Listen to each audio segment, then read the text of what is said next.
Howdy, colon 3 in your general direction, Sparky.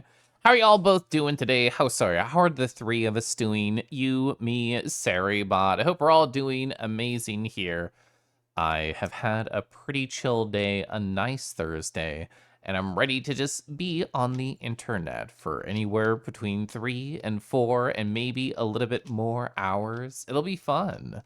Oh my gosh, hi Kelif, makes out with you. You're on Poppin' stream and you can't stay. Are y'all playing more Obra Dinn? That was my first thought. But either way, hope you have fun over there. Hope it's an amazing time. Hopefully you can get more than 3 matches. I don't know if y'all played since then. I'm guessing not because Annex happened. Rar, are you even gonna be here to appreciate it? You know what? We can appreciate this one really quick. Oh, wow. Sorry, I'm in the way. I wasn't prepared for this. Let me get out of the way. This is by Yuneka Shinji. I don't know how to say their name. Either way, whoa! Whoa! Nice big horns. Nice big sword. Nice loincloth. I love the white and the gold. And honestly, I just love big boys with big blades that make me feel things. The Rock is right here. The Rock could be replaced with any chat member. Feel free to close your eyes and imagine yourself there. The way that they grab the sword, they could grab you like that as well. The look in the eyes. I am actually a huge fan of eye markings at any point, stuff like this. It adds like an extra intensity to their glare. Ooh, the jewelry right here on the ears just dangling down. The horns, Tej is hopping right into the dragon's arms. They don't have to go very far though. Is he expression for you? Yeah, I know. You can feel them smirking. Also, hi, Wolvis. A treat for chat. Your chat. Hi, Max. Here for the group Nat session. Chat, 1 out of 10. How tired are you? 1 is wide awake. A 10 is you're going to pass out in 5 minutes. So, if it was directly after work, I would say like an 8. Like, pretty eepy. But I actually laid down. I got ready for stream and I said, I'm just gonna lay in the bed and set a 30-minute timer. And if I knock out, I knock out. So I actually ended up taking a 20-minute-ish nap before stream, which is honestly ideal. I laid down because I thought to myself, ooh, the Brighton Gremlins are strong. Is life really all it's cracked up to be? And then I took a nap and I'm like, oh yeah, no, everything's great. Sometimes the solution to life is just a little bit of a nap. Sometimes that's all you need. There we go. You spend a lot of thigh power and other stuff, you can still hop the 588. The day that works is gonna go crazy. You have a 1 out of 1,200 chance. Oh my gosh, Tarrant. Hi, Tarrant, hello. Chad, I can't see my ad manager. I actually don't know why. Caliph boy kissing dragons. Oh, whoa, you did that so perfect. Also, golly. The Caliph boy kissing dragons, that sentence rolled off my tongue, which is about to enter their mouth. But either way, hi, Taryn. Thank you so much for the 8 months. I hope you're doing amazing today. I'm gonna see if I can do a quick debug. Custom browser docs. Add manager. If I load this URL into an actual browser, so that works in an actual browser. What if I just control R it? What if I pop it out and control R it? No? What if I remove it and re-add it? Okay, so that worked. I just had to reset my ad manager. As long as it's working, I really like knowing when ads are going to happen. Okay, super happy that's working. Sorry I didn't look at chat there for a second. I really wanted to debug that. 13! Draco's typing from their sleep right now. Fresh Caliph just dropped. And like I said, I just snapped. I'm extra fresh today. Also, Gyoju, hi. Evo, kind of awake, kind of sleepy. Wolvez, kind of eepy. Ooh, chat, do you want to see amazing Wolvez art? Let me go to that Discord that I responded to the cool art that you did. Let's see, it'll be here, and then art. I think this is exactly on theme to what we were just talking about. Here it is, B-Sky. All right, I'm gonna post this in chat. Y'all can like, favorite, bookmark, whatever you want. Look at this. The work from home fit. This isn't full screen. There we go. This is a Wolviz19 in chat. I love how EP coded every part of this is. I also had warm tea, sometimes caffeinated. I have decaffeinated right now.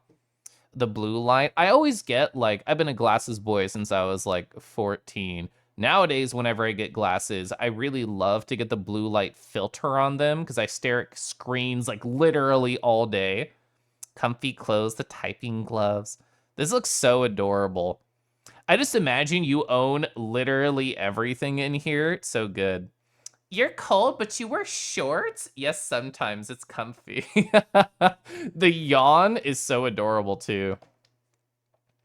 Too wired and ready to go. Hey, Max, can you like spare a little bit of energy? Hi, Callie. Hi, Deckies. Mottos, hello.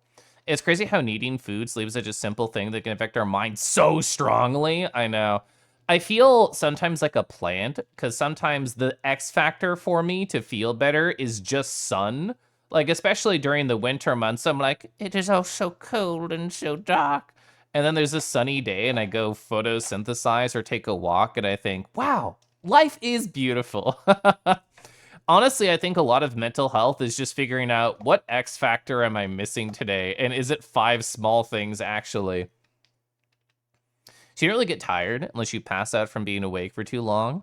It makes it a pain to sleep on time. I struggle to go to sleep after streams where I'm really jazzed, specifically where I stay up to finish video games. Like last time I struggled to sleep was after Red Strings Club. Not because the game was bad, not because of anything about the game. I was just jazzed. I was just like, thoughts, feelings, and my mind was buzzing. Thankfully, just by pure happenstance and serendipity, most of the times I stay up to finish games happens to be Thursdays. So if it's a Friday where I'm a little bit eepy, well, that's not a big deal because I'm just going to be a silly guy and not do too much work. Victor. Hi, Victor. Did you miss a dragon? You did, but we can still have them stare at us, have them make us feel really small. So here we go. That is the full artist name if you'd like to look at more of their profile. Use the pop-out ad manager in your OBS. Is that like an official thing? Because I use the, what is it called, docs? I do doc, custom browser doc, and then I paste the URL. It's like to my particular login section, so I had to log in to make it pop. Maybe it just like de-authenticated, which is usually the problem with Twitch-related things. There's a kinky in your monitor. Hi, Ventira. That's you, EP at work. Yeah, another one? Another one? Let me go look. Oh, chat.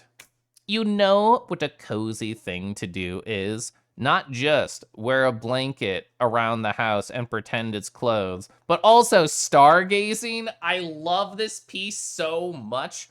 This is by Key mint2ts.bsky.social. Let's zoom in. Get this kangaroo out of here. Oh, sorry. Let me look at them. Just like chat's looking at them.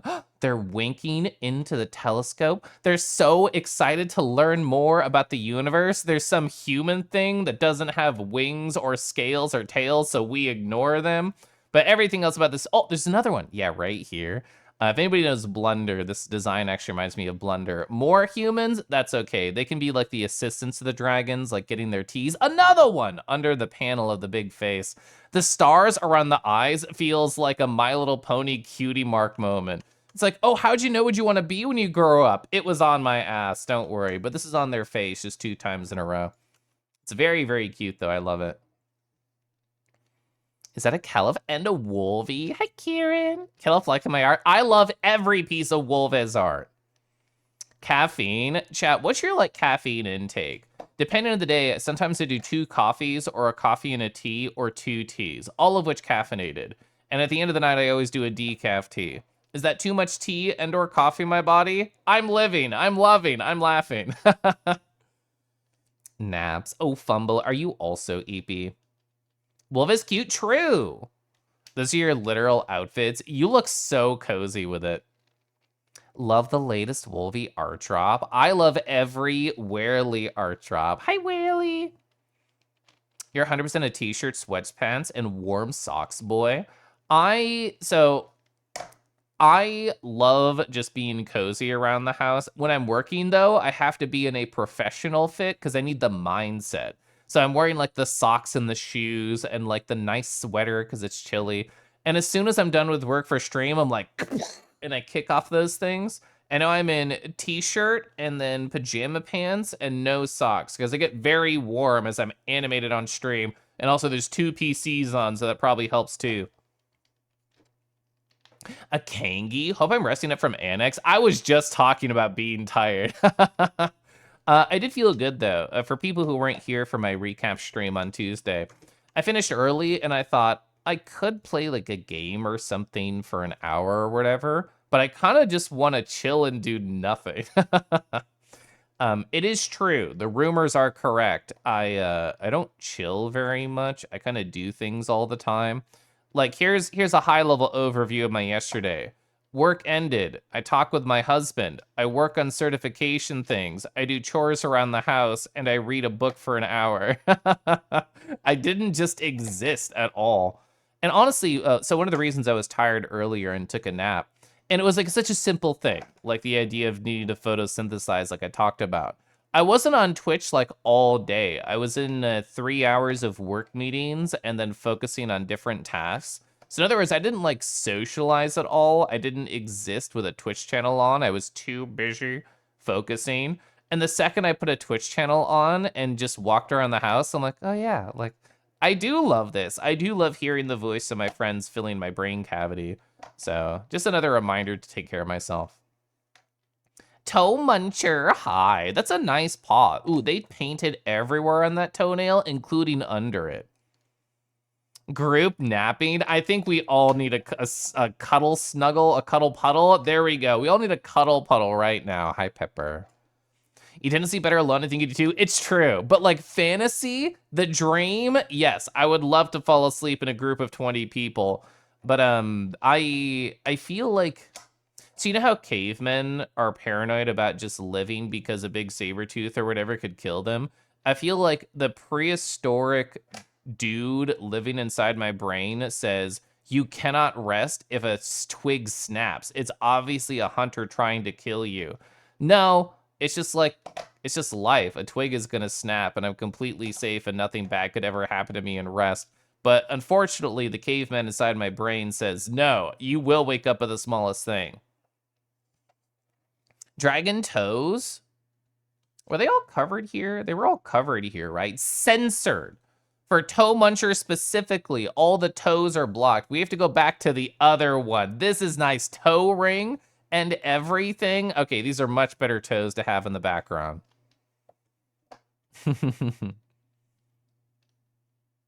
So you love the detail the dragon slightly occluded by the panel makes it feel more real. That is true. It feels very lived in the panels.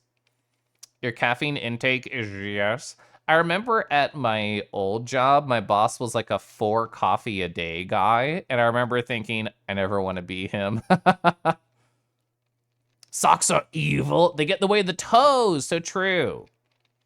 Socks and shoes at home really help you get in the work mood for some reason. I absolutely agree.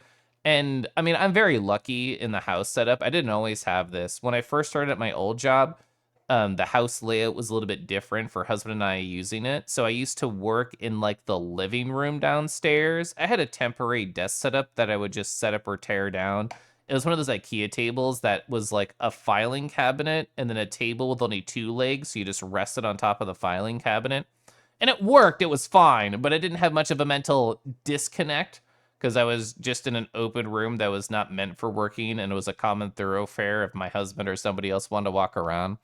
But now I feel very lucky to have a completely separate room just for working from home. And gosh, that's nice for balancing. Kelif, are the rumors? Or are they rumors? Well, it's not Friday, so it can't be the latter. 4 pots of it a day. Hi, Kieran. Hello, chat. I hope you're doing well. I finally got to the bottom of you, which statistically is most of you. I hope you're all doing great. Tell me how your week has been. Do you have delightful Friday, Saturday, or Sunday plans? What's the vibe, aside from EP and we all need cuddles? Is there anything on your mind? I'd love to talk to you. I'd love to share.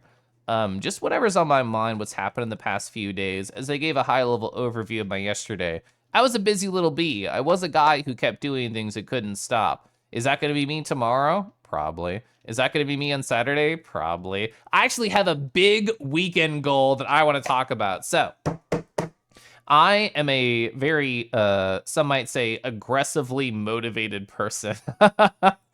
And one of the reasons I'm jazzed about my current job, which is a contracting gig, is they really want you, the person working there, to better yourself, to learn new tech stacks, to get more certifications, to progress professionally and work towards that professional development goal. It's not only good for you, you learn more tools, you learn more strategies, you continually massage your beautiful brain and let it grow and get more wrinkly.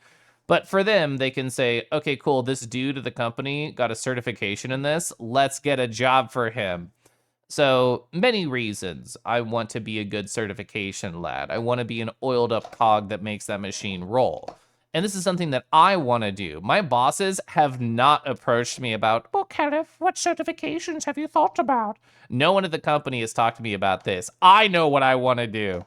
And I want to write it out because I'm so jazzed about it. I am, what? Oh my God, it's gray. It's nothing. FF7671. Perfect. Thank you, Pen, for now working. I am 94.5% done, according to the number of funny videos that are on the Udemy course, with my certification. And that doesn't mean, okay, so let me back up. This is a certification like prep course, like it gives you all the knowledge. It's been like 60 plus hours legit to be able to take the exam, which is going to be a paid for thing. Asterisk, my company will pay for my attempts at the quiz. If you don't work in tech like I do, even just attempting to get a certification can be hundreds of dollars an attempt. This is a big detractor for wanting to do it on your own personal time. But having a company say, hey, bro, don't worry, we got you, go for it. And my company, I learned while I was researching on the drive to Annex, there's like a bounty, quote unquote. If I get a certification, they will give me multiple hundreds of dollars. At least that's what they say. I don't know if there's an asterisk somewhere. That's not why I'm doing it, but because I'm so close to finishing, I don't want to edge any longer. I want to make this 100% by this weekend.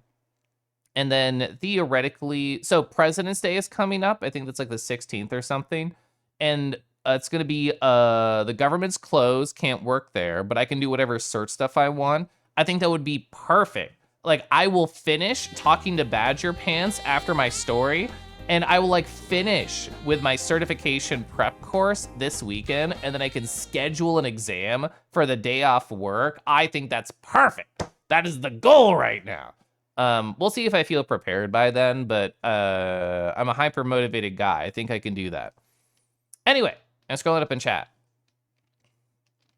You're 4 beers a day, but Canadian, so normal. I think I have like 2 beers a year.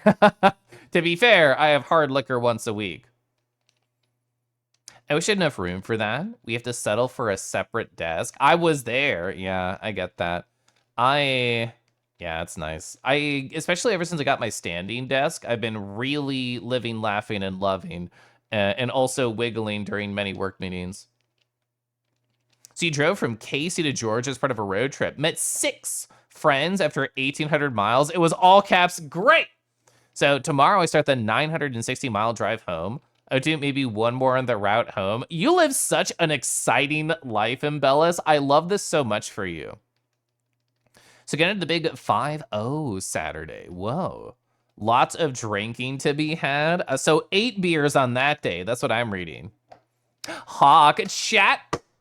Everybody at Dr. Hawk with the heart emoji or a hug or a kiss or a pet or an aggressive loom, they got into their college. This has been like a big thing in their life. And I feel so proud of my friend, Dr. Hawk. Let's go. Ooh, yeah, bite them. Bite them too, specifically if you're Deckies. Laugh some comp TIA, sirs. My old job, like, never talked about or cared about certifications. It was just, you can do it. You can do it if you want, I guess. There was no motivation, I suppose. And I have a lot of motivation right now. Also, Badger Pants, hi, oh my god, I met your raid, whoa. You're streaming retro. What was your retro? And can we add an extra O to make it a retro? There we go, a retrospective. Yeah, tell me your retrospective about what you were doing. You'll be on. You'll be honest, you're just rocket spamming. A retro game with rocket spamming? Does Team Fortress 2 count as retro? To the tune of Scooby-Doo. Kangaroo, how are you? I know you got that feeling. I haven't thought about Scooby-Doo in so long. Hi, Failwin. Hope you're well. What does your sword get in? When can you practice against a test dummy and see what damage numbers you get? Awin, hi. You're so right about whiskey. That's such a good idea. So the asterisk is usually that only certain certs are eligible for that bounty. That actually totally tracks. But honestly, I guess I do remember now that you say that. For some reason, it joggled my memory. It does have to be approved by my manager before I go for it. But I wouldn't set up a hundreds of dollars test without really being sure about what I want. That's right. We boom for Dr. Hawk Modus. That's so good and cool. I know. Hawk is good and cool. Chat, Hawk is going through Hollow Knight Blind right now. And it's so interesting watching somebody I know go through like a very popular game and have no idea what's happening. I think that's wonderful. And it just resurges a lot of memories of me playing through that game. I played through Hollow Knight like way before I started streaming, years before. So there's no record of it anywhere, but I had a great time. But I also have the brain with games that I love exploring. I don't mind getting lost. I think it's fun to think whenever I get a new power, ooh, that one spot that I couldn't progress, what if now? And that was before I got into Pure Ref. Ah, fuck. If I played Hollow Knight Blind for the first time right now, I would absolutely Pure Ref the shit out of it. Ooh, man, oh, there's this one spot that I could do something. I guess I'll put a pin in it using the things you buy with Geo in the game. No, we do whatever I want on my gigantic nerd Pure Ref board. So, oh, Ratchet & Clank 3, up your arsenal. Could absolutely be a retro gamer. I loved that game. Chat, who else had like a crush on Ratchet? It was one of the PS2 games. It might have even been Up Your Arsenal, but I would just like make him walk around in very little clothing and stare at him. Arky, hi, how you doing? Senior company wants you, wants to hit thresholds of a percent of people with certain certs to get this company certified as a whole. Oh, yeah. My company hasn't talked about that. I think probably because we're kind of diversified and we don't necessarily have like, we're the Microsoft Teams company or we're like whatever. So I don't know. That'd be interesting to hear like a directive. But I'm very interested in Click just because I'm working at it with a job right now. And the last time I got certified in anything was Tableau when I was still in college. And that was just like resume fodder. It was, I need people to care that I exist when they take 1.5 seconds looking through my resume. If I'm certified before I even get a job in the field, they'll know I really fucking care. So I did. I don't even remember what cert it was because this was like 5 years ago or something. But I did get some certification in Tableau. It was one of those proctored exams where they just watch your mouse move and judge every little thing that you do and assume you're always cheating, even if you sneeze and look to the left or to the up or to the right or to any direction that's not the screen. So I'm assuming I'll have to deal with that in the future when I take another certification course. Wow, your sword arrives tomorrow. You don't know why, but okay. God, chat, what would you do if you had a sword right now? I knew a number of people in high school who had swords. Like, I went to an anime con with a friend in high school, and they said, Kelif, if I had money, I would buy this sword. And I don't mean just like plastic or anything like that. I mean a full-on metal sword. So yeah, oh, this is true. Yeah, Hawk gives good context. Yeah, college here in Brazil is free, but extremely difficult to get into. Specifically, this one I tried, it was 16 slots in total. Each one had about 32 people fighting for a single slot. And you talked about how difficult that exam was. It was not straightforward. It was not easy breezy, take a nap and then get squeezed afterward. It was, I study for months and then there's still bullshit I didn't know about. Have I played Ghost of a Tale? I've not. It's a very exploring game with no paw holding. You've been playing that one recently? I have not played it. Is it on my radar though? After I finish Essays on Empathy over here, which I'm really lackadaisically going through, I'm not in a rush. I honestly, I journaled about it in the past couple weeks, and I said, Kelif, if I play like an hour of gameplay a stream, I'm kind of chill with that. I'm mostly just here to giggle, to laugh, and get to know my chat members more. Oh, but anyway, I think playing Coffee Talk after I finish Essays on Empathy could be fun. I've owned that game forever, and I've not played it. And after doing Red Strings Club, I know it'll be a very similar vibe, and it'll be with coffee instead of alcohol, so even more relaxing. Daxter was cute. This is true. I never actually played Jak and Daxter. I don't know if they were too edgy for me, or maybe even as a young teen, I thought to myself, they're not furry enough for me to want to kiss them. I think that was Jak specifically. What do you mean? You made so much progress on Hollow Knight. Another nail upgrade, another spell, and beat 2 bosses, Soul Master and No Eyes. I'm pretty sure I remember which one Soul Master is. I'm going to Google them really quick. So, HK Soul Master. Yeah, I saw you in the area for that one, and I thought, I wonder when they'll find the boss. Maybe I caught you after, like, you had beaten it, and I just didn't know. But I remember having, like, a lot of fun with that boss. I thought the interesting dodge patterns, like, activated my brain. That's like you doing sequel stuff. I love sequel stuff. Honestly, I guess I'm not sad about it because I did a lot of sequel things at my previous job. I was writing stored procedures and editing them like every single day. And I was probably doing more ETL style work than I was actually data work. And this job, I'm doing way more data things. So I shouldn't be sad about it. But I do really like SQL as a tool. You have a sword? You do, Deckies. You're even cooler in my mind. So a vendor tried to get us all to get certified in their product. The vendor's company is death spiraling. There's really no point. Woof. Ooh, you grew up swinging like wooden swords around. I never took like a kendo class or anything. Very technically, I did a little bit of karate as a kid. I feel like a lot of kids jump into that and don't really go very far. That was me. You have a sword on your mantle? That's so cool, Delta. So 3/4 of a can of warm soda that was left undrank at the end of the night. That's so sad, but you're so true for that. Oh, it's technically a mod sword. True, you do have that. Your sword's not expensive, like $35 before tax and shipping. That's an affordable sword. Not fine at all, says Hawk. So there are questions about black body radiation and stuff, plus the structure is really messy on purpose, yeah. I guess it's in their best interest to make it really hard to get into, but also woof. I mean, now that you have gotten into it, I imagine the classes will be easier than the big exam. That's just my thought process. Your amps is Tej. You're waiting for a game literally called While Waiting that has just come out. What style of game is While Waiting? Oh, you got to Garou? I love Garou. They're so handsome. Derek, is this a nice squirrel emoji?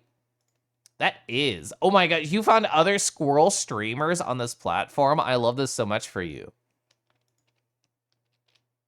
Praline, hi. So Critter goes to the doctor, says he's got a crush, says life is lovely and fun, says he feels deeply loved despite a threatening world. Wonder what lies ahead is vague and uncertain. The doctor says the treatment is simple. Great Rue Kelif is in town tonight. Go see him. That should affirm your feelings. Man bursts into laughter. But doctor, I am Kelif. I only understood the structure about halfway through. I was just like, well, I'll read this. I like Praline. That is funny. I hope you're doing well, by the way. You don't have one, but you can make a sword out of connects. Oh my god, chat, who did like the marker sword, quote unquote? Like you were in school and there was a bunch of markers, like dry erase markers for the board, and you just like burr, burr, burr, burr, burr, burr, and you stack them all, and like you could swing it maybe half an inch before it fell, but it was cool anyway. You're so late. Is it late? It's 30 minutes. You know what? This is gonna go directly on your chat report card, Foodski. I lie, I don't have those. Hi, Foodski. A swordable? Yeah. I'm gonna love while waiting. I sure hope they are, but you'll be prepared for anything. Hawk, I don't think I ever asked you, like, what classes do you want to take in college? I don't think there is perfume classes or sniff test classes or wiggling really well in VR classes. Like, what do you want to do in the college zone? So it's a game about passing time in a bunch of situations, optionally solving puzzles. Oh my god, there was a game, I don't remember the name of it, maybe somebody in chat knows, where the whole goal of it is you had to wait an extremely long amount of time, but if you made your tiny character more cozy and more furnished and gave them stuff to do, time would pass more quickly in the game. It was like 1,000 hours or something. And I remember I watched, yeah, The Longing. That was such a weird, interesting game, positive. I watched Old Gray Hair stream that forever ago. Yeah, 400 days. I forgot how long it was. Oh yeah, I was gonna open a tab with while waiting open to look at it later. While waiting game. Oh my god, the art style is actually so freaking adorable.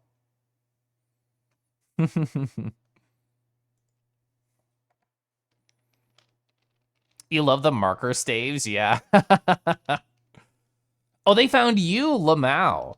I think it's like 3 others I regularly bump into in chat now. A few more even I'm passing on top of that. I mean, I remember the days where I'd see a kangaroo streamer in the wild and go, like do one of those old gasps from like sitcoms. That was me. So the first semester they are fixed. You can't remove anything, just add more. Oh, so those are like the essentials that everybody's got to take. I guess that's nice because you work so hard to get in. Now you can just do the stuff.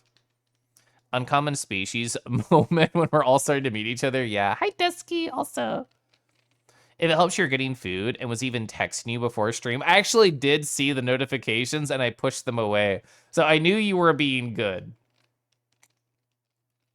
Cheese making. Well, you know, they're going to get so knowledgeable about cheese with every stream they do and go to cheese.com and tell us all about it.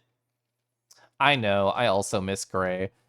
Gray's Old Gray Hair's like last stream is still one of the saddest things I've ever personally experienced, I think. Caliph is a Kangi, but automatically means he knows every other Kangi in all of existence. No, just like 80% of them. So if the first semester is in nutrition, you have to do fundamentals in cellular biology, anatomy, culture, consumption, and food patterns, introduction to food safety, public policies on health, society, and health. That sounds like a stacked semester positive. I'm glad that all sounds really interesting to you. As somebody who is a computer science dude through and through, literally anything that's not computer science related in school, I'm like, snooze.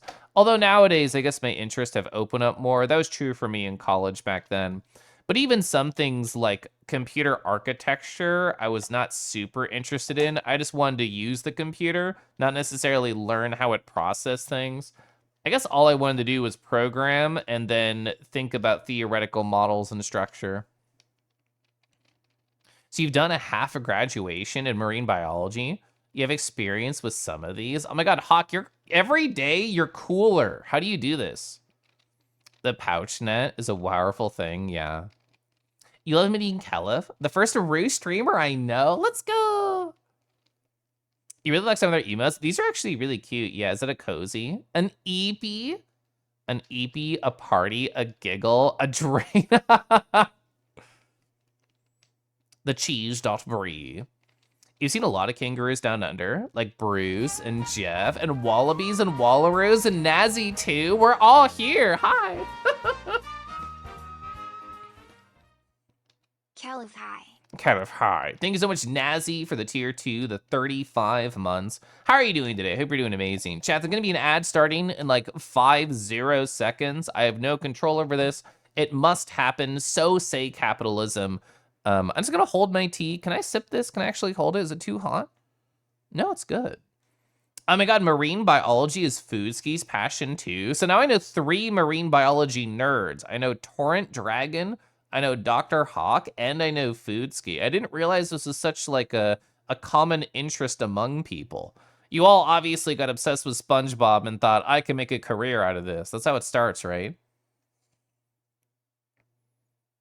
So your college was infamously bad about that. You took a 2-year CIT program. I think you had 3 classes to do anything with computers. One of those was like the business side of things. That is not exciting to me. Chat, the ad's about to begin. There we go. Oh, you finished a big work thing? You're feeling good? I love that for you, and I love that feeling. Anytime I finish a big work project and I do a presentation, I'm pretty jazzed. I think in part because I do streaming things and the way that I do stream, which a lot of it is like talking about what I do and kind of forming a story around it. I think that means I'm just biologically wired to love giving presentations.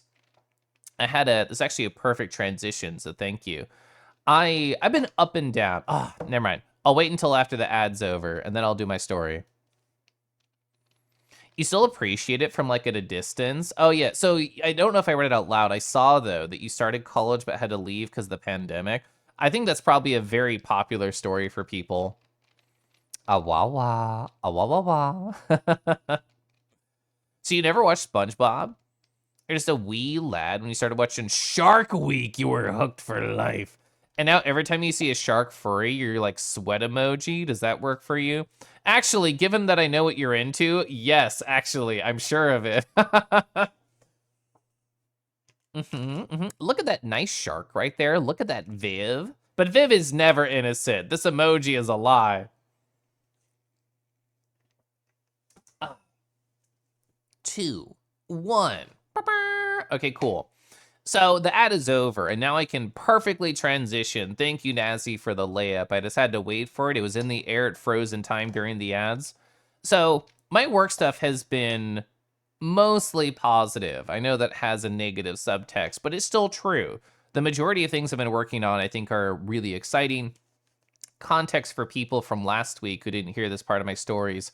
At one point, I had 6, not exaggerating, not higher or lower, exactly 6 projects that my boss said at some point, Kelif, I would love you to investigate this. Can I please have some feedback? Can I please have some work shown on these? And he didn't have time to look at any of them, and I, during one meeting, tried to show him 6 projects, which is never going to work. Nobody should do that, but it was the only thing I could try and do. Anyway, I threw a number of those against the meeting wall, and he looked at them, and I got feedback, and I was feeling really good about myself. And this week, I was continuing on any of the projects that were considered finished and just working, just moving. And then, like, this thorn in my side started to appear, started to poke right there. I look down. I look to the left, and I think, you? We haven't talked about you in a month. You're coming back up the pipeline? When I first started my job, and then for a few months after, I was the technical documentation guy. They said, hey, Kelif, this is our biggest product that we've made. We've written down 1 sentence about it and sneezed on the other page. Can you make this a professional looking technical document? And I'm like, give me some time. So because I didn't get assigned anything else, that's all I did for weeks on end was technical documentation. And then I think it kind of got pushed to the back burner, and then I started doing more meaty work. I'm not against writing documentation, but as soon as I started doing actual dashboarding, actual Python scripts, what I would consider impactful changes, I was like, oh my God, I am cool. I am in my element. I finally have the keys to the car. But we're going to go back to that thorn in my side. On Monday, my boss said, oh, hey, by the way, technical documentation, that's your priority again. And I'm like, fuck. I'm like, dang it. I was so close to like getting all my shit to production. I was so close on my cool big projects coming down. You want me to focus on that thing again? Which is like, it's fine. Like, I am still happy with it. There's things that, given the structure, given the content, are not gonna make me smile, but that's okay. And yesterday, I had to put on an hour-long meeting talking to people about this who don't give a care. My boss was like, ooh, hey, I really need you to flesh out this one section of the technical documentation. Can you invite person A, B, C, and D and just pick their brains? And I'm like, sure can, boss. Chat, can you crowdsource some fake names for me? I need 2 names, preferably one feminine and one non-binary vibes. Whatever names you want to throw out, I will use. Like, I have a coworker I have a fake name for already, Gregory. Nice hop. Hi, Libra. I'll catch them on chat before I use them. But yeah, a couple of fake names would be great.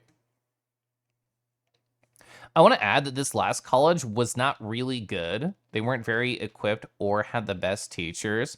So it sounds like having to take a break from that might have even been like a positive in disguise. Like, you worked really hard to get into this college, and if it's that hard to get into, I imagine it should treat you pretty well, right? Sharks are pretty neat. Sharks are so neat. You're innocent. If anybody says that they're innocent with :3C after, I have to press F to doubt. What is this Vixie emote? I don't think I've ever seen Vixie Swa. What does Swa stand for? What's the Vixie lore? Ooh, Linda. Linda's good. Taylor. Lake. Lake is a really good non-binary name. So let's see. Linda and Lake. That could be cute. We'd have L and L. Jordan, Kim, seconding Steve. I really like Linda and Lake. We're gonna use those 2. Also, was that a Zord? Hi, Zord. Zord, my husband was like, oh, Kelif, it's so funny. Zord and other people in the call are talking about Kelif this, Kelif that, and all I can think is, he's literally downstairs in my house right now. So that was a funny conversation that my husband had with me yesterday. Ooh, Trish is really good too. Glenda and Alphaba, yeah. Smangrong, I might struggle to say that one quickly. Also, Faywin, hi. Oh my gosh, every day we get closer to Anthrocon. I just got a taste of what cons are like again at Annex, and now I'm just thinking, twirling my hair in the shower. Ooh, we're gonna get there. Ooh, exciting. Just like this, just like that. Actually, I'm gonna sip my tea, but I'm gonna lap it up like a dog, just like the blep emote. You played a VN with a non-binary character with the name Lake. I think Lake is great. Anything that is just about a genderless object IRL is perfect for a non-binary name. So that's why I think Lake is great. Hello, Fighting Baseball. Is that from there? The Kelif Excite. The Kelif Excite is honestly a little bit more dog energy than Kelif Pupper. So you brought an interesting topic to the group call. Mine is going on about some stuff, and Scuff actually put out some really good points. He is a very smart dude who I love, so I'm glad he was there to help. Oh, you put in your PTO? You'd forgotten / put it off until today.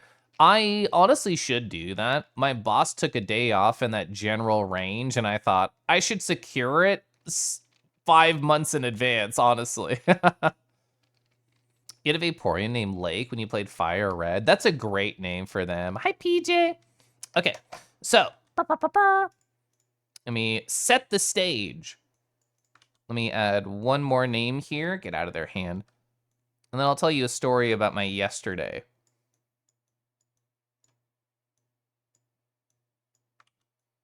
I'll get rid of that. I don't need that.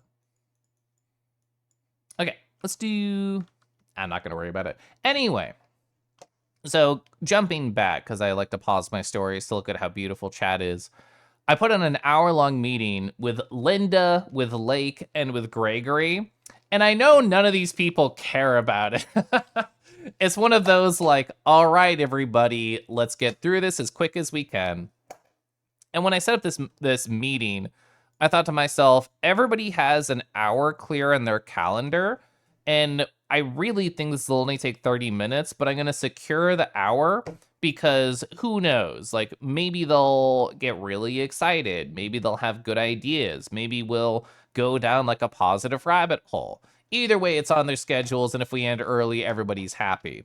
I'd rather have an hour-long meeting end 30 minutes early than a 30-minute meeting go up to the 30-minute mark. So that was my thought process. And Gregory, sadly, they joined first, and 5 minutes passed after the start. It was like a 1:30 meeting. It was 1:35. It was just me and Gregory. And I thought, life is pain and life is suffering. I interact with Gregory every day, and he does not have the skill set to help me with this. But we were just talking. I'm very cordial to him, to his face, and I like to get to know him better because I'd like to get to know everybody better. But then Linda pops in, and I'm like, bless the stars, Linda is here. Every time I talk with Linda and I learn more about her, I get like pretty jazzed. I think she's very smart. I think she does like really cool things on the other side. So like to talk about the structure, Linda and Lake work under a different person than I do. The guy who I just call my mentor at my job, like me and Gregory are under them, and then Linda and Lake are under another supervisor. So the only interaction we ever get together is when we're in a group meeting and everybody is muted. So there's really zero chance to really get to know them as people, maybe even only a little as developers. People only talk up in those group meetings if they have professional business things to talk about. And we go through the core of the meeting. It's me and Gregory and Linda. Lake wasn't able to join, and I'm like, that's fine. They're in a different time zone. Who knows if something came up, whatever. We get through it. It's kind of painless. And at the end, I say, yo, like, thank you, Gregory, for helping give feedback here. Thank you, Linda, for giving feedback there. I appreciate both of you. And I didn't say goodbye or anything. I didn't do a hard end.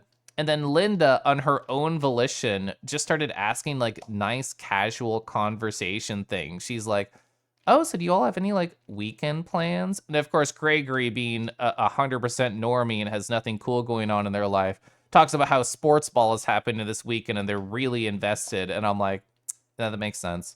But I learned more about Linda, and I learned how she loves to watch like TV shows over and over that she's obsessed with. Like a very cool, fun thing to talk to somebody about. I'm like, nice. I can connect with Linda right now. And then the star of my story, Lake, stops in.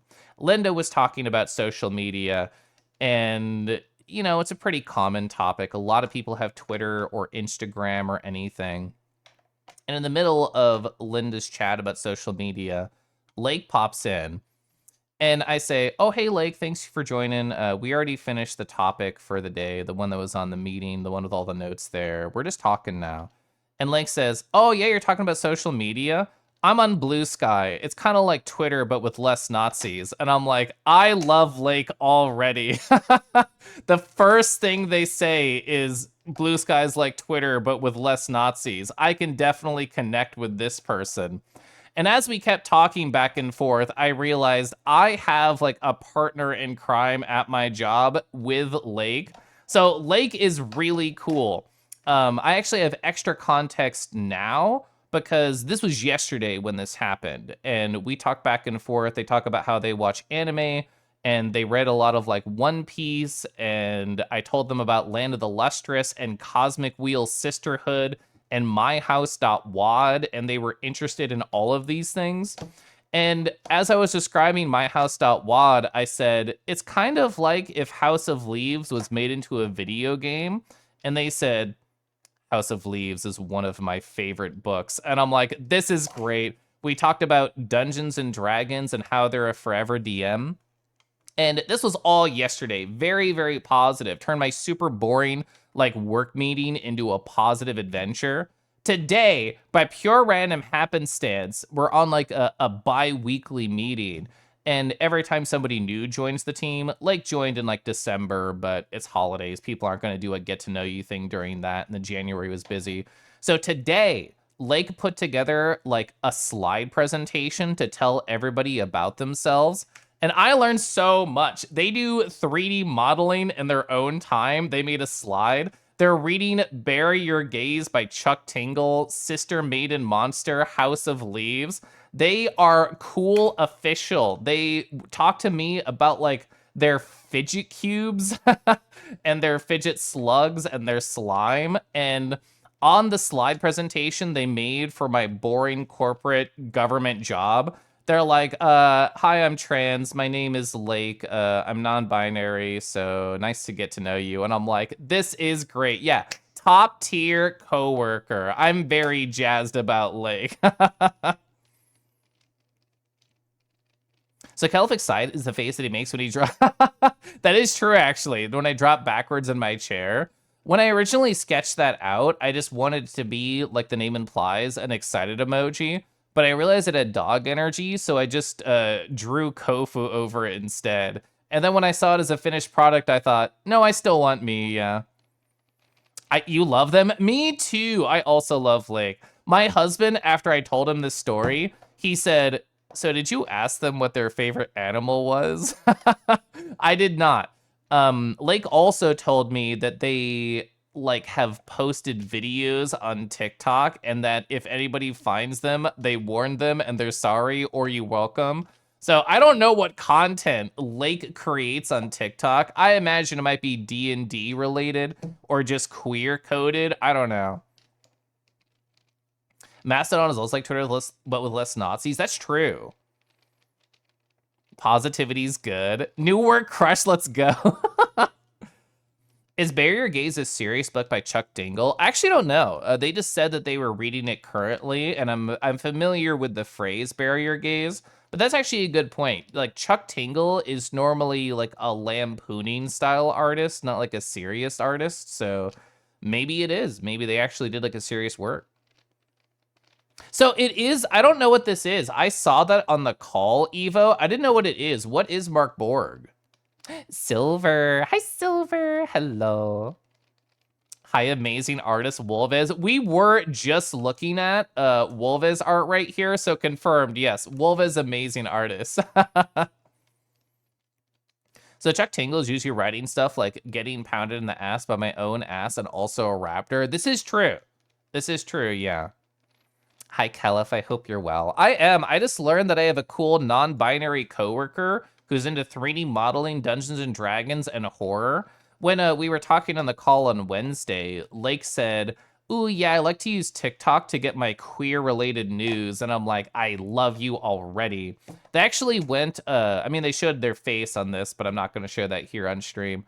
And they went, like, on camera to kind of, like, show their vibes. And you know how you could just tell, like, you have a fellow partner in crime, like somebody who is also queer and neurodivergent? I can feel their energy. The only thing that Lake said that I was just like, that's an X from me, buddy, is like a very specific Kelif thing, and a lot of my friends do not think the same way I do. They said, if you show me a bolded list, I'm going to go to sleep. And to me, that's the most exciting thing that anybody could do for me, is show me a bolded list. Oh, so Mark Borg is an indie RPG Doom fantasy with great heavy metal style design. That's pretty cool. So good pulp writers need a serious undercurrent to keep them going. You know what? That's actually so true. Hawk and his art are so cool. This is true. Gosh, we love Hawk here. Also, Rick, I don't think I said hi. I was in the middle of blabbing when you stopped in. Hi, Rick. Rick, I lurked. So on Friday, before I drove off to Annex, I saw that you and Hawk were doing like the co-streaming game, where like one of you was a robot, and then the other one was like an Indiana Jones style character. I thought that would look very fun, and you were in like an optional puzzle that both of you had to like time really well. That was interesting. So how long before you get stuck in a D&D game with them? I mean, that would be funny. They do describe themselves as a forever GM. I mean, I told them what I mentioned previously a long time ago in chat, where like when my Saturday game ended that my husband ran for a number of years, I was like, oh, wow. I have a Saturday open again? That's going to be really hard to give up. I did tell my husband that after that campaign was over, I wanted to take a break from Dungeons and Dragons. And I'm still happy that I did. Like, I am somebody who constantly works on hobbies and projects and certification stuff. So having like an extra block of consistent time is going to be hard for me to use up again. Must be a different Silver. No. You're great. You're cool. Awawa. It was cool, but very difficult. Yeah, the only section, well, I saw you successfully do a section, and then right after that, it was like really hard section with like tight timings on both players. It was very fun. You have to think very thoroughly about the entire level. So you just have to be in sync with your partner. I'm just assuming, given the design of the game, that like it is 2-player only, like there is not a 1-player option. I'm gonna sip my tea.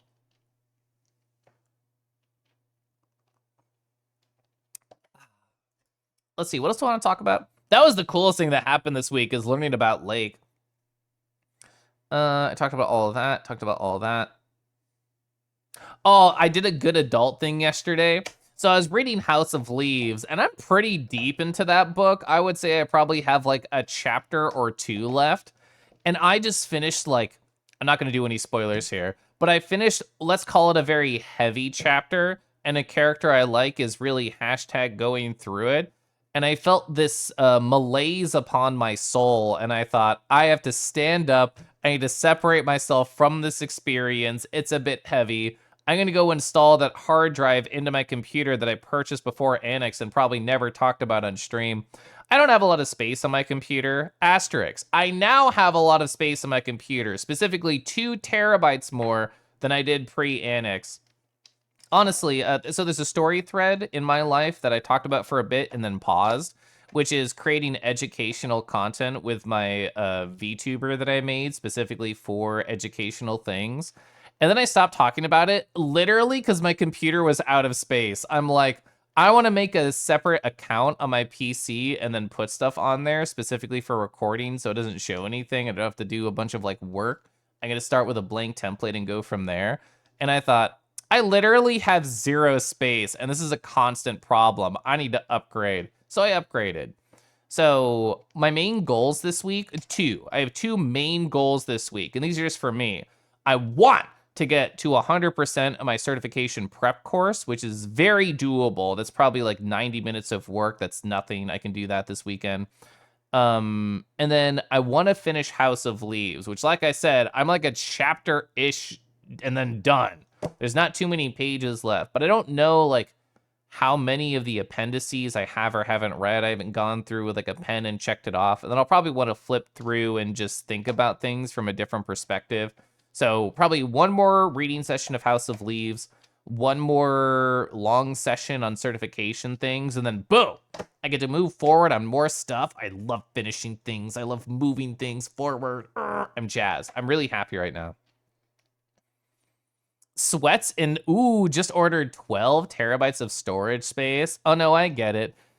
You need a room for all of your automatic screenshots of all your precious memories of your friends, and you have to have them in triplicate so you can't lose them, stored in 3 separate places. You need the 12 terabytes. I love all these cheering emojis. These are so cute. The Scream cheer, the Heidi cheer, the Quinko cheer. Oh, X-Farn did all of them. Of course they did. X-Farn's really good. I've been getting into Skirt Life. I mean, that's a lie. I've been in Skirt Life for a while, and somebody in DMs recently said, but what if Kelif dress? And I was like, I don't know. I feel like Skirt Life is exactly where I want to be. I'm not opposed to Kelif dress life, but it would have to be like just the right fit. I feel like it's easier to get a skirt to fit better because I can still wear it with a hoodie and look really cute. Skirt life, yeah. You've never used as much as your PC space as when you started playing VR chat. So true. There's something I haven't done in a while. You can like, I don't remember the phrasing. This is probably the wrong phrasing. You can like clear the cache of inside your VR chat, like undo the downloads of all like the avatars and the worlds that you have saved. And it's nice to just clear up some temporary space because after not doing that for over a year, when I look at it in game, it's like, oh, hi, I'm taking up like 8 to 12 gigs of space right now. You tend to skirt around life, TV, age. You know what I need? I need to get more cute like tights and leggings and stuff. That's what I need to do. I currently just have like pure black tights and they're fine. They do go with everything. But also I'm paranoid about them ripping and breaking and falling apart. And I don't think tights are meant to be kept forever, quote unquote. I know they will disintegrate with time because they're so close up to my body and I do stretch them a lot. But getting like cute tights, maybe ones with different colors or patterns, like a burgundy tights would actually go so hard. You get some like running tights. It's cold out. It is. I was just thinking, Phalewin, like I laid on my bed and took a nap before stream, and I thought, I think I would feel much better right now about myself if I went running. But going to a con, like that always quote unquote gets in the way. It interrupts habits. So I didn't want to run on Monday because I had just finished like a 12-hour drive. Well, it was 2 6-hour drives in 2.5 days, but still, it was 12 hours of driving on the weekend. I didn't want to run on Monday. I didn't want to run on Wednesday. In other words, I should run like this weekend or this upcoming Monday to like get in the habit and treat my body better. Let's see. I think that's really all the stories that I wanted to talk about. Yeah. Yeah. Cons are energy sapping. I hear you and no judgment. That's okay. If chat judged me, I would accept it. So what if you could do a tandem run where you both start in the same place, meet in the center chat, and then meet at the start? That actually sounds really cute. I know in a Discord that I'm in, they have a quote-unquote walking club where it's like early Saturday mornings, you can join a Discord call and kind of co-workout or co-walk or just hang out.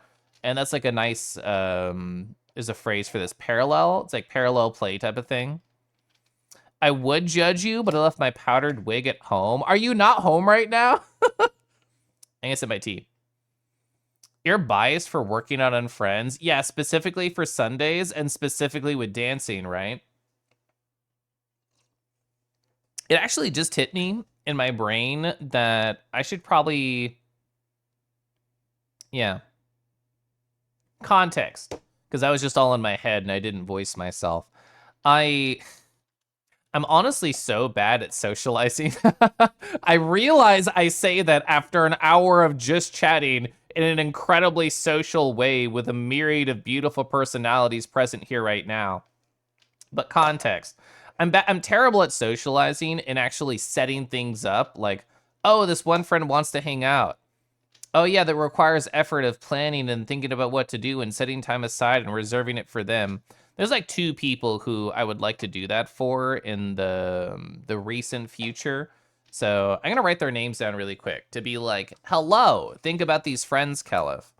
I'm gonna quietly do that right here.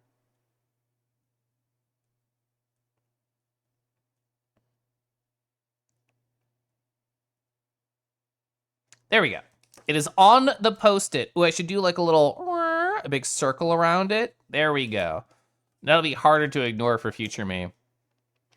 So if any of you started dragging you out to a local weekly run on Saturday, you're doing that now? That's awesome, though. I love that. Let me do a couple of stream settings check. And, ooh, I'm glad I did, because that stopped working. There we go. Same, though I always worry your mood will take a turn for the worse. Oh, the idea of, like, when you schedule it, you're really jazzed for it, and you're so excited for the friend love. But then, like, the day before, it's like, oh, I don't even want to do that. I wish I had any time to myself. I've been there before. Like, it's... everything in life is a balance, quote unquote.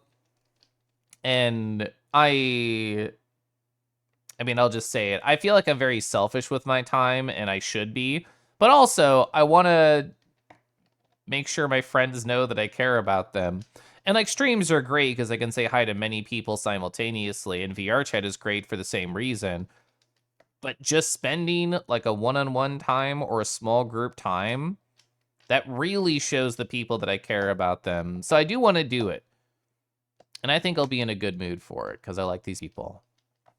Let me open up my video game. Let me go over here to the streamer corner. Let me do this. There we go.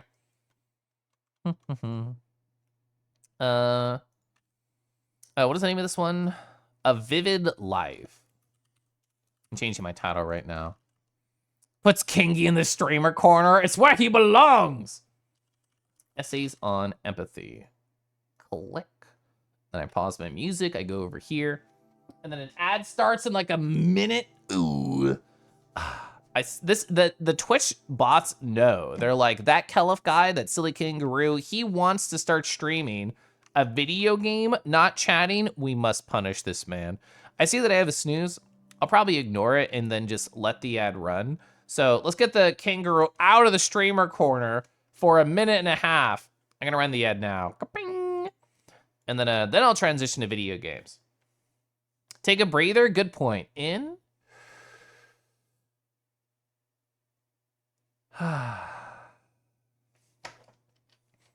As a conversation filler topic, I found this artist recently. Their name is Ali.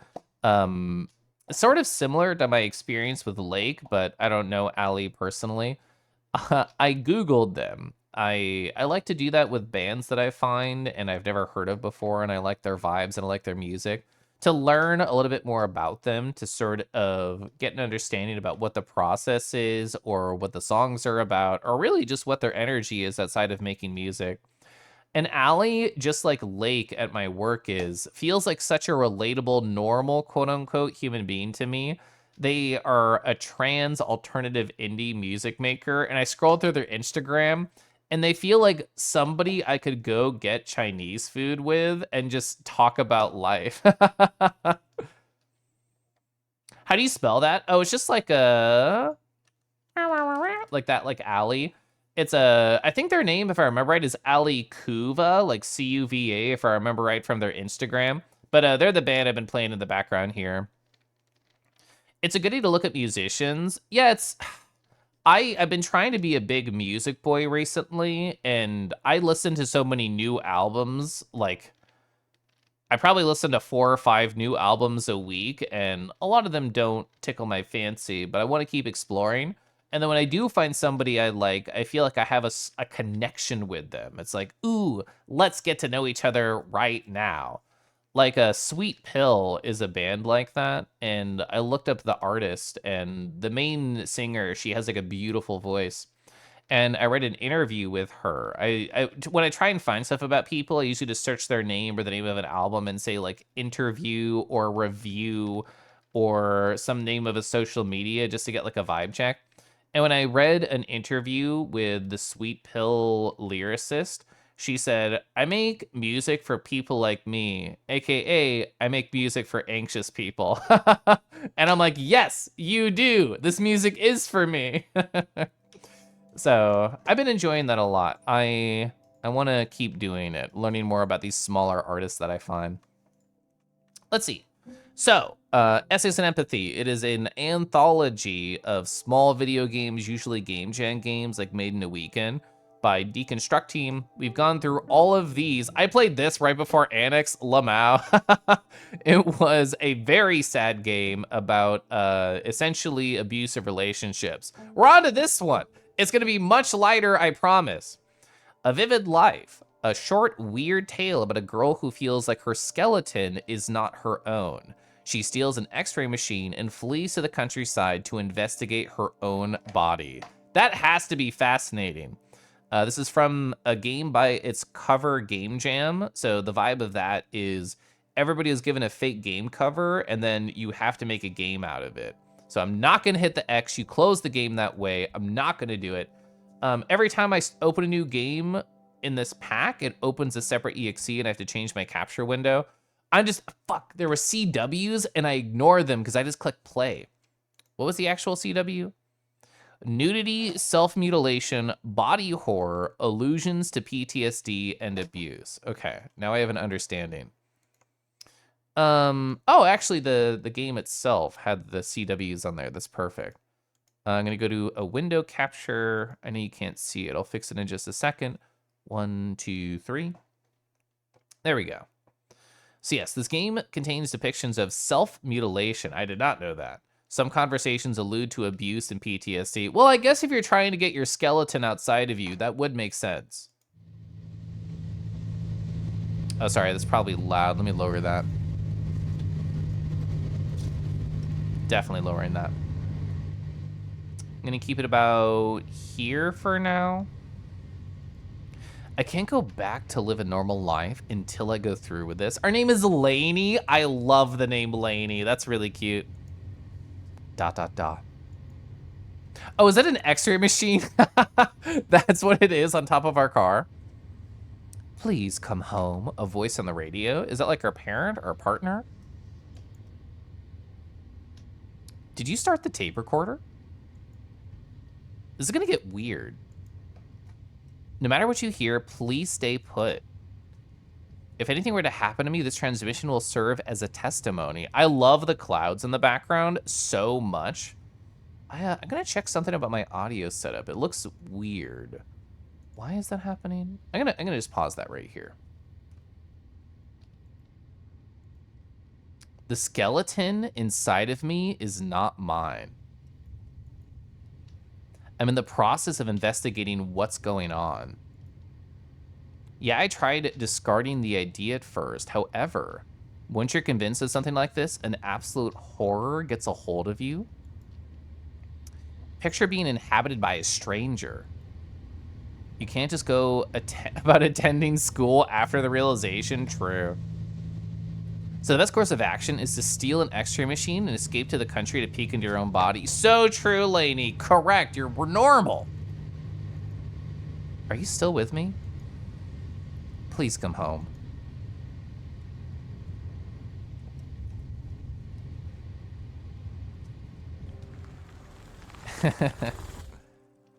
I love how you can see the city in the background too.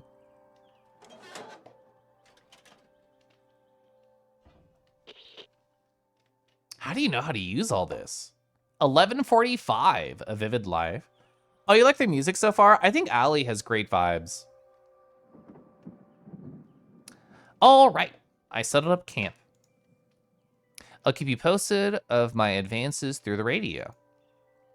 I brought a med kit in case the x-ray shows some strange body under my skin. And don't worry, I know my ways around a scalpel. I feel like I should be worried. I actually love their hoodie. It's just like a play button. That's like a nice, simple design. So then you tell someone with those deranged thoughts, look at the anatomy of the veins and the arteries. So inefficient. Cable management them. I don't like cable managing my own workspace. I don't want to do it to my body either. I can actually, no, it's fine. Okay, so we can click. Is it a WASD game? It's not, it's a click a game. Focus, Slaney, focus. First locate and then extract. We promise to stop digging randomly in our flesh. I mean, I think that's good. So I don't know what all these things are. This is that like a radio? This is the x-ray machine. And I don't think I can click anything else aside from those three, but I'm moving around. I know you can't see my mouse, but I'm exploring. Lainey here. Yeah, I'm gonna keep investigating. Ow. Whoa, here we go. So I feel like one of my eyes is definitely brighter on the hover over. So what can we see? Is anything pop up on the hover over like that? There's a cut right there on the thigh, so that makes me want to investigate there. We have to get the toe shot. Okay. I'm gonna try the head just because that's the only thing that stands out to me right now. I mean, it's a skeleton. Head is a good shot. Yeah, the eye. Oh, the teeth too? It's a crystal eye. I could gouge it out and examine closely. Okay, the CWs were not fucking around. These teeth are artificial. I should take a closer look at them. I brought some pliers with me. Oh my God. Let's try anything else. Let's try our chest too. So nothing weird about our chest. I'm kind of just investigating right now.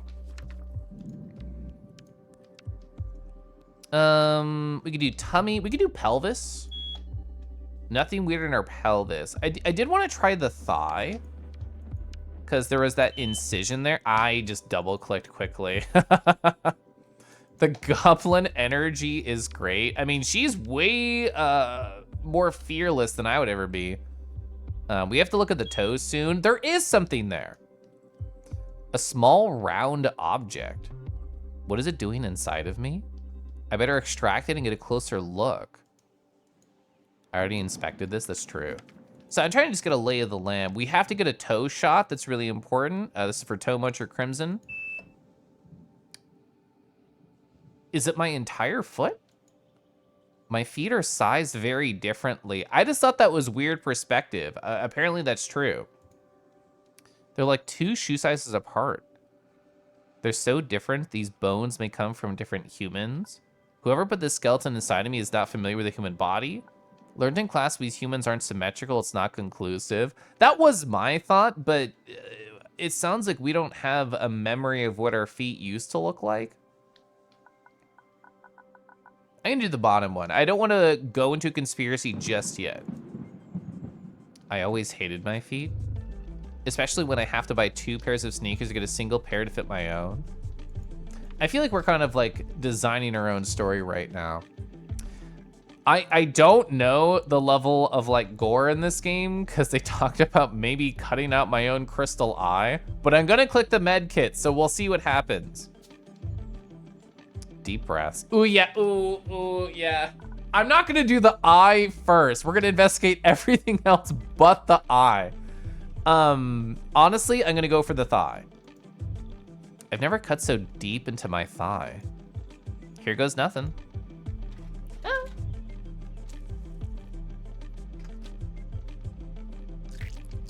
Don't squish! No squish! Yes, we did it just like that. We were shaking. So it was a bullet? I had a bullet inside my thigh. Now I remember Johan's games with his gun. This is a special caliber used by Russian agents. The wound is so old. Was I shot as a kid? I did think like that scar is like aged. That is a thought that I had. So I'm gonna click that one. I don't have any memories of this, but I recall a smell. It's making me want to cry. Okay, I'm going to click pull teeth out. I don't think they'll animate it much, but this is a possible CW warning. I'm clicking it. Yeah, this is gonna hurt. Do we have any sedatives? I should have stolen a bottle of vodka while I was at it. I don't think it'll zoom in. The other one for the thigh was pulled out. I would like to say we're safe, but I don't know for sure. Okay, no, it's fine. It's fine. It's fine.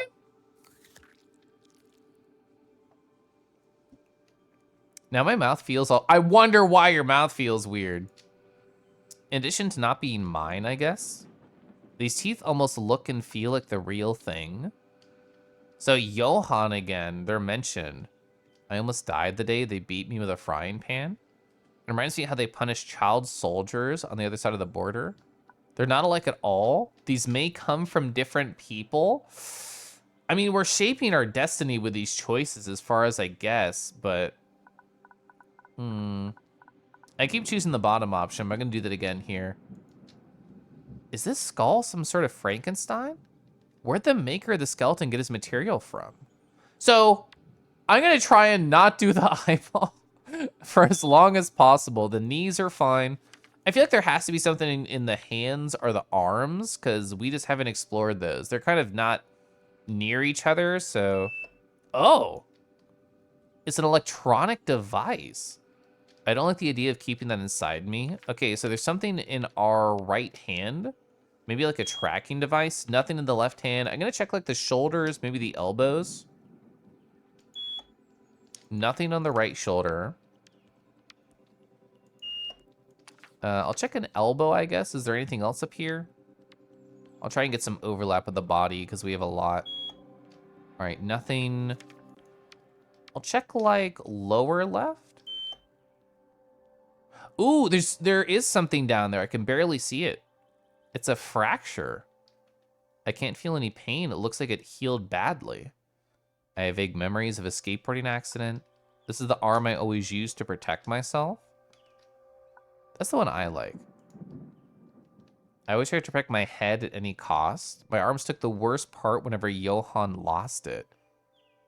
So most of the bones don't show, but I can see something on the upper left side. So that would be like just above the hips and the chest. So like here? Oh. There's a weird substance in my stomach. It reacts to x-rays. I wonder what it could be. I could try and make myself throw up. Oh no. Oh no. I have to talk to somebody. My feet are weird. Yeah, all of these. My feet? My feet can't definitely be mine. They're so gross. I always end up getting hurt because I buy the bigger size of a pair of shoes to fill one of them with paper to fill my smaller foot. It's not only having to buy 2 pairs is expensive, I look ridiculous. Please come home. This is the only thing they've ever said. These feet, I reject them. They're not mine. A fracture in my arm. You'd expect someone first get violent and then break out into crying once out of the trance. But Johan would do the crying first. He'd start weeping and sobbing, whispering, I'm sorry, I'm sorry. At some point, it turned into howling and start chasing me. Howling? Okay, the story got better. The depth of his cry, you can't run from it. I would just curl wherever I was. He'd kneel and hit me and hit me. I had to cover my head with this arm. I don't think there was one specific day that it broke. They just chipped your bones away. I don't know how much of this is real and how much is in their head. Yeah, please come home. My arm's not broken, it's spent. I believe I was shot as a kid. I know some memories from when we were kids are supposed to be nebulous. I love that word. I feel like I use the word nebulous like way more than the regular person. I feel like there's something in my head blocking them. Images don't get to me, but the sounds do, the smells do, especially the smells, yeah. The wound in my thigh is so old, the scar deformed by its growth. I did think it was old. I was shot as a kid, and this bullet has been somehow living inside of me for years. It smells like burnt flesh and rubble. The smell of high-pitched screams. I don't know what that analogy is. These bones ache. I pulled some teeth out of my mouth. That's true. They're also weird and different. The color's all wrong. I'm sure these come from different people. My skull has been crafted. I knew it. These are not my original bones. Hey, now it makes sense why I felt so gross to chew food. It feels like feeding from other people's mouths. I don't want to eat ever again. Yeah, I was gonna try and talk to them normally, but it doesn't work. I think I have to keep cutting into myself. I haven't checked like this area at all. I really don't want to do it to my eye. I'm gonna try and avoid the eye for as long as possible. What other spots have I not focused on? I guess clavicle? Oh! Some of the skeleton's cervical discs has been replaced. When they push you out of a window? Whoa, that last one is bonkers. This brings back vague memories of being buried. The dust, the rubble pressing against my back. Was I ever trapped inside of a collapsed building? Okay. Yeah, definitely skin. Definitely skin. Extract the microchip under my skin. It's not gonna zoom in, I trust. Let's remove this baby.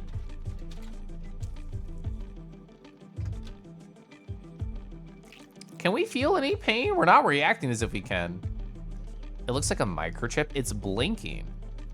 This is the citizenship chip we all have installed at birth.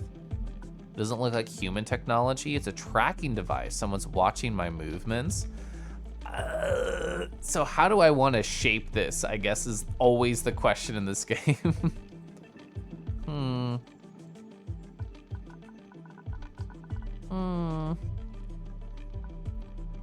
So aliens, somebody's watching, or to diffuse the tension. Well, I've already accepted tension is real and tension is present. So this is a high military tech, somehow I can tell. Why would any intelligence agency want to keep track of me? I'm going to click throw up. CW emetophobia. 1, 2, 3.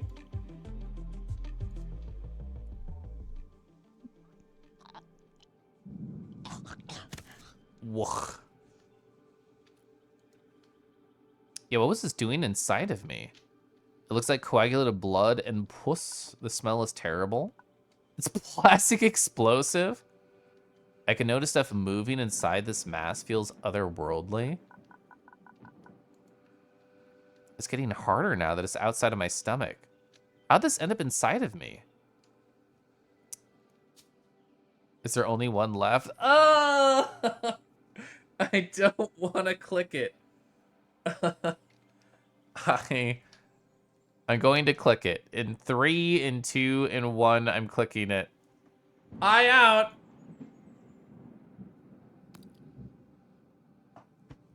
Let's take a quick look and put it back. I can feel the cold air inside my skull. It's really unpleasant. The price I paid for my stupidity. Feel life pulsating inside of it. There's a code number behind this. I like the code number. I somehow recognize this number pattern. It feels military. Put it back, put it back, put it back, put it back, put it back.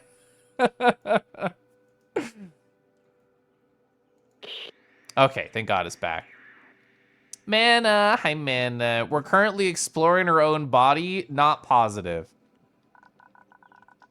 Let's see. Did I tell you about how I got spine surgery? I got these cervical discs replaced only a few months ago. Oh, by the way, how are you healing, man? I know you talked about being under the weather post-con.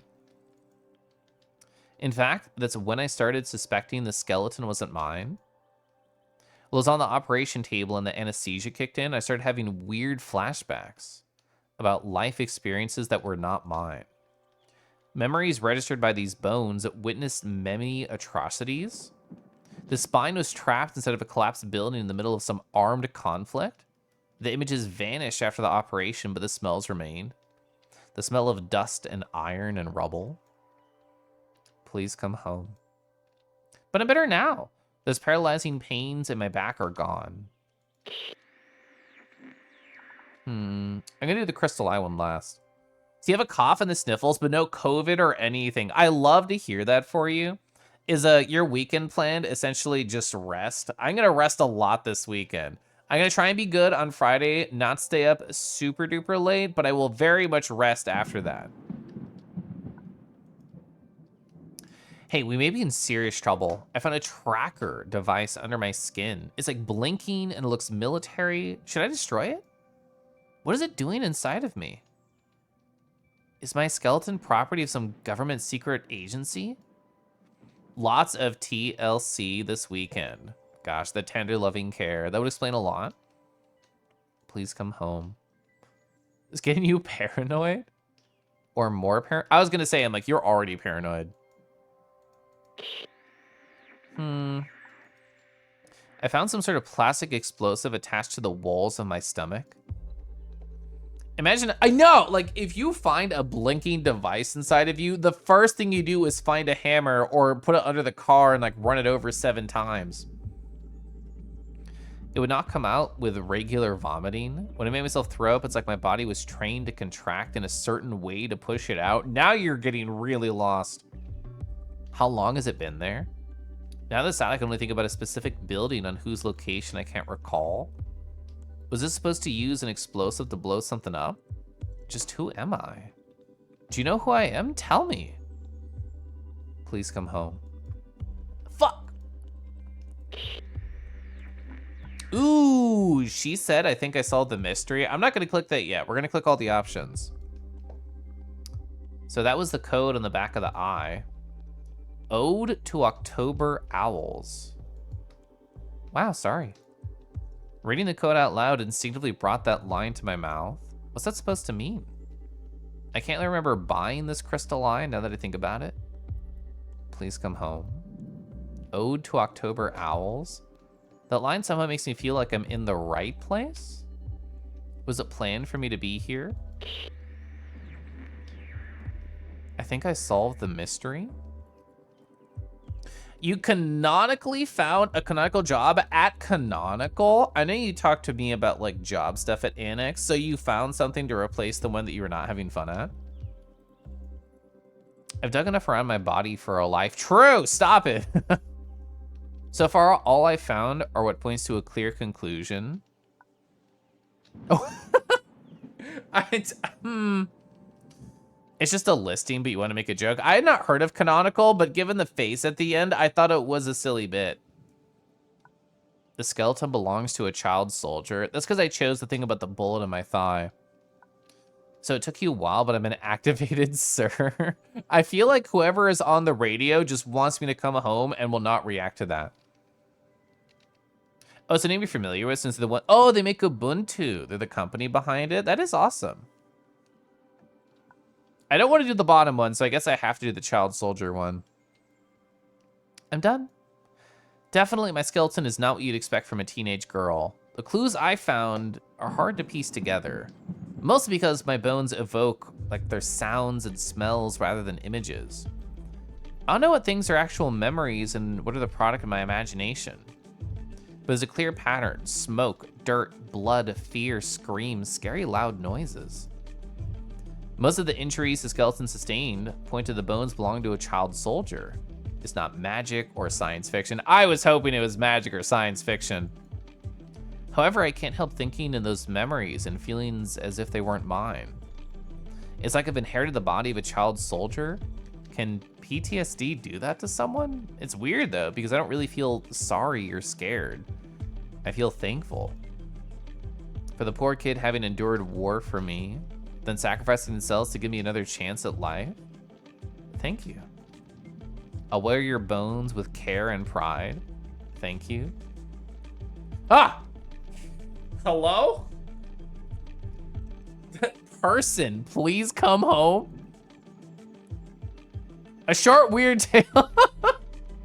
Inspired by D. Goryanov's entry for the Famicase exhibit. I have not heard of this one.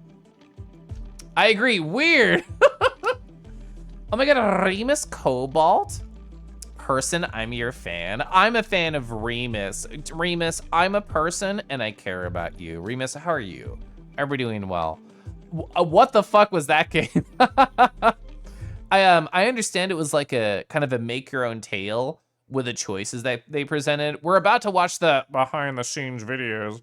When there was the short blurb of like this girl says her skeleton is not her own. I really thought it was going to be like a trans allegory because one of the 3 people at Destruct Team is trans, Fingerspit, and they're really fucking cool. And I thought it would be, oh, you know, I'm trying to understand why this body does not feel right. And then it went in a little bit of a different direction, but it was interesting still. You're gonna slurp, slurp, slurp my face. Is that a promise? Can I take off my glasses first, or do I have to expect they'll get wet? So we know this one was a bit strange, but we really wanted to do something that spoke to us. A big Wumpish Tale, a game by Kelly. Knocking over my problems one by one with my large tail. Ooh, I have to change this over here. I need to click this, and then this, and then this. Okay. So now I can go over pause music here. An allegory about the child soldier to trans pipeline. In a hole in the ground, there lived a Wumpish. A Wumpish. I love that word. That word brings me such joy. That word was like inspired by like a random tweet I saw years ago, and I love it. I'm getting all wet. Well, you have to dry me off too, Remus. Otherwise, it's rude. Watch video. Essays on empathy. You just missed this one. It was very strange, Cadenza. Also, hi. I love the dioramas they make for these. 11:45 Vivid Live. I'm gonna up that just a hair. I'm gonna go here, and that should be fine. That might be too loud. I'll keep it here. In October 2018, I think, and it was made in the again by its cover Game Jam. That it's. You're right, a smutty dance fic. I teleport behind you. Hello, Caleb. Oh my gosh. Well, you were right there. How'd you do that, Remus? Remus, have you practiced your teleportation? Is this how I can see you on a regular basis now? The fanfic? I was wondering, I'm like, am I not hip with the youth anymore? The youth of Remus Cobalt? Like, do I not know what danfics are? Am I uncool?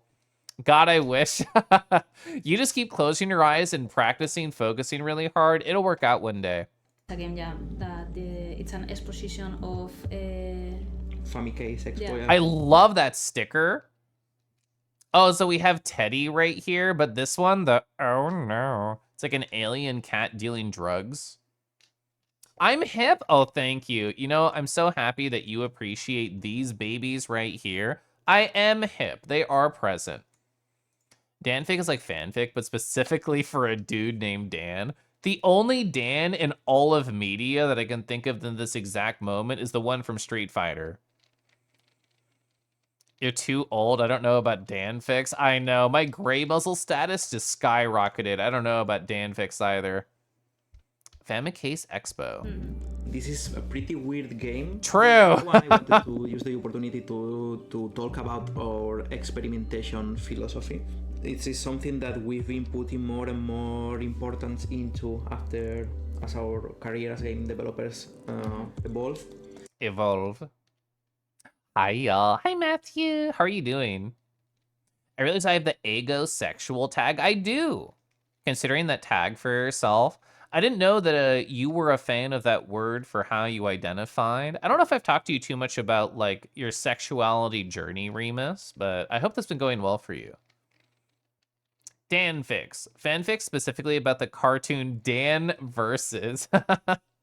And it is because after Gods Will Be Watching, we thought that we already knew how to make video games and decided to rent an office and have a bigger team and just started making a really ambitious game with a really complex narrative, and we were trying space opera with AI characters. This is a game that was like, I believe, canceled in the end. They still made a soundtrack for it, Fingerspit, Atticus 7. You're a very confused sexual. Well, don't worry. I was and am still a little bit there. And with procedural narrative, I mean, it was really big. It was really after a year of work, it didn't have a single minute worth of gameplay, and I mean, we had to cancel it, and it was a pretty heavy blow. And after that, we spent another whole year making a different game, and it also failed. Yeah. And the Resistance Club happened. We already explained this at mixing different games. So with this lesson, after the Resistance Club, we decided to not think that we know how to make games. Doing good. I love to hear that. I hope I can pet your face in this virtual world called VR Chat on Friday. For the Daniverse. And skip the failures and go directly into experimentation. And I think this is a pretty great example of what we do, what we mean by experimenting, which is let's try different genres, different designs, while keeping our DNA or style or something like that, which I was just talking about with my husband during the trip to Annex that I'm a big fan of failing quickly. Specifically when I'm prototyping things for my job, I think, what is the minimum viable product? What is like the smallest version of success that I can aim for? And then just do that. And if I fail along the way, okay, well, if the core simple item that I tried to make failed, that means it would have failed at a larger level. So let's try and make a different approach. Let's do smaller, quote unquote, sprints. I like that idea. Always looking forward to it. VRC, as soon as it ends, I know. It's so selfish of me to say out loud, Matthew, but I did the con last weekend, so I couldn't do any virtual reality. I'm incredibly excited to get back to being virtual, to get back to my habits, to get back to virtual boy kissing. I think it still feels like a deconstructing game. For example, finding inspiration in a Famicase cover designed by someone else, it's already a great input to change your narrative. I mean, your creative output and stuff like that. Virtual Diva, thank you. How would I look with like a Miku wig, Remus? What do you say? I was reading a book named The Weird and the Eerie. I wanted to apply those concepts to game design, and this is what I came up with. It feels like a bit with like an episode of The Twilight Zone, maybe. Yeah, That kind of because philosophy. it has that mood. Yeah. You say a wook. I'm so happy you approve of my Miku daydreams. So you need to set up VRC, gonna see how it runs your new machine. I love this idea for you. I know your old computer would scream and shout and then pout at the idea of rendering so many cute, beautiful friends. So I know it was hard for me to come say hi and pet your face because your machine might not be able to handle all the love and affection I throw at your way. But your new machine, what if? What if it could handle all my love and affection that I throw at you? Also, chat, there's an ad starting in like 9 seconds. I can't stop it. I'm just gonna let it roll. So, We were actually like, you were like studying that stuff because we were making another game that we canceled. Yeah. That was like a horror game. I did not realize how many games they started but never finished. And that just makes me think, is this a very common thing in game development? I assume that it is. And yeah. that's why it was like, all right, we messed up again. We had to cancel another game, but let's put this horror knowledge to work. I love to do a pretty adventure worlds and like smaller groups. I think Mythical Red Fox is a perfect person to try and set things up like that. They love going to worlds with like small groups and exploring. Gotta be? I think so. Like, as somebody who works in tech and does like a lot of coding projects on the side, I imagine the same thing is true in game dev in a large part, where people work on the big project during the day, and then at night they're like, I'm gonna work on this tiny side thing. Mythic is so pretty. The ad's running. I don't know if you can hear me. I mean pretty good at VRC. I mean, all are true, all the above. At least on a weekend. Yeah. I mean, we keep canceling games, of course, yeah. but I think we cancel them sooner. Like Yeah, this yeah. one, we were 3 months into development, and it's like, okay, we're not going to make this. Let's not get attached to projects. It's better just to cancel them and cycle over them when the project is the project, when it's the one, you know it, and you just go through it and make it. Yeah. This is something we cannot steal. I missed the pause. I clicked and I was off. I would love to get like a huge 80-person group and like an exploration world together. The closest analog I have was the previous Ferality. They had, like high instance user number worlds where you could hang out with 150 plus people. And I know friends who turned off the culling and just suffered through to get a couple of photos. And everybody told me who did try this, they actually did not crash and burn. It, as soon as everybody finally loaded, it just felt like you were in a bazaar with people. It was a big world. You think that could be fun? I'm sure there are like really cool larger worlds in VR chat and not just hotels and bars and stuff where I spend all of my time. I miss the pause. I miss them dearly, and I'll give them affection the next time I see them. Also, I think I read it during the ad, and also I just want to read it again. Mythic is so pretty. True. I mean, pretty. True. I mean, pretty. Yeah. Pretty good at VRC. They are. I think they're really good at getting adventure groups together. It's been so long since I felt a sense of flow with work stuff. Referencing that they know that they're on the right project. That was me at my previous job. I felt like I was just doing the same thing over and over. I never related to Office Space growing up because I was just too young to understand. I had never had a job like that. But I kind of just felt like the things that I did every day at previous job was kind of like the TPS reports. Kisses me in the Backrooms world? Only kisses? You could do a lot more in the Backrooms world. Talk about, because it's something that you will get to see in the future with a really big game that we are working on and we will eventually release. But you can tell from even Behind Every Great One and A Vivid Life and Eternal Home Floristry, That's the next one. they all have bits that have ended up being in the new game we're doing. Yeah. And you will get to see Oh, when this was released, that was probably Cosmic Wheel's Sisterhood that they're talking about. that eventually in the future. But yeah, I mean, this experimentation, even if you don't get to, I mean, you don't need to have the idea like this is Ludum Dare or a Game Jam project that made it big and it's super cool and we are making a game about this. You can just pick from here and there from all the projects you've made, just the best parts, and try to build something with it. It's pretty interesting. If it was the aesthetic, the themes, design, I don't know, the music even. Yeah, here I think it was the mystery or something that, and the gameplay that you need to keep scanning your body, and you keep scanning your the skeleton and see different parts and do stuff. And this one also has a lot of text.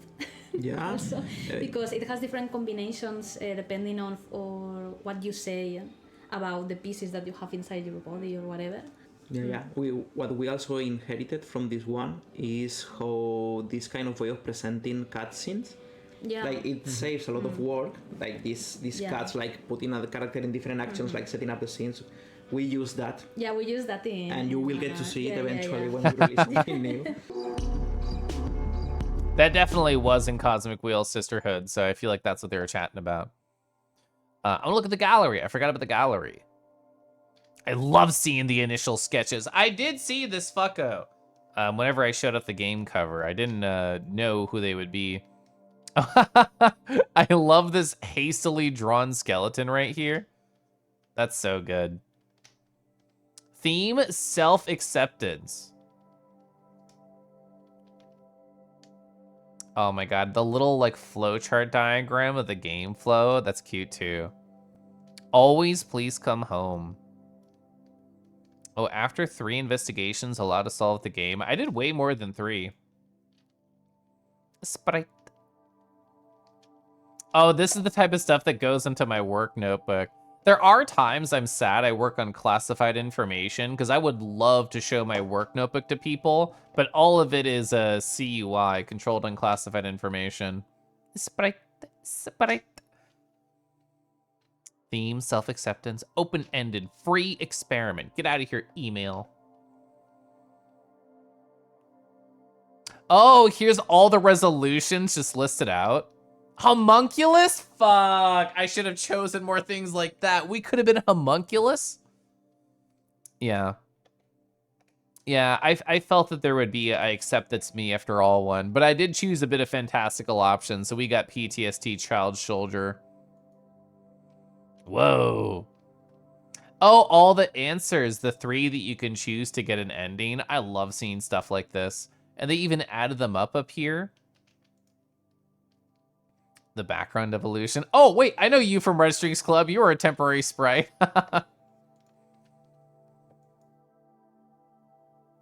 Oh, it shows you where all the things are here. That's so nice. I wanted to skip the stabbing animation, so I clicked through that quickly. Delightfully weird. That's what I like from my video games. I should go on the other side. There's text over here, which is why I'm a right corner boy. So, Eternal Home Floristry. Floristry. So, a narrative experience about a hitman working at a flower shop while his injuries heal. So, Surprise managed to build this game in just 72 hours. Oh, they went to a cute flower shop for, like, research? I like that idea. Yeah. Aw, man, homophobia, fuck. I'm just trying to chill. Homophobia, ableism, and mentions of severe violence. Those are the content warnings. It's going to open a separate EXE, so I'm going to set that up. Sprite. I just keep reading Sprite over and over from Remus, and I smile every time. But maybe it's because Remus said it, and I always smile at Remus. The daffodils hate the gays. I have to talk to the daffodils. They used to be so cool. They used to be so loving, and then something shifted. I'm going to guess this level of volume. Let's try this out. Bing. English. I am a killer. Gun for hire. Chat's making you giggle. Chat, if you type things, I will giggle at it. Wow, I'm sure Kelf and I are the gayest boyfriends in a different timeline. You know what? I could believe it absolutely so. God, that is a fun idea. just daydreaming. Oh my god, what if me and this other friend who's 10,000 miles away, what if we were actually neighborhood besties and also held hands in high school? Wait, I'm gonna lower that volume a bit. After taking that many lives, I thought I'd have to run, drive, regret. But none of those murders felt as bad as pulling out the flowers from Sebastian's garden. Apparently we're someone named Gordon here. This is how Undertale AU starts. So true. My friend Lunar Buho, actually don't know if they finished it. I could assume that they did, given that it's been like a week and I was at Annex. But they were streaming Undertale blind for their birthday, and it was so cute seeing somebody who knows nothing about Undertale getting to experience that bright joy in your heart that you get when you see all the cute stuff that happens. Ooh, I love this pixel art. Imagine making something this gorgeous in 72 hours.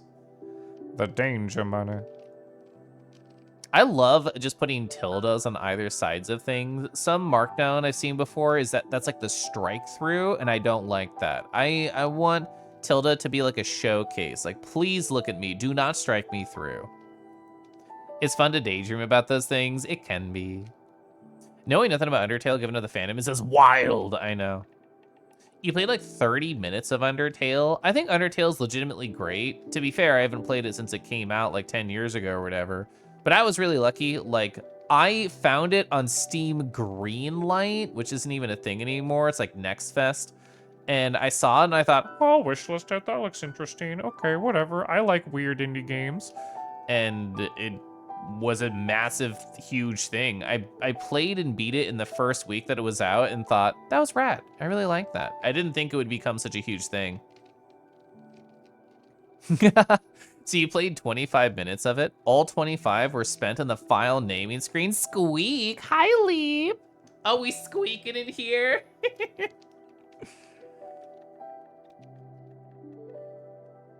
Caliph boy kissing. Oh, frick, you couldn't hear that. Frick, I ruined it. You know what I can do?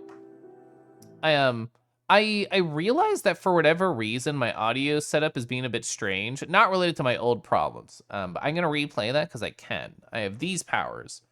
Where is it? Where are my powers? My powers are here. And then I click this. There we go.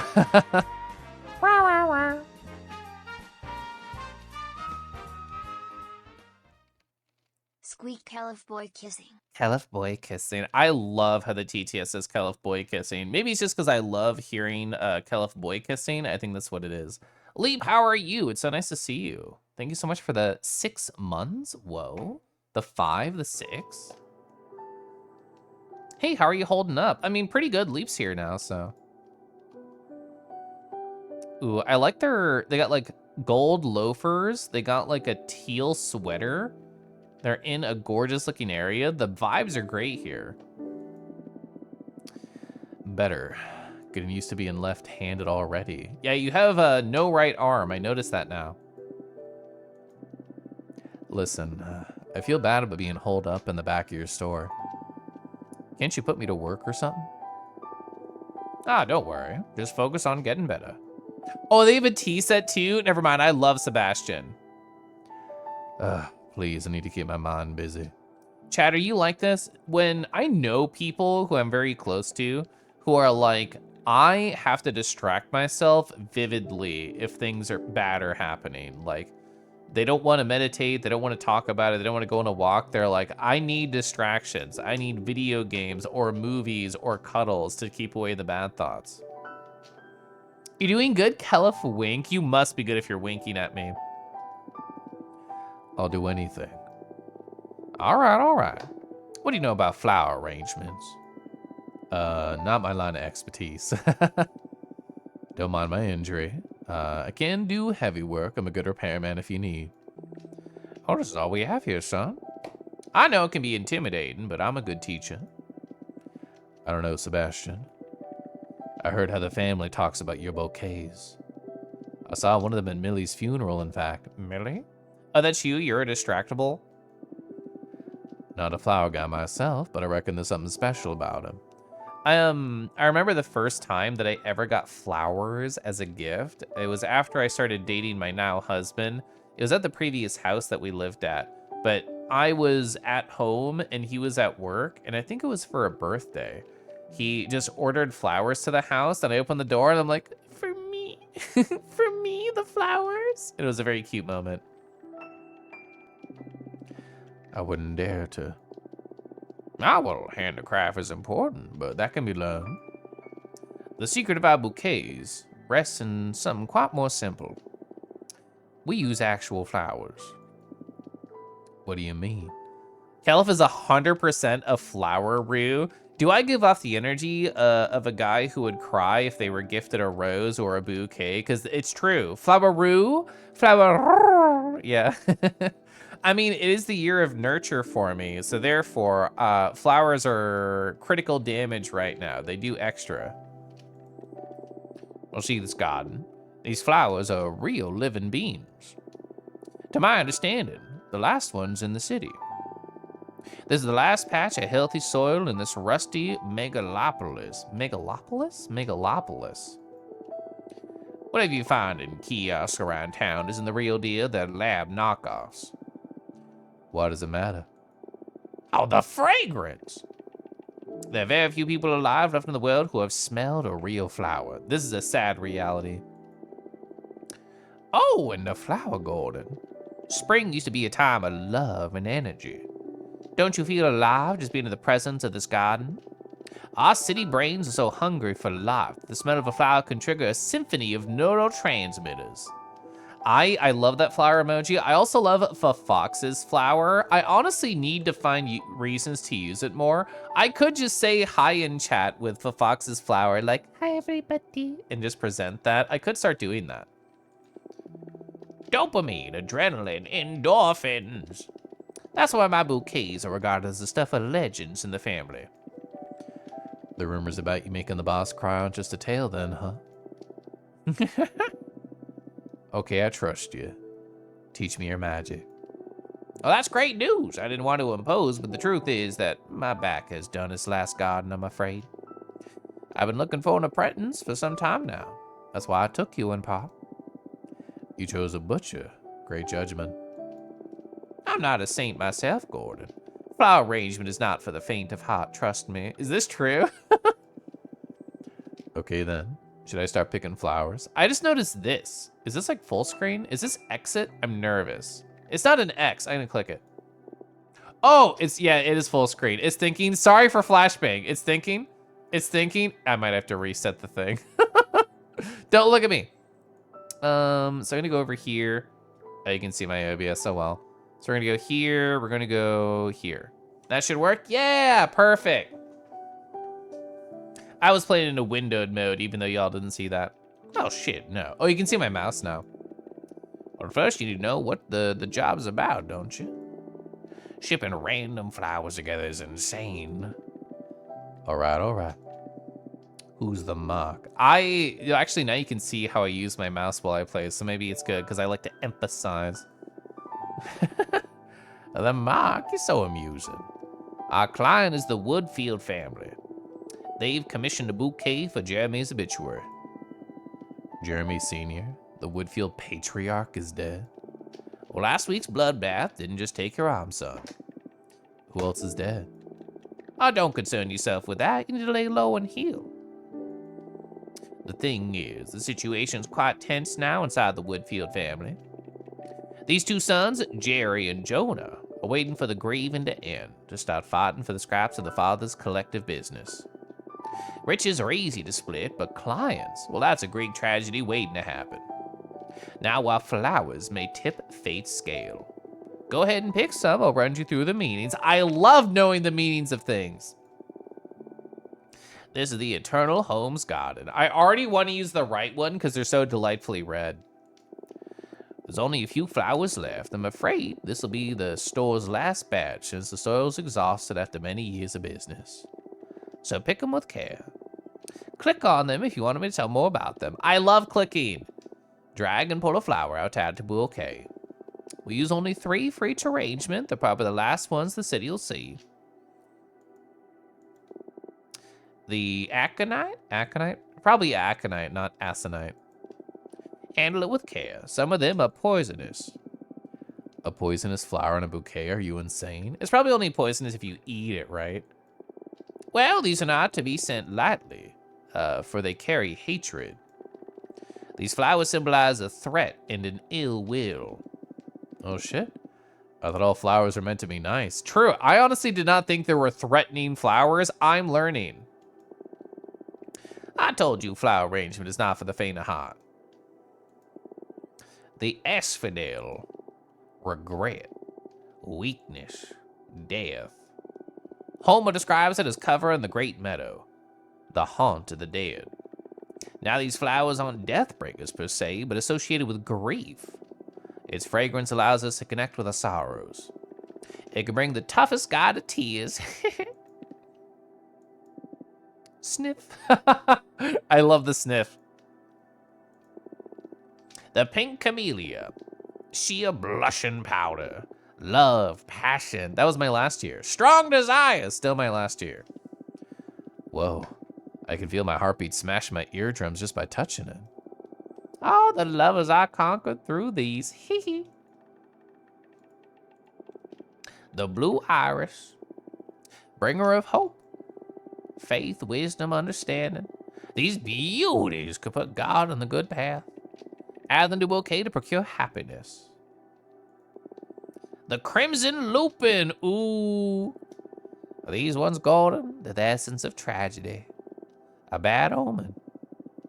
They have a presence, that's for sure. If you wish for things to go sour, make sure to add a crimson lupin. So we could do like grief. We could do hope, right? Oh, sorry, which one is hope? I'm so bad at remembering these things. That's love and passion. And this is the hope one. Yeah. So we could do like grief. Bing. I actually love that it dinged. Where do I put this? Oh, I pull it out and I take it with me. And we toast the flower? Is that what we do? And have it with apricot jam? I'm pretty sure. Nice. Ooh, wait. I think I fell for the game's ploy. There's more negative here than positive if I only pull positive flowers at the start. Hatred, threat, ill will. So, I mean, there was just a murder and a funeral, so we have to do, like, hope. We have to do hope and we have to do grieving, right? That makes sense? Yes, sorrow. I'm gonna be a good boy. I might regret it later. Oh my god, that tugs so nicely. It's squeezed. Well, time to put them together. Are you up for an extensive lesson on the 7 crucial steps of flower arrangements? Yes, please. Oh, what, are you insane? I wouldn't wish that for my worst enemy. I would love a bolded list, Sebastian, please. Just go unbound and do your best. We all have the potential for beauty. Drag and drop the flowers in the vase. You can pick any extra decorations you want to add from my workbench. You can rotate an item by keeping... Oh, shit, I have to use my hand. I've been playing with a fidget toy. By pressing control of the... Oh, right mouse button, I can keep fidgeting. Let me know when you're done. Okay. So... Oh, I have to click first, and then I spin... Oh, I see. Oh, I get it. I get it. Okay, okay, okay. So we need one of these. We're gonna put it over here to the side. Beautiful. It's not symmetrical at all. Okay, okay. We're chilling. We're vibing. I don't know if I can send forward or back. I don't think I have that control of granularity. So, but I can do like this. Wait, so how would I want to do it? No, I'd want to keep you more like center. The white one's gonna be like the center piece. Oh, you know what I think I could do is probably drag and then put it in front. No, I can't. So it has like a set Z-axis order as far as I can tell, which makes sense because it's like the statement piece. I don't think I can flip horizontally either. This is all just about aesthetics. So I'm gonna have, ooh, beautiful, beautiful. This definitely helped inspire Cosmic Wheel Sister. How would this feel? Just some texture in the background. Oh my god, I can barely see it. No. Okay, good. I'm glad I had this dragon's claw. I feel so gentle with it. Done. Ooh, that smell. The bouquet is called The Last Day of Winter. A rejuvenizing, is that a thing? A rejuvenizing fragrance after a period of grief. The light at the end of the tunnel. Ship it. I wonder how many scenarios there are. Those brothers are fools. Found it was something that didn't even build themselves. Is that what happens when you die? People split up your remains? I mean, that's what wills are. Lucky for me, I haven't built up anything. Just waned the legacies in any case.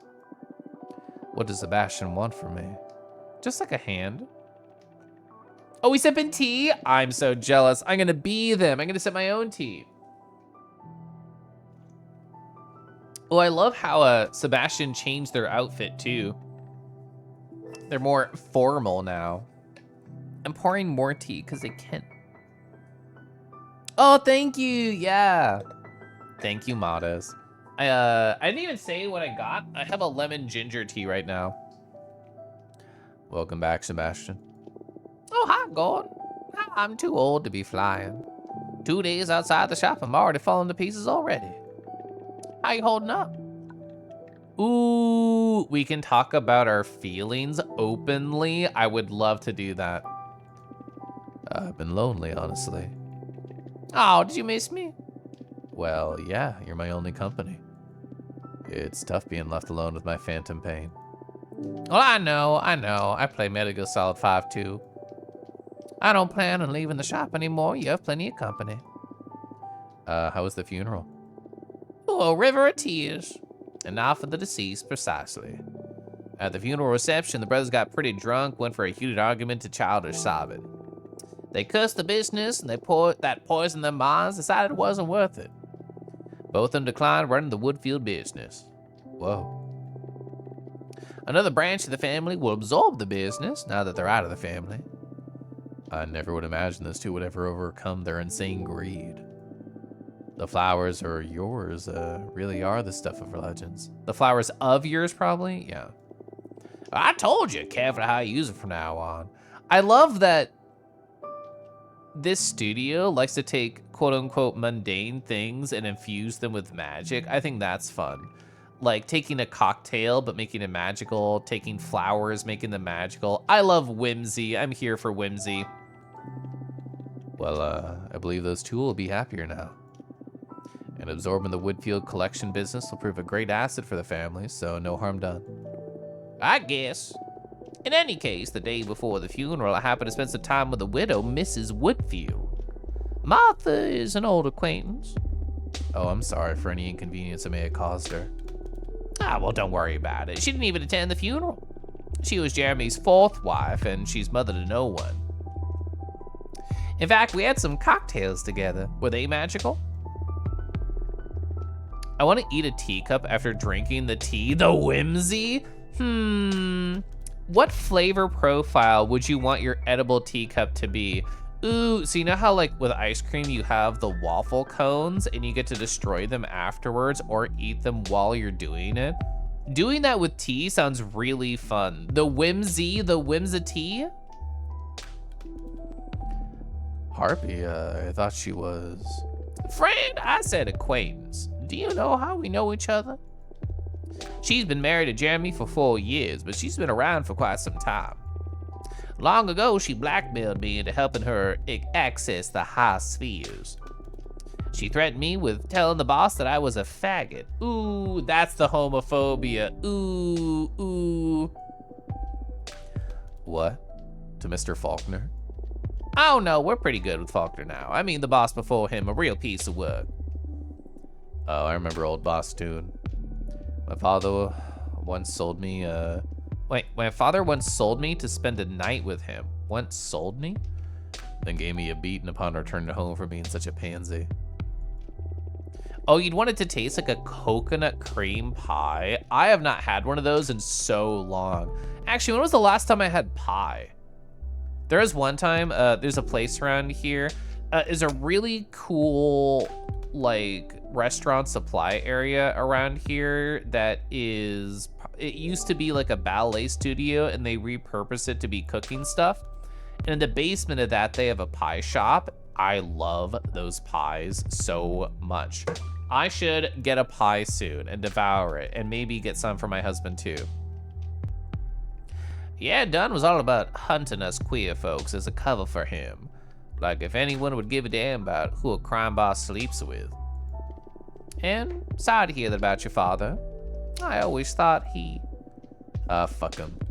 The guy's a legend in the eyes of the family, but I wouldn't care less if he died tomorrow. I'd happily pull the trigger, I tell you. ... Sorry, what's this about Martha Widow? Yeah, let's change the subject. Ooh, pie picks imminent. I have a friend who sometimes stops by the streams, and it's correct to say, this is a real sentence, that they have a kink for getting pies tossed into their face. And it's kind of adorable how excited they are about somebody pieing them. It's like a cartoon character escaped from that reality, came to ours and thought, oh, what? You're not all into getting pied in the face with a coconut cream pie? Ah, yes. She confessed to me. She's sure her lawyer had something to do with her husband's death. But she doesn't dare to say anything because she was having an affair with said lawyer. That hag thinks we're friends or something, came to me asking her for old time's sake. The nerve. Do you fancy putting a bouquet together for her? Ooh, for someone you don't like? Sure. Okay, so these are the real bad ones, right? Yeah, bad omen, tragedy. Yeah, hatred, threat, ill will. I mean, you called them a hag, so... Ooh, wait, sorry, I have to appreciate the stretch. Ooh, ooh, ooh, ooh, ooh, ooh, ooh, we can make a dance.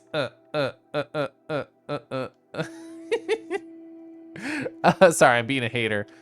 So these are all multiples of 3, right? I mean, it just shows 2, so I ruined the multiples.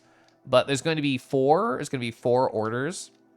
Or I guess 5. Sorry, there's 5 sets of flowers, and there's 5 sets of 3. So I hate you. A strong desire of hatred. We could put that in there. I want to save some other stuff. Ooh. We're going to do it. Duck Dance is such a cute emote. I love Duck Dance.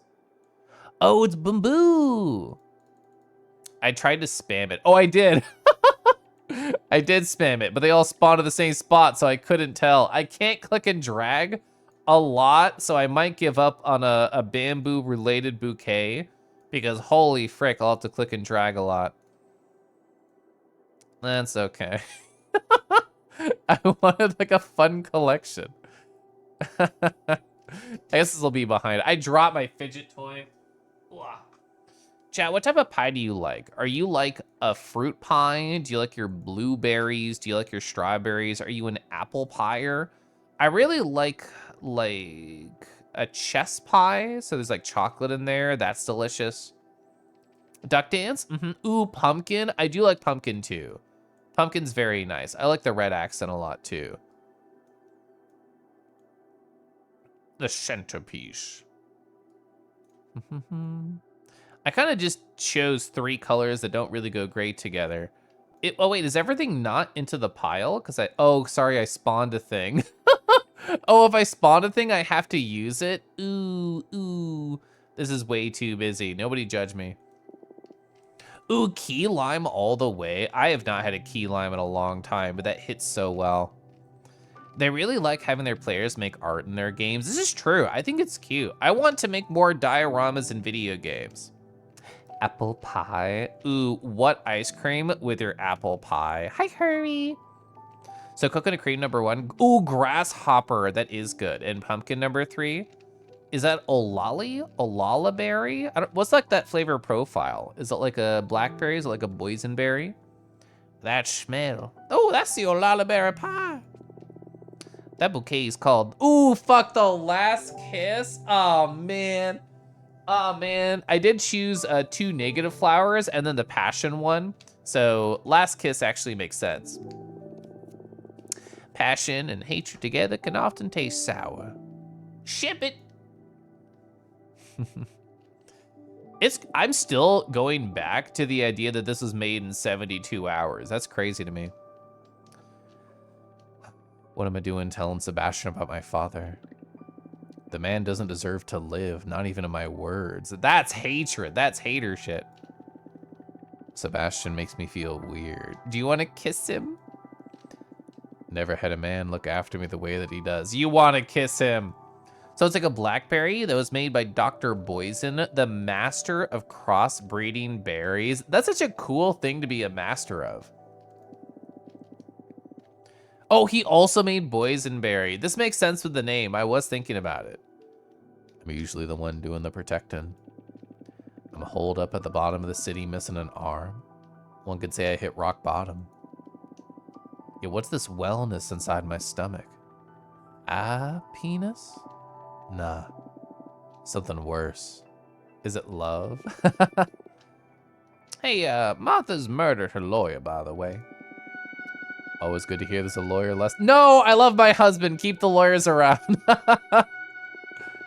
And then, then killed herself? Talk about killing 2 birds with 1 stone. That bouquet I made was dangerous. Chat, there's an ad starting in like 10 seconds. I can't stop it. Well, that's a bit extreme, don't you think? It's a bit scary that ads just come up every half an hour or so on Twitch. You only get 3 snoozes, and then they take forever to come back. It's a bit scary how easy you dismiss death. Well, first, the lawyer was a murderer, and Martha just deserved it. And second, I'm a hitman. Yeah, I was thinking about that. What do you expect my sensibilities to be? So he did it as an academic, though. I'm reading this during the ad, but I can do it anyway. After he was done, he didn't do anything with them. Then the Knotts family came and bought all of his berry vines. That's fascinating. So he did it as kind of like a science experiment, as like, I want to see if I can do it, and then it turned out to be delicious. Serves me right. Shouldn't keep my expectations this high. What are you expecting from me exactly? I guess nothing. It's just this weird mentor to mentee affection. Never had an apprentice before. I may be too invested in us. That's cute, actually. Sorry. Oh, it's not your fault. We'll get there. Thank you. Anyway, Gordon. I don't like that tone. Promise me you won't leave me running gun. You won't leave running guns out when I tell you this? There's nothing you can do about it. Not with a gun, at least. Okay, so the ads are over now, so I'll read that again. He did it as an academic, though. That is cool, though, because I imagine that kind of stuff as passion first. But I guess if you're a big nerd, it's like, how can I crossbreed each of these berries? How can I get red berry to really want to merge with blueberry, but do it on a scientific level and not just a passion level? Tell me already. Well, they got you a partner. Patrick? Ooh, partner? Sorry. Why? Who's they? Oh, the family that checking allegiances. After you killed the police chief Medina, well, the patriarchs have been pretty divided and paranoia is spread among the ranks. First of all, I didn't know that cop was family. Secondly, let me send a message out there so they know I killed that bastard because I wanted to, not as a part of like a plot. It doesn't matter what you say. You were just the gun. It was someone else that pulled the trigger. What do you mean? Well, they played you. Medina was innocent. The biggest, juiciest berries with the smallest of seeds. A friend of mine posted like a collection of peppers in a Discord, and it just reminded me of like the hot part is the seeds and not the actual pepper itself. I've never been a big spicy guy. I like very simple like habanero peppers, but not too much more than that. But Patrick told me, oh, I'm sorry. You sacrificed an arm and some cop's life just so someone inside the family could improve a point. Well, now focus. Does Patrick know where you are right now? So the Knott's Berry Farm got famous for fried chicken of all things, really? Now it's an amusement park. I did hear that before. Gordon. Yes. I told him before you destroyed my phone. Oh, okay. So right now, they have Varys subbing right here on the stream. I think they're a kobold and they're excited. Uh-huh. Oh, sorry, I need to do this. Caliph squish, Caliph squish, Caliph squish, Caliph hug, Caliph excite. Caliph excite. Varys. Hi, Varys. Thank you so much for the 26 months. I hope you're doing amazing. How is Kobold life? Kobold good? Kobold nice? Kobold happy? Kobold content? Kobold hugs? Kobold squish? Kobold excite? Hi, Varys. How was your week? How is your weekend looking? I'm still learning. There's like a thing with my audio that I'll investigate later, which is why it was paused at the start. But hi. So right now they have him as a forced guest at the Banks Hotel. We have to do something about it. You and me are done, my boy. I spent a week hidden here. Patrick hasn't spilled the beans so far, so we can trust him. To my knowledge, and I'm sorry to intrude, is that you and Patrick had a fallout about a month ago. It wasn't a fallout. We're not a couple. Ooh, we're not a couple anymore. So you could fall back in, right? So Kobold's taking care of Kyoshi. Whoa, you got a fractured rib at work? Whoa. So this week from slipping on ice. That is actually really rough.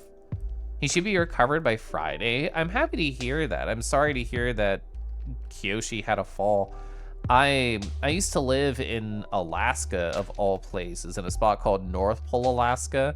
And I think by living there for a number of years, it made me incredibly paranoid about ice and slipping and falling. So by the time I went down to the lower 48, as Alaskans call it, I felt like prepared for being safe. Need some kobold care? I think everybody needs kobold care. We're not a couple anymore, but that's it. We keep working together like the professionals we are. Just, I've been a bit depressed lately, nothing more. So doctor said as long as he doesn't move much, he should get raided by Lucario Snow. Oh my god, hi, whoa.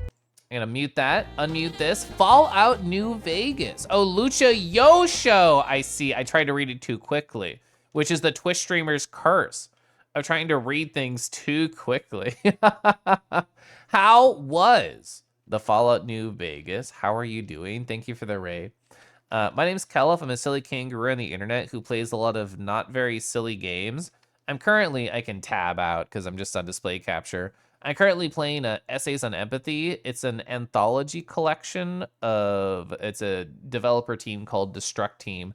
And they make weird, sad indie video games. And I am the weird, sad indie video game guy. Well, we just finished playing this one, A Vivid Life. It's about a girl whose skeleton is not her own, and she has an x-ray machine to try and figure it out. Currently, we're playing Eternal Home Floristry. The idea being that we are a hitman, but we're helping somebody put together flower bouquets while we heal. He's okay for the most part. So, I mean, that's nice to hear that there's not future problems coming down the pipeline. It's like, hey, you just need to rest up for a little bit and you'll get back to normal. Yeah, I'm gonna tab back over, where is it? Here. Yeah. I'm going to do this and this. Perfect. And go back into my beautiful corner.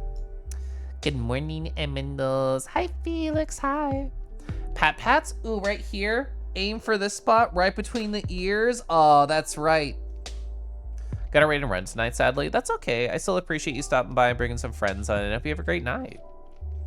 Big purple dragon with wonderful licks. Felix, I recently saw that you joined a group chat that I don't ever really talk in. I just leave emoji reactions.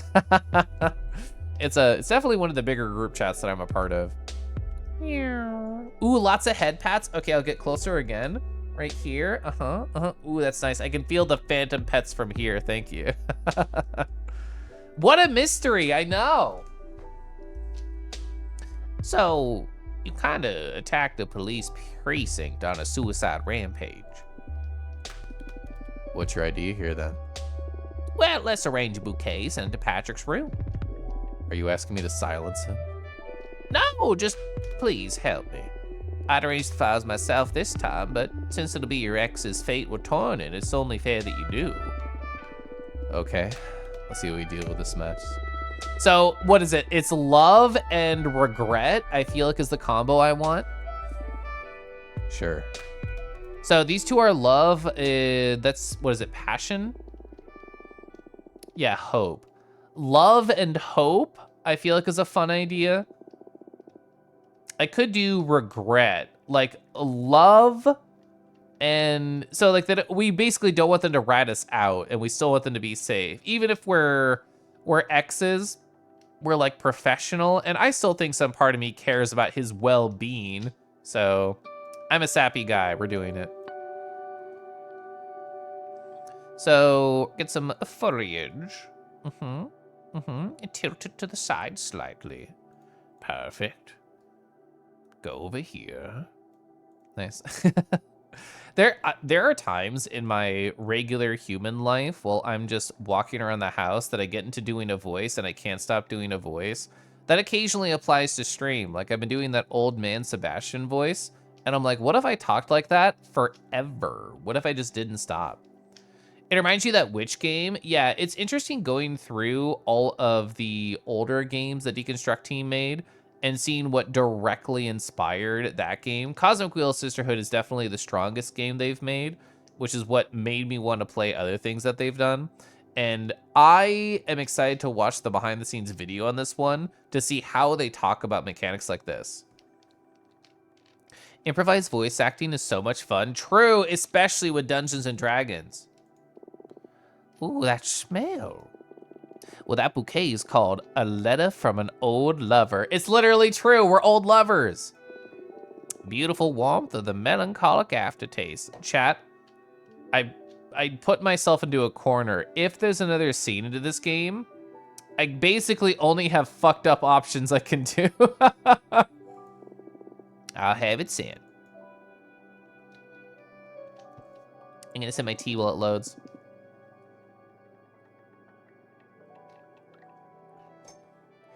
Well, it hurts to see Sebastian scared. Why am I so disappointed? I'm a fool.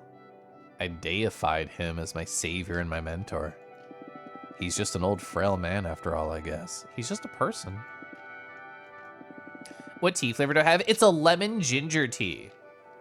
I'm not being fair. He's a good man. He took me in. He healed me. He taught me new ways. Sebastian's a good man. I am not.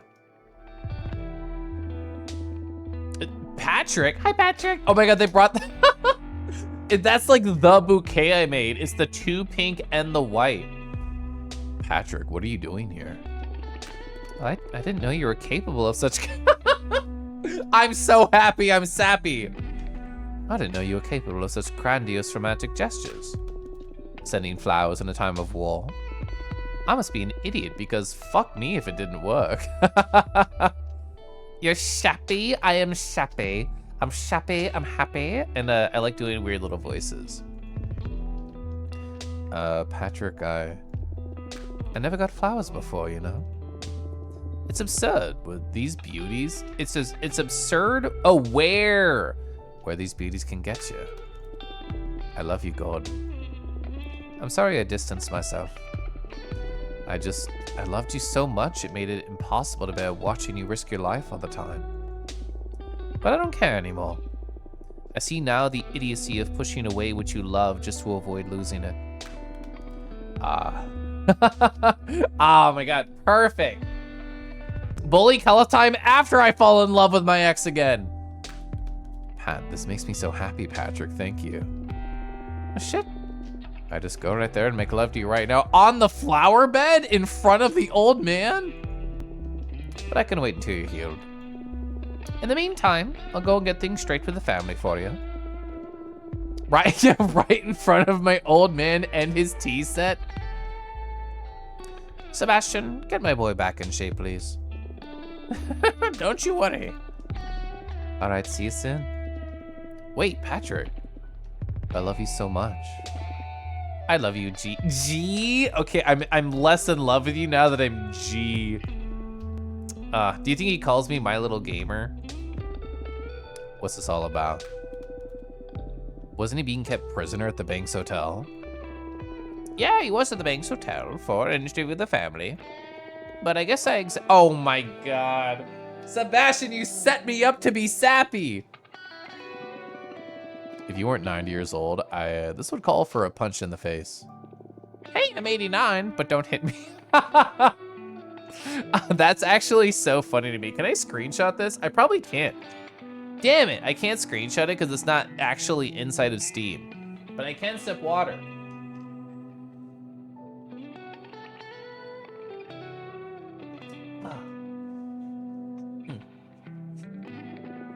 And aren't you happy you were able to express your true feelings to Patrick? Well, that's the main purpose of flower arrangement. Yeah, I needed that, that's for sure. But I don't appreciate you playing me for a fool. It should be up to me if I want to express my true feelings for anyone. But you kind of need a little bit of a push. Gently taps, turns to dust. If you ever do something like this to me again, we're done. Understood, I'm sorry. Why are you doing this to me anyway? Why'd you take me in and tend to my wounds? What's this about teaching me stuff and mess with my emotional life? Messing, improving. Well, just tell me, who am I to you? Who am I? Who am I to you? Oh, you're no one. Oh, that didn't sound good. You were no one, but I just needed anyone. See, I got no one left. When you grow this old, life stops happening around you. You just become someone to be visited on special dates. Ooh, yeah. The rest of the year is, well, contemplation. The only thing I got left is my shop. And these flowers, well, they're dying. The soil is older than me and it won't bear any more life. After we pluck the last flower, I'm done. I won't be a florist anymore. I won't be nothing. I think I'll just go and die. Sebastian. Well, I'm sorry I made you my pet project. I just felt the urge to leave in some kind of legacy in extremis. Like, if you could build some heritage in a couple of weeks. No, Sebastian. I'm so thankful. We spent very little time together, but I love you. I'll treasure these days for the rest of my life. Let's take care of these flowers and extend this moment in time, all right? You're so cute. But actually, I believe you should be doing one last... Fuck, I knew it. Oh, man, I set myself up to fail. All these are evil. These are your last flowers. Fuck clients. I got a call a couple hours ago. Oh. We hate our father. This is great. It's another trick to have me deal with my daddy issues or something. I'm sorry, Gordon. This is for real. Well, time for a celebration then. Let's get a bottle of Yamazaki, my treat. No, Gordon. He's your father. I told you about that son of a bitch. He got me through hell, always expecting all the killing he put me through to outgrow being a faggot. I'm not asking you to forgive him or anything like that. I'm offering you closure. Once he's gone, that's it. He'll become a ghost. And ghosts can haunt you till your grave, trust me. These flowers aren't gonna last no matter how much light and water we put on them. It mean a lot to me if you used them. Alright. Oh wait, there's only gonna be one left. So, we should save the hope for Sebastian. And we should give the fuck you flowers to my shitty dad. Hate. Ill will. And a bad omen tragedy.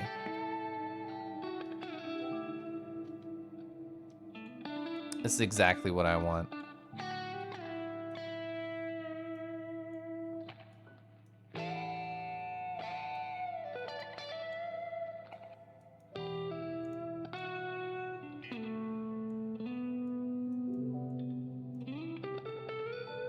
It's probably one of my favorite soundtracks they've had in their games.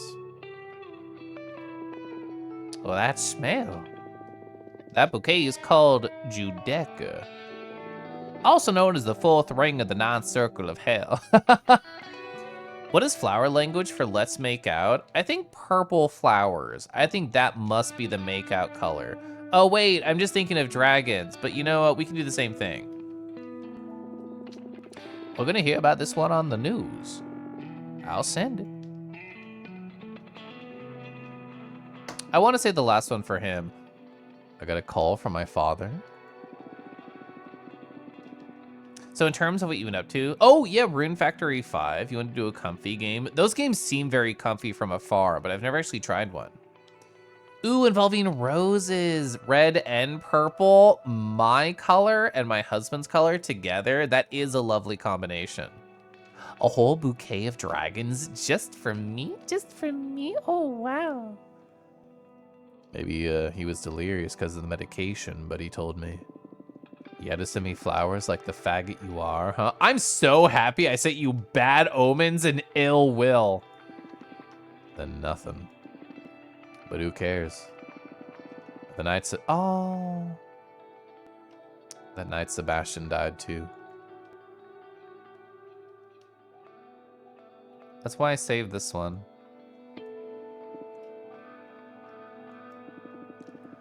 A blue iris to watch over your grave. Your goodness will live through me. I promise I won't ever kill again. Rest in peace, Sebastian. I made all the right choices in this game. Ooh, yes, yeah. That was such an interesting little slice. How the fuck was that a 72-hour video game? I think that had everything that I wanted. It was sappy. It was emotional, I had player choice, and I cared about it, and we got to say fuck you to a fatherhood figure. Ooh, tulips and orchids are kissing flowers. I'm writing this down for no particular reason right now.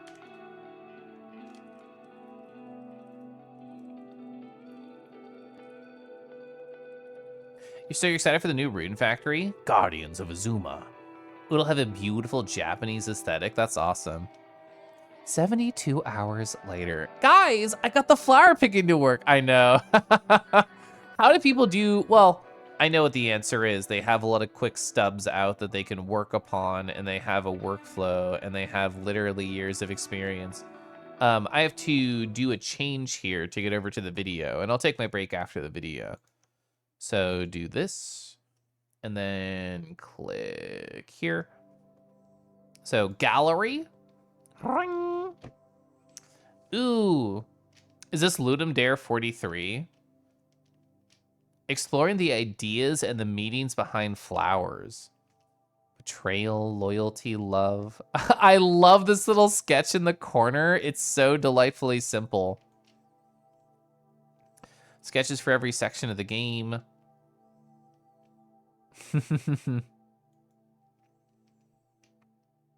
Themes: sacrifice, what's left behind, what's passed on, second chances, stand on the shoulders of others, generations, inner thoughts.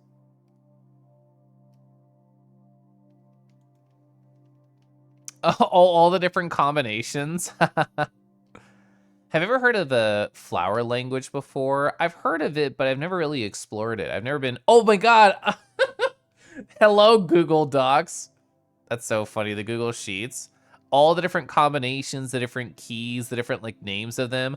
Oh, so what would have happened depending on what you do for the brothers, the widow, or Patrick, or the father?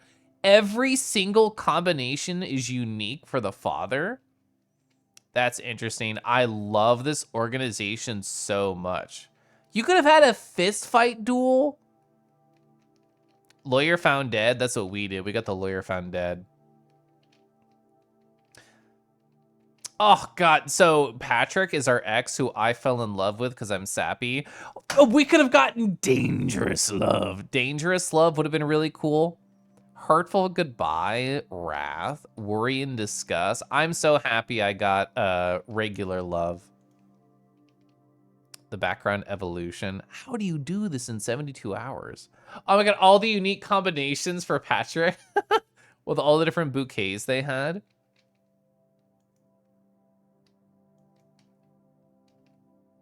Oh, playing around with fonts, I see. I almost hit it. I almost instinctively hit this. All right, video. Ka-ching! And then I'll take a break after.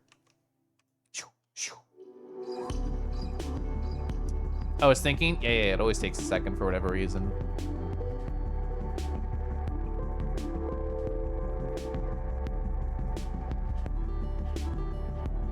Eternal Home Floristry.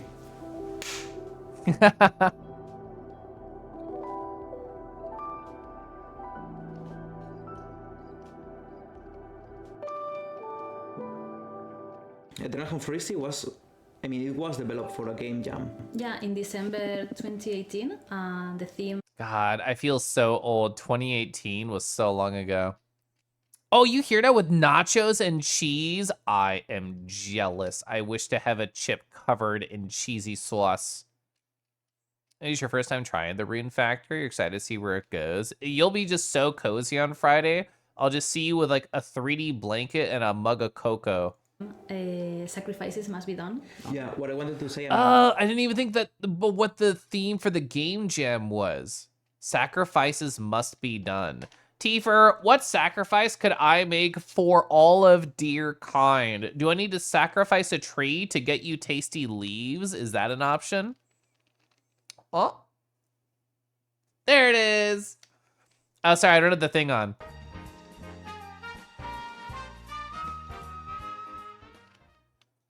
Caliph squish caliph squish caliph squish caliph squish Mike for 11 Mike legal. That is such a good wiggle, such a good sussy, such a good tail twirl. Oh my god, that ass is slamming in that particular emote. I did not know. Mike Panda has got it going on down there. Tifer, thanks so much for 3 gosh darn years. That's crazy. Wow, that's so much time. I appreciate that.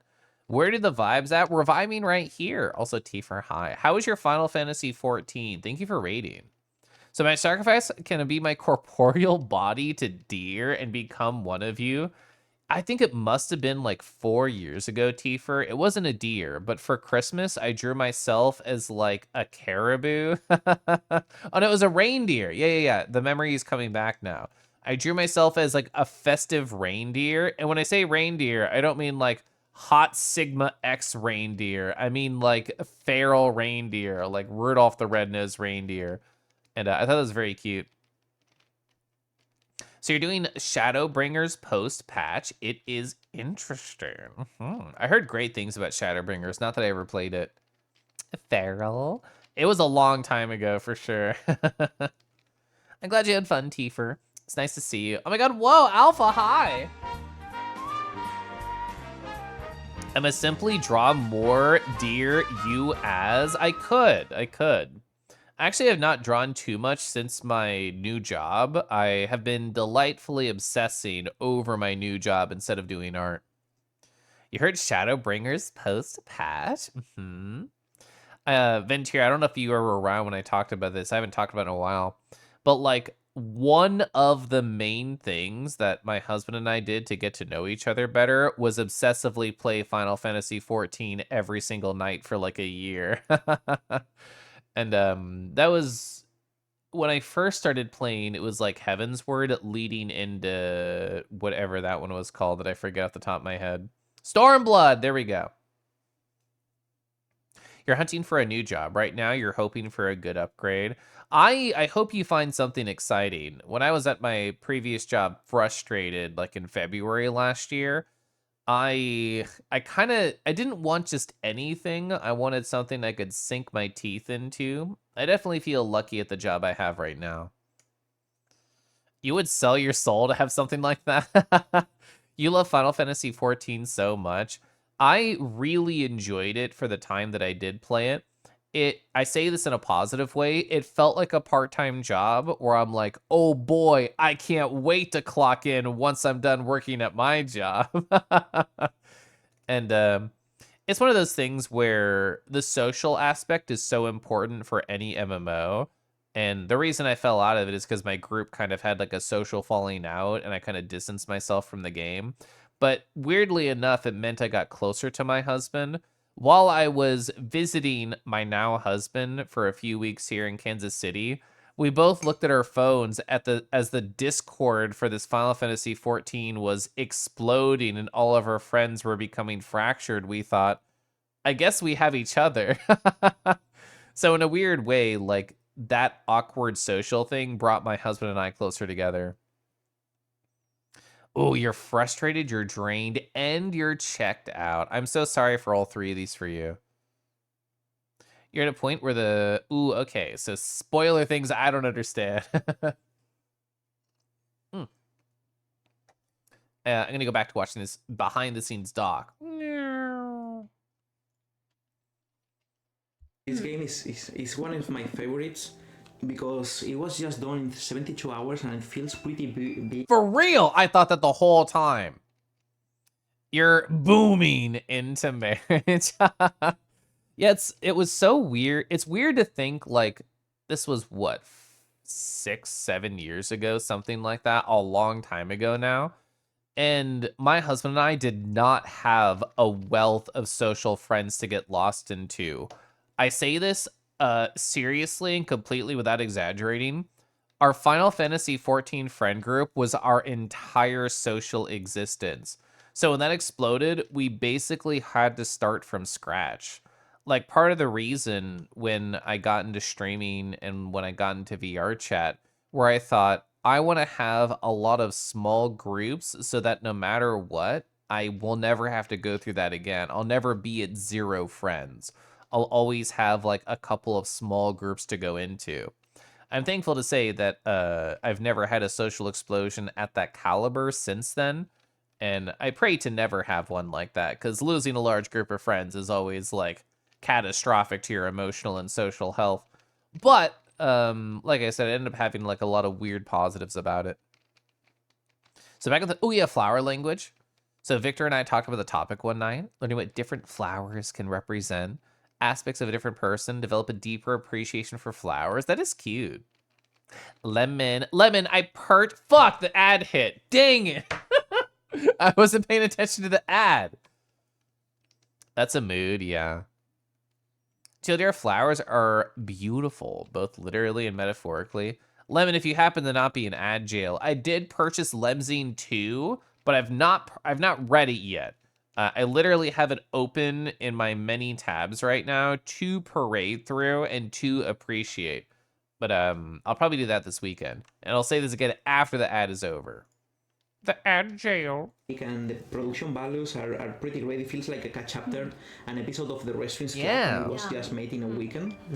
And what I want to say, especially about this game, is that we didn't want to experiment with it. It's like we were a bit burned out, a bit tired of making games, and we decided, let's not try to raise the bar with this one. Let's just enjoy ourselves and do what we know how to do best. This is like the Resistance Club all over again, and I just want to make a game and feel great about it. And I believe this is a pretty important thing to have in mind. But we ended up discovering something really cool anyway, which is, I think you are pretty fond of that, so you better go about it. So it's super funny because we were like, we're gonna make like a comfort game, like, and it's like we're just gonna have fun making this game, and we weren't trying to make something new. But then when we started designing the game, we were like, what if the way you do like the floral arrangements, it's like there's no, like, it's not like Zen and the art of transhumanism, because you have to do it in a certain way. You just do it however you want. It just matters which flowers you pick, and you just let your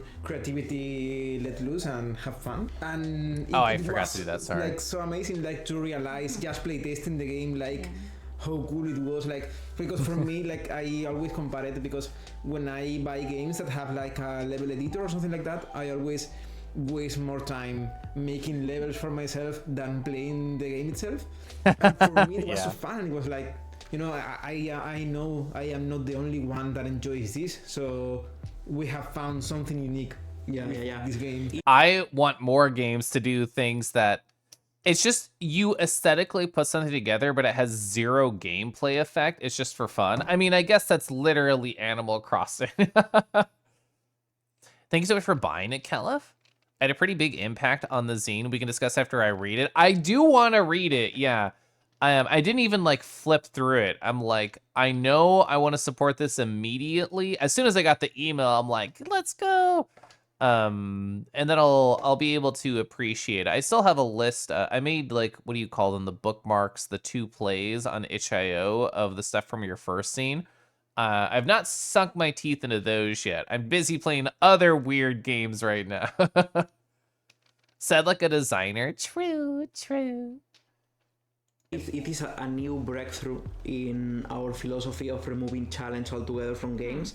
It's like, why gameplay has to be about challenge? Why cannot be about expressing yourself and just toy Yeah, with be it? creative or whatever. As long as you want, you just get creative with it, and when you feel satisfied with the toy, you just keep moving forward. I believe this is a really important point in our design philosophy from now on into the future.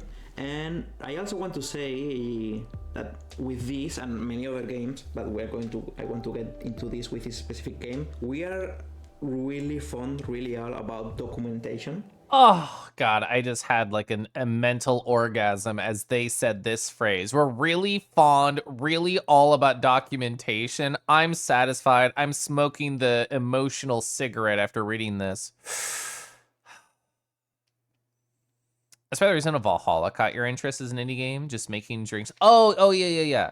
I when I read that out loud, I'm like, that sounds like a Viking game. And then my brain remembered, oh yeah, there's like numbers in that, and I know what that means. You love watching these dev videos with me? More games should have little movies. I always loved watching like the behind the scenes on DVDs that my family purchased in the past. Now they're just all on like YouTube, so it feels, I don't know, less special. Like, could I watch all these on YouTube on my own time? Yes, but watching them together after we play the game, that feels good. If they mention Obsidian, I'm gonna have to take a break for real if they mention Obsidian. Can't spell documentation without sweat emoji. True. Ooh, sorry, I have to wipe my brow. We love, with the Resistance Club, we watch documentaries about mixology and making cocktails, and we bought a cocktail set and we developed stuff, and how to make cocktails. we went to popular cocktail bars and stuff. It was great. Yeah, it was a great trip. Yeah. And we love documentation. Yeah.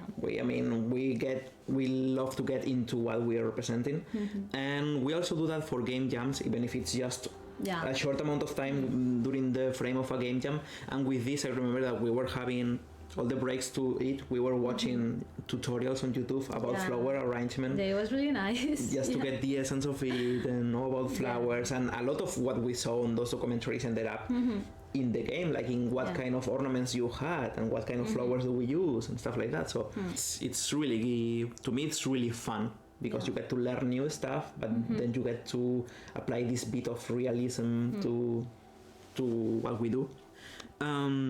Also, I want to talk about, with this specific one, is something that applies to pretty much every game, but I want to talk about. Well, I was so far off. I drifted as I was listening. My mouse was here. The play button and pause button is here. So you bought a whiskey set. Cocktail supplies and a shaker. You're a game developer. It's a business best. It's like the same idea of you're a writer and you're researching and you go down like a Wikipedia rabbit hole for 2 hours because you need it for the story. I need to get in the mindset. Ooh, I'm watching a 6-hour YouTube documentary because I have to get into the mindset of the character. Writing and creating in a language that is not your own. For what you've seen in the video so far, you know that we are not really skilled speaking in English, but we still have to do this because this is the language the majority of players and people who buy our games and allow us to make a living out of this use. And this is a handicap. This is something that we have to go through, and maybe our potential is not that great because we are limited by the language.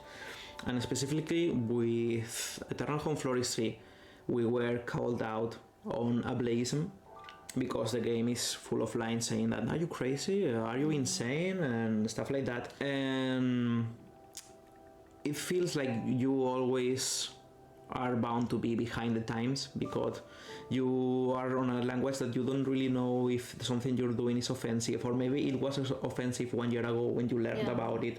And society keeps evolving, and you learn as people calls you out, like you did something wrong, and you just, I mean, and I'm pretty okay with that. I mean, when someone came to me and explained to me what we did with so much ableism into the game, I'm really happy to understand it and change it, and I'm really careful with it with what I write in the future. But I am bound to not be great with English and fuck it up many times in the future. So I hope people bear with us in that regard. But I don't know. I think it's important. I wish we could be recording this video in Spanish and be pretty charismatic and I would have read the subtitles as if it was in Spanish. I promise. know a lot of ways to express ourselves and be more natural about it. But this is it. We are bound to this limitation, and we have to make the most out of it. Yeah, it's fun anyway to like have this another way to practice some English. Yeah. I mean, also it gives us the opportunity to learn and understand other cultures, which I think it's pretty valuable to know more than one language and learn to understand life in different perspective. Because through language you get to understand how people see reality in other cultures and stuff. When can we get gay sex as a business expense? Ooh, imagine you have a great time with somebody and then they pull out the invoice form. Also, before we go into another game, I think it's important to speak about the dynamic music and stuff. Yeah. So this game, like, it was just a single scene, so I was like really worried as always, like, oh my god, how are we gonna do this, because this game has a lot of text and it's just a scene. So what do I do with the music in this game? Orgasm cost extra? Well, I think that has to be part of the included price, or else I'm always paying it. You're writing an article on virtual ERP. Are you creating horny documentation? And if so, can I see it? Isn't that just running an OnlyFans account? Yeah, they have a lot of cool stuff in the background. JC was here a few weeks ago when I was still playing through this, and they noticed some of like the game design books up there, and they recognized them. The VRC ERP invoice, it's getting hot and heavy. You're both really into each other. And then they pull out the form, and you get even more into it. You sign at the dotted line, you're ready. I'm glad they decided to make games in English. I am too, selfishly, because I am not a polyglot in any sense of the phrase. There was some like sitcom I watched a long time ago where the person who was ESL, English as a Second Language, said, "You'll never understand how smart I am in my primary language." And I still think about that phrase sometimes. Like, even though it was television, even though it was a sitcom, I think it's very true. Like, all of my friends who live in other countries who learned English to communicate with the world, I already think they're beautiful. I already think they're amazing, and they can only be more powerful in their native language. Hot sex. And then let's talk about retirement. God, hot sex. Ooh, let me tell you about this work thing I'm working on. And you just sign this in triplicate. 3 times. So I was like, all right, I know we only have 72 hours, but we're gonna make some dynamic music that actually works. And well, it's funny because this game, like, the main mechanic is creativity, and creativity sucks a lot sometimes, especially when it's your True. you know, like, because I think this is important because, like, we have been talking about how fun is it to make games in 3 days, but sometimes it's really hard. And for me, this game, it's the one I struggle the most because I made most of the music in the first day. That's actually fascinating to hear, because I said out loud while we were playing it, like, I think this is one of the best soundtracks of all the games that we've played so far. I got really into it. I love the dynamic music when they pluck the flowers. So to hear that they super struggled with it and they made the majority in a single day, that's bonkers to me. We're not seeing them at their full power. It's true. And then when I went to sleep, I was like, this music I wrote is bullshit. It's really really bad. I was like super fucking sad, and I woke up the next day and I was like, oh my god, I cannot do this because I think this music is really bad. I don't think I can make the music for this game, and that's like a disaster because you have to do it in 3 days or you are out. And I basically spent most of the 3 days just crying in the coach, being really fucking depressed because I thought I wasn't like up to it. Like I was seeing them working on the game, and I was like thinking, oh my god, this game is so good, this game is great, and I cannot do music that is good enough for the game. But then like we always like try to implement music and sound like really last in the game for game jams. Like when we are making commercial games and we have enough time, we actually do it like really early. But in game jams we don't have enough time, so it has to come last. And when we finally tried to implement everything and everything was working dynamically, it actually sounded really good. Yeah. And then, you know, like with some time, I grow to really love Eternal Home Forestry music. Like it's actually one of my favorites, which is ironic. But I'm so happy they said that. So at FC, I ate with some dealers and they paid for the meal. It was a business expense. I know some streamers like both Merle and Pronzo. I would love to sip tea. Hi, RFG. Both Merle and Pronzo tell me they're like, it's literally a business expense. And I've never tried that. Like, I've never had like a money guy or anything like that. I'm not very efficient with all the things I could be doing. I'm not min-maxing my capitalism, as they say. So you started watching streams, to practice your English, to get better at understanding it. I know a number of people who through Twitch, through Discord, through VR chat, all of these like global means, like that is how they got better at practicing English because it's just such a popular language. It's refreshing to hear that other devs have these struggles. Honestly, that's one of the best part about art is like commiserating. It's like you see these people post beautiful things or create beautiful products and they're like, this took me an hour and a half, smile emoji. And you think I couldn't do that in a week. And then you either get to know them or you see them post or you hear them talk somehow like on a documentary like this. And it's a struggle. It is a huge process. Like my export of art right now is just code essentially for my workplace. It's my form of creativity. And I present things and I'm like, I'm so cool. I'm so smart. I look through my notebook. There's pages of how the fuck do you do this? Like, I can't figure this out. I'll never get it. And then I eventually create something really cool. I really like seeing the process. I love hearing people talk about it. Also, RFG, I hope you're doing well. I'm going to sip my tea. Yeah, not pictured all the tears, true. If I'm wearing a suit, anything I do with you is a business expense. Ooh, I'm gonna have to talk to somebody at Modus Inc. I think I'm behind on my payments. Game quality over game quantity will always matter more. Oh, for sure. Like, I'm actually really impressed at how many games like they've released. I know they've been around for a while. Since like probably like 10 years they've been making games. And it's a collection of just 10 of them, and they probably do 1 or 2 Game Jam games a year. Like, that's crazy to me. I know the tea buyer for a high tea restaurant in San Francisco. Having tea in them is always a lesson in note-taking. That sounds like such a cool person to talk to. You know who else who's fun to talk to? RFG. Hi, hello. We're here on the most intimate screen we could be on, filled with queer creatives and an utter silence. So I guess I have to say, hi, RFG. Rawr. you know, the thing is that creativity is really hard, and sometimes like it's fun that the game that is just about letting yourself loose and love what you're making was the one I actually suffered a lot. But I think it's important to do this kind of stuff because it's not easy in the game games. It's surprising how much how such an important part of our creative process is to cry in the sofa, because we cry a lot while making games. I mean, why we still here just to suffer?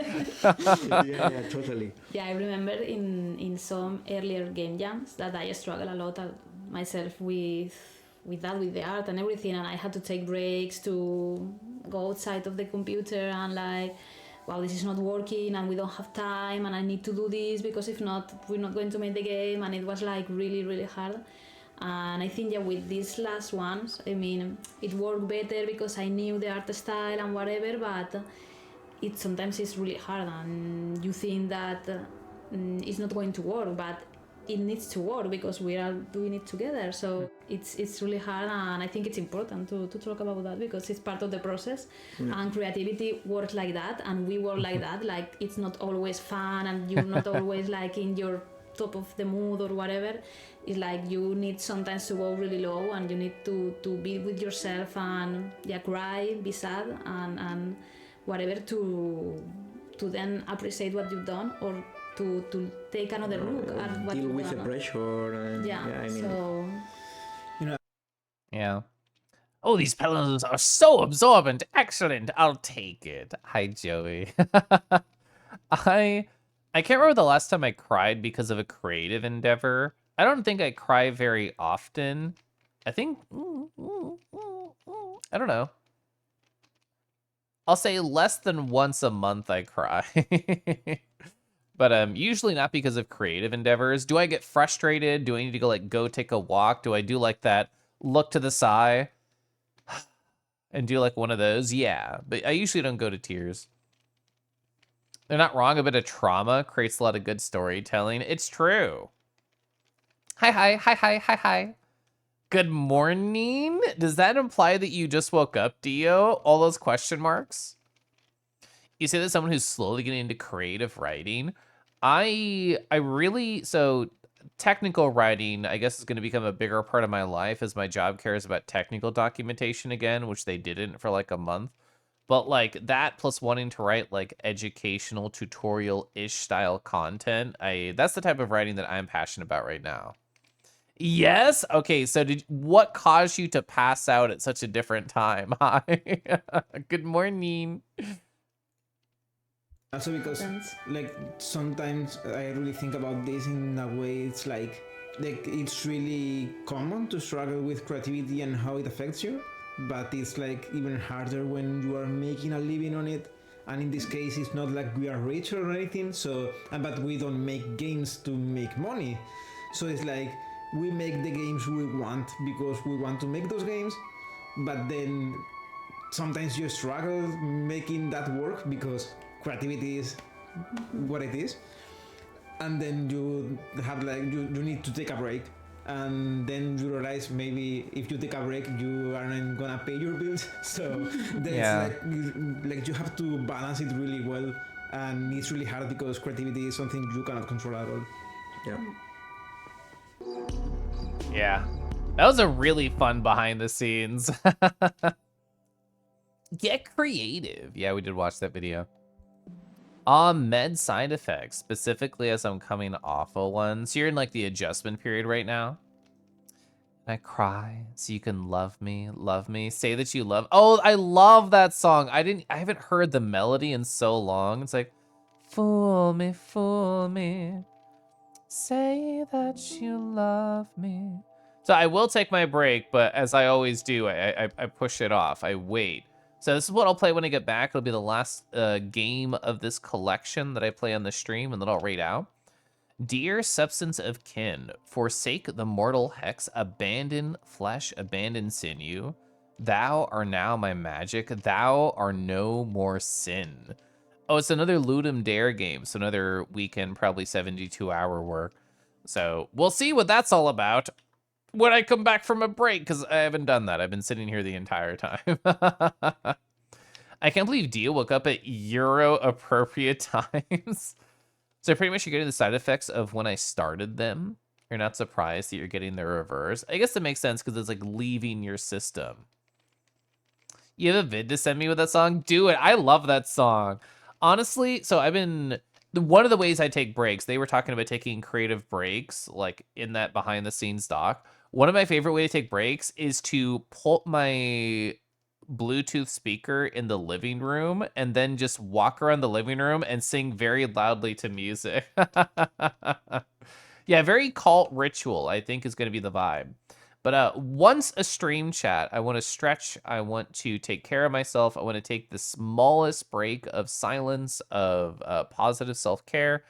And I'll be back in like 5 minutes or less. It's not going to be very long at all. But think of it like a little contract. If you go take care of you, I go take care of Rue. And that's it. Yeah, I'll take a little break. I'll be right back.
Bum ba rum bum ba bum ba ba ba bum ba bum bum. Distant Caliph noises. Caliph loves to be distant and then slowly get closer and to remind you that he really cares. Mwah, mwah, mwah, mwah, mwah. Or specifically, the lick is so good. Hi Bimo, hi Rego.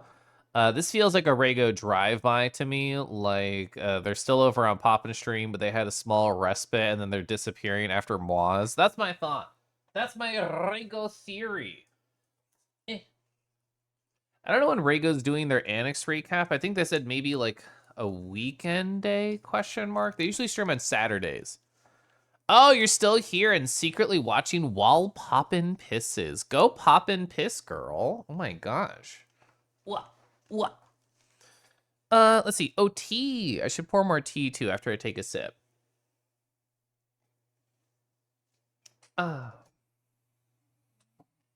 Yo, what's pissing? So something important I should mention, TLDR. I did hear about NVIDIA stuff being a little bit weird. I think Faye would mention me about that. I hope you guys don't pop when you piss. I mean, that's why I turn the mic off when I leave, so you don't make fun of me if I do pop when I piss. You heard pissing? Deckies is present in this conversation now. Not again. It uses more GPU and the noise canceling audio gets work with the broadcast. Woof. Woof. Actually, I don't even know what the broadcast is. It's probably a function I just don't interface with. Piss trough mention. Woo! Type exclamation point piss for a special treat. There's not going to be anything. Don't do that. I literally forget every time. I'm going to hit play, and it's going to pop up a separate EXE, and then I'm going to have to capture that. Also, a CW blood, CW gore, which I kind of expected, but it is nice to know explicitly. I click here, I click here. Dear Substance of Kin is what we're going to play next. Going to lower the audio, kind of guess, maybe around here, I don't know. There we go. Ba-ba-da-ba-ba-ba. Open mouth and ready for piss, says Modest, the out of stamina. I'm sorry, don't be sorry for your true self. Dear Substance of Kin. Whoa, is it a WASDA? Is it a WASDA game? It's not, it's a click. Oh my god, the vibes? The vibes are on point. I'm snoozing this ad. I forgot to run an ad during the ad break, but that's fine. Click, click. What do we have in our right hand? So we have like a candelabra in our left hand. Are we smoking? I don't think we're smoking. Maybe we are. Is it like a cauldron or like a pot? Maybe a pot that we boil ingredients in? The flower, true. Oh, we can interact with this person here? Ah, there we go. Corpse monger, is that us? Are we mongering here? Well, if it isn't the blacksmith, the coppersmith. If I didn't think I'd see you again in this lifetime. Did you come to save or to curse this town? Coppersmith, ... How much for your cart? Oh, we're the coppersmith. They're the corpse monger. I'm sorry. I would share some viscera with you, but these corpses are all beyond putrid right now. My brain read that as put rid, and I was confused. We all want to get mongered. Don't mind me Googling define monger really quick. Oh, did he need a dealer or a trader in a specific commodity? Oh, I could be a kiss monger. I see. How many years do you plan on spending here? Well, that depends on the villagers. Goodbye. Okay, can I talk again? Don't eat many children, eh? I don't know why they said that. I'm leaving. I'm leaving. I know they talked about in a doc about like working on a game that was horror themed and it got canceled. So maybe that like helped inspire this. This is gorgeous. Is this us? I think so, because everything leads the eye. You can't see my mouse. But like everything leads the eye towards the center here. So this probably our place. So I want to look around before I go in.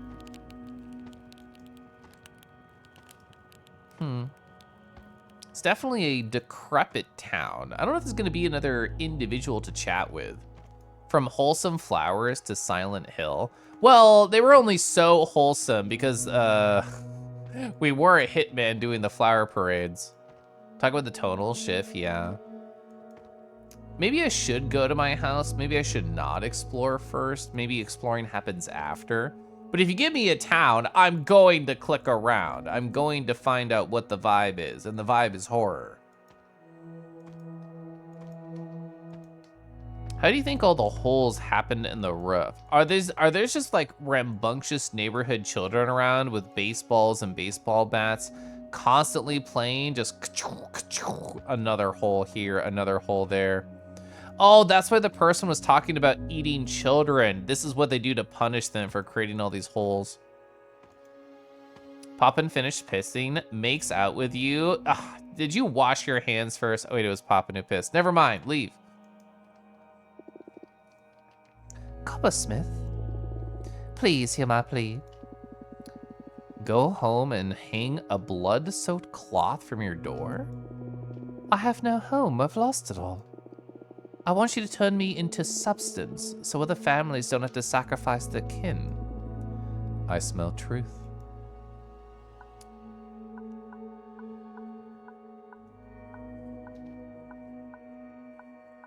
I will take your life? But little substance can be made from flesh without will. Thank you, Coppersmith. I'll start preparing the fire. Oh! Oh! This person was in Cosmic Wheel Sisterhood. Oh, wait. Do a substance of kin, forsake the mortal hex, abandon flesh, abandon sinew. Thou art now my magic. Oh. Thou art now my magic. Thou art no more sin. I couldn't tell they were reading it. I thought they were just vibes. As soon as they put down the pot, I realized this character design is in Cosmic Wheel Sisterhood. That's where I saw it before. The vacation of your dreams. Post-vacation therapy not included. The animation and sound effect were sick, though. They were. Oh. I did turn them to substance. They are no longer present. I kind of want to go back to the house. I skipped the house. Chat, there's an ad starting in 47 seconds because I forgot to do an ad while I took my actual human break with my human leggies and not my kangaroo legs. And now that my kangaroo legs are on, I'm being punished for not using my human legs appropriately and running the ad. God, I love all of Fingerspit's music. It's like perfect ambient tones in the background. I'm getting there. Cadenza, you might be right. I think it is the first Deconstruct Team game to actually have any voice acting. I think that's part of the reason I did not expect it. I don't think it's up here, is it? There's a dude. They have a giant sword. The ad's gonna start in a redacted amount of time. I don't know when that's gonna happen. I'm gonna try and make it to the house while the ad goes. Then I can talk to that dude after the ad. I mean, I guess to be pedantic, every Deconstruct Team game has voice acting because I'm playing it.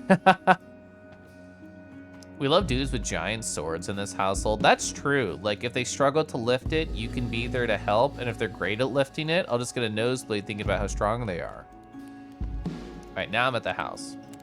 This is my place, right?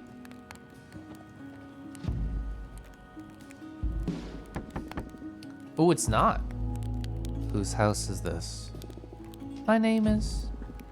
I don't want your names. Identify yourself through your purpose. Interesting. I'm the village's best hunter. I'm coming in. Okay. I will wait for the ad to be over. And then I will make decisions. Anyway, hi chat. What would you monger? What would you be a professional seller of? Well, I said I'd be a kiss monger. I guess I could always sell for free. I could always just give it away, quote unquote. I don't know. I was actually, so Lake, the queer coworker of mine who I told a story about before, they did their get to know me type of thing, and they talked about doing 3D art. And somebody in the call was like, ooh, have you ever monetized it? And they said, you know, I've considered it, but I'm not really in the mood of taking something fun and turning it into a for-profit. I kind of want to keep it just for the love. And as somebody who has sold art on the internet before, I relate to that sentiment. I haven't done any commissions in quite a long time, and it makes art easier to just be purely about love and excitement. Like, pretty much all the things I've drawn in the past 6 months have been for friends, and I think that's a good spot to be. The ad is over. I'm sipping tea. All right, and then getting smaller again. Shrinks your Kellev. Identify yourself through your purpose. I'm the gayest person in the village. Perfect, you're hired. I will not turn you into substance, whatever that means. Tell me, Hunter, what is your plea? I'm the best of the rifle in this village. I've fended the town from creatures and criminals many times. However, I can't protect anyone. I want my caring sight to reach everyone in these lands. You don't have to look heroic before me. I can smell your innards. They crave power.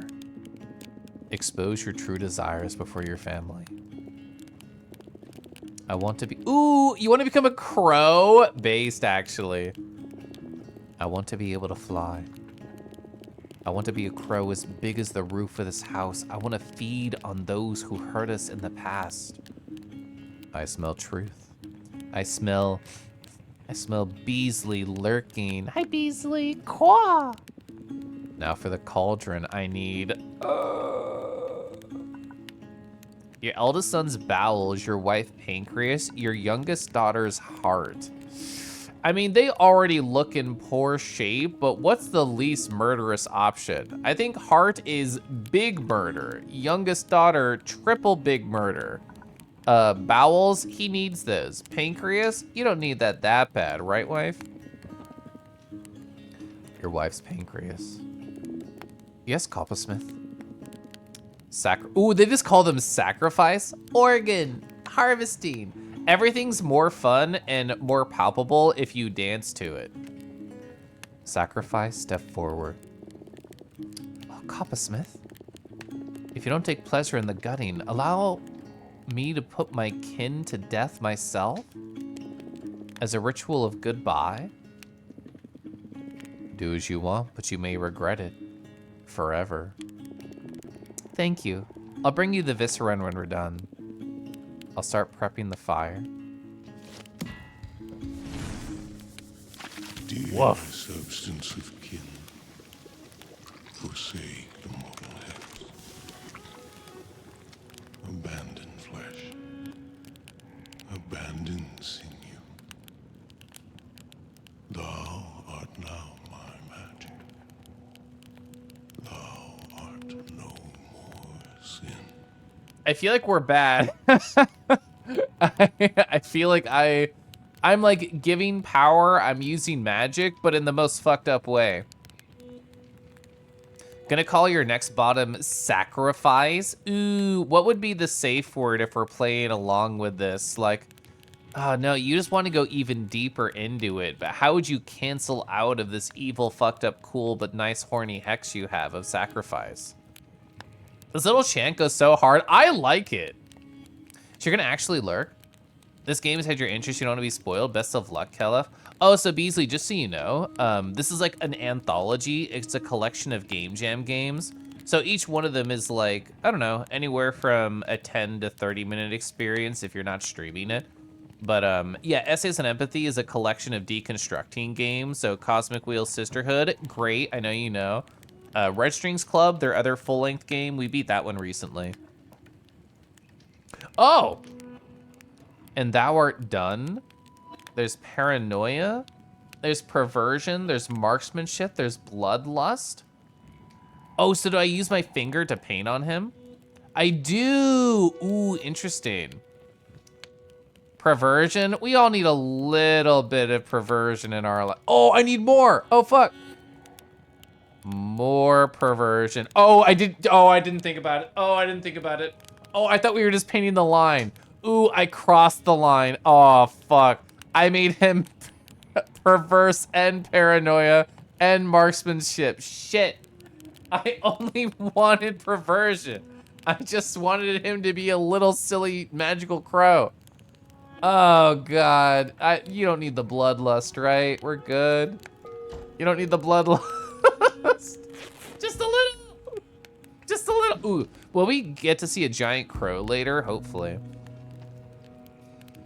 Well, here we are.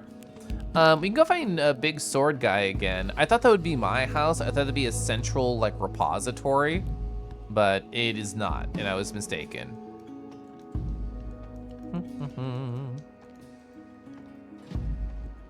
Beasley, what have you been playing recently? What's been tickling your fancy? Just a little perversion. Chat, are you just a little perverse or just a lot of perverse? I think we both know my answer. Perverse, preverse? I always want to say preverse, and I know that's wrong. Perverse. A moment of your time, Coppersmith. Who are you? Depends. I was a mercenary, but misery has taken over war. I plead you to engrave a new purpose on my back. Hang a blood-soaked cloth in your house, and I shall visit you. I did. Always live by the sword, the blade is my own. Very well. I'm coming in. Tell me, warrior, what is your plea? I want to mean something other than death. You don't try to look pure before me. I can smell your innards. They yearn conflict. Expose your true desire to me. No. Do what I say or I will kill you, Coppersmith. You can have my sword as payment. It's run through more blood than an old man's heart. Very well. Undress, show me your back. I want to see what lines there are to paint. Kobold is kobold! But when you're with Kyoshi, I can't believe it worked. I guess that even deities fear a war-ridden sword, huh? The substance of your kin. Oh, sorry, the substance of the kin you slew will be your judge. Thrill seeker, regret. What is this word? Uhemens? Uhemens? Google, please. All right, help me out. Uhemens? Oh, is it vehemence? It's a V? Oh, I could not parse that. The display of strong feeling, passion. So thrill seeker, ooh, yeah, like rides, right? Power. Uhemens. Just a little bit as a treat. Yeah, I guess it does depend. I could coin flip. Like, in the right situation, the right person, a lot of it. Most of the time, not much. Oh, wait. Where do you think they're ticklish? On this, like, coil of skin? On this coil of skin? Ooh, we're gonna pit their weenus? Ooh, right here. Ooh, can you feel that? He's gonna really stab me if I keep poking his weenus. Power. Is this, am I out of funny juice after this? I assumed the juice was like, I could use it on many people. So we want him to do cool rides. So Thrill Seeker and Uhemens. There we go. No regret. Which coil of skin am I ticklish on? It's all of them. Am I painting blood or maple syrup? Well, I know which one I want to lick off, and it's not one I want to lick off.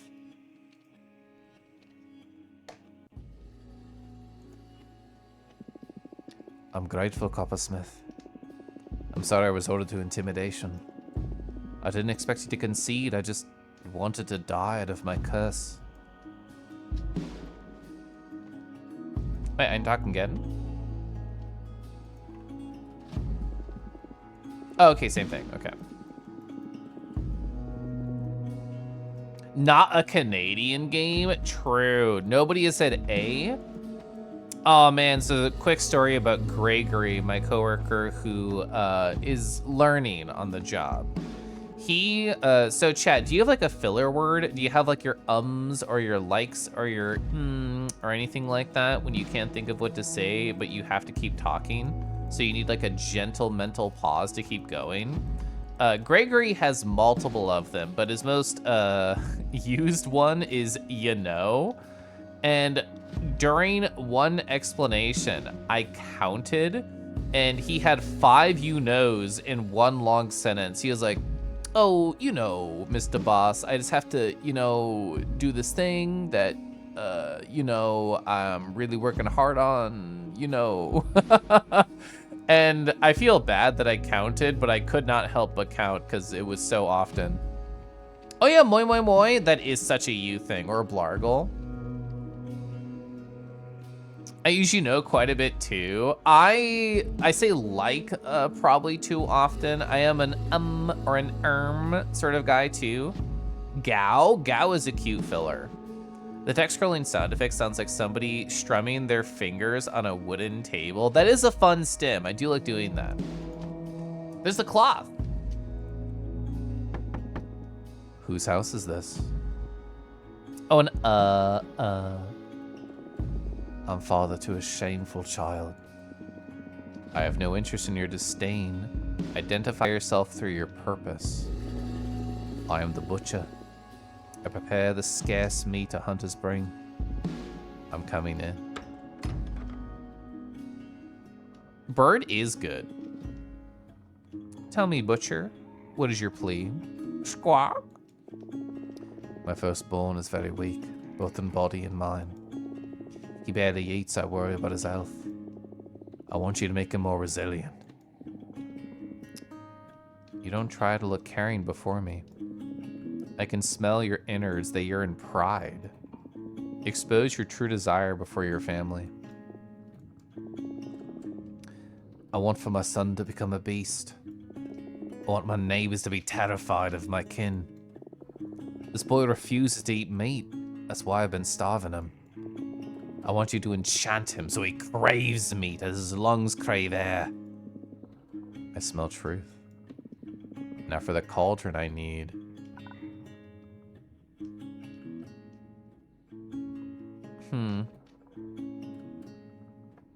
I don't know. I don't really want... So, like, turning somebody into a beast is wonderful. It's great. That's what half of us are here for at any given moment. But the small child is just suffering. He doesn't want to eat meat. And his father thinks he's weak for it. Your tongue actually slay. Actually, yes, please. Never talk again. For pride is tasteless, and your son will need a new palate. Yes, Coppersmith.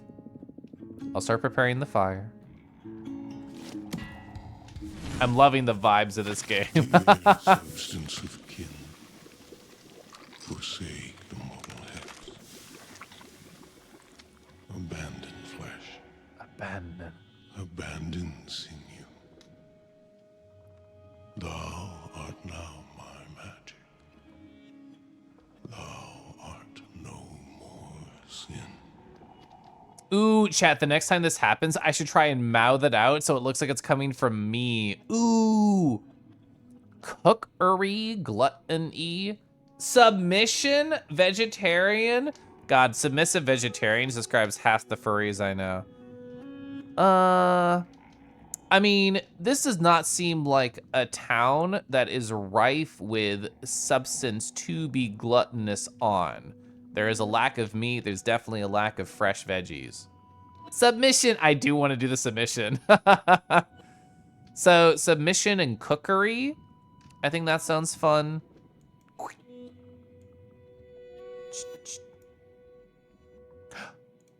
Dang it. Ooh, I had a fun idea, but I don't have enough blood. Damn. I tried to do, wait. No! I don't have enough blood to do a blood smiley face. I'm so sad. I'm so sad. Dang it. Oh well, you're done. Oh, I took the thing off. I took the blood-soaked rag. Ooh. Ooh. I need like all of Fingerspit's music on like a vinyl. That's what I need. So this is where Swordman was sort of a little bit down. This is a different visual signifier than we've seen before, which makes you think that something important is this direction. Yeah, look at this. A center upwards path. Cool stuff on all sides.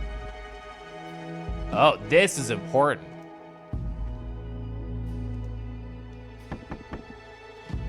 Whose house is this? Oh, it's a kid. What a band of orphans. I do not heed your tragedy. Identify yourself through your purpose.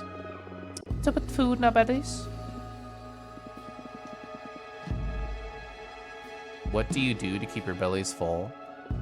We take food from other houses when they're not watching. You're thieves then. I'm coming in. Do you also want to be beast? Tell me, thieves, what is your plea? We're not thieves. We're the chosen kin of the town's most revered midwife. That woman has long lost her mind. To us, the artisans, you are what you means for your village. You are what? You are what you mean for the village? You're what you mean for the village. The old lady may no remember our name. She still takes care of us. This is the house of a healer. Tell me, healer, what is your plea? The old lady won't answer. She lost her tongue to you 20 years ago. We discovered in her diaries how to summon you. Tell me, thieves, what is your plea? We want to fill the town with beautiful flowers. You don't try and look innocent before me. I can smell your innards and they're starving. Expose your true desire before your family. But it's true. That's what we all agreed upon requesting you. I can't betray them. I can't ask you differently. Speak truth or forsake my magic. Okay, so let them be delicious flowers, whatever. Flowers of peach, flowers of potato. I love this phrase. Just out of context, flowers of potato. Flowers of orange, melon, chocolate, and eggs. Flowers of beefsteak for what I care. I smell truth. Now for the cauldron I need. For children, I'll do it for free. Undressed kid, present me your back. Kindness, thievery, illness, ooh, imagination. Wait, I could only do one line. That's it. This is enough for one line. I can't do kindness and imagination. There's not enough blood there. I would love to sip tea. I definitely don't want to do illness. I think I'll just do purely imagination. Do you think we could get both here? Imagination and thievery? Fuck. Oh, we did. Yeah. All right, cool. I have no more blood. Wait, I do. Kindness. Oh, nice. No illness. Let's go. I can sip my tea now. Ah. I'm gonna turn that kid into Robin Hood. Oh my god, they're gonna TF into the furry crush that everybody had when they were younger. Oh my god. What is the most handsome furry creature that I couldn't stop thinking about, even though it made me feel very weird as a teen? Would it be Robin Hood? Would it be Star Fox? I guess Star Fox in general had multiple cool crushes and not just Star Fox, because there was also Falco there. We also talked about Ratchet and how hot I thought he was growing up. Oh, but Digimon though? XVmon, Gilamon, Renamon, all are so good. How could I ever grow up straight when I consume media like all of that? So we've already done that one. What are you, spider? Whoa, hello? Gilamon, I know. Oh, you're a crab. I couldn't tell. We meet again, child. Not that many crimson cross for you this time, huh? Oh, is this the end? Oh, fuck. At this rate, you'll cease to exist in about 100 years. But don't you worry, your kin is safe. Your siblings, the glass blow, and especially the mason, are thriving. The artisan charm are on these lands for ages. Let me through. I accept your offering. Hang the Bloodsoul's clasp from my shell and walk the path behind me up to the beaded grounds. I name you immortal for the next 20 years. Thank you. So, given that they said I didn't get all the rags, there's probably stuff that I missed. So top right is like the end of the game. There's just people here. Yeah, wait, I can't go over there. Okay, there we go. So video games and cartoons while growing up sealed your fate. I agree. I'm so happy I'm a queer little guy in the internet, though. It fills me with joy. Oh, imposter? For real? Sorry, mate. I got you before you. You can try your luck in the minor town for 2 days north from here. You look the part, friend. I have to hand it to you. The fake hump is a very authentic touch. I may copy you. Well, I wish you the best. We could just go top right. I don't know how many other scenes are present in the game. Honestly, I kind of like how Deconstruct Team mostly just makes experience games. Like, you are here to just see what happens with your choices. Oh, this is where we saw the first young woman, so this is actually probably most of the people. Your voice acting's so good tonight. Thank you. I do like, oh, there's another one here. Yeah, it's a blood-soaked rag. Blood-soaked rag. Those two words in combo is very hard for my tongue. The home of a woman with a dry wound. I do not heed your body. Me when I don't pick up on the advances from someone. Identify yourself through your purpose. I'm a seamstress. I repair half the village clothes. I'm coming in. Tell me, seamstress, what is your plea? I've just dozens of kids. I've never been able to beget one. I want you to enchant my belly so I can keep my husband's kin alive. You don't try and look obliging before me. I can smell your innards. They crave soft skin. Expose your true desire before your family. Chat, what do you think the theme for this Ludum Dare was? I never think about that question until I watch the documentary, and then I think, fuck, I should have thought about it. Would it be sacrifice? Would it be growth? Would it be a change? I want to be able to bear other women's fruit. I want to lick young women. I want them to impregnate me. I want beautiful women so inside of me that they tear a new life from my putrid flesh. I smell truth. Now for the cauldron I need. Excuse me? I know. I know. Change your sacrifice sounds right. I can't say no. I can't say freebies on this one. Your husband's eyes, your mother's womb. Now give me his eyes. That's fine. For he won't want to see what comes from here. Yes, Coppersmith. I'll start preparing the fire.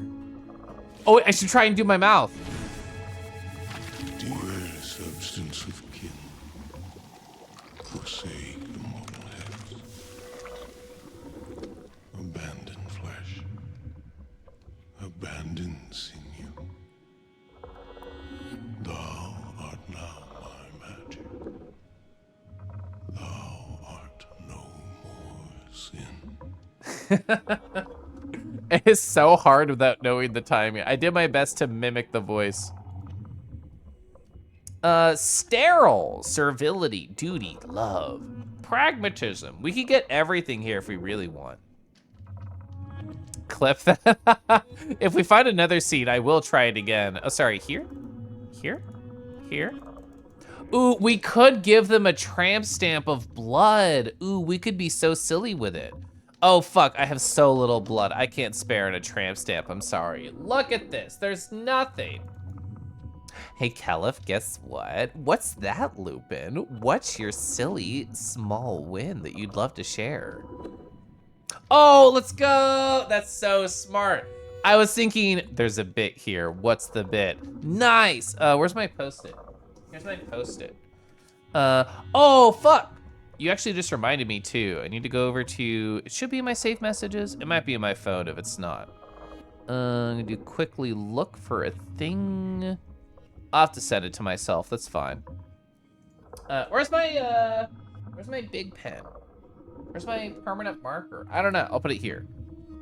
Blue pen. Oh my God, Lupin, I have yours and Hawk's to start working on. This is so exciting. Massive win. Massive win. You know what we need to do also with that command? I just thought about it. The next time Winful Arts is in the chat, we need to say, tell us a small win and then just @win. I think that'd be very funny. And I never thought about it until now. The audible stim, can you hear me stim?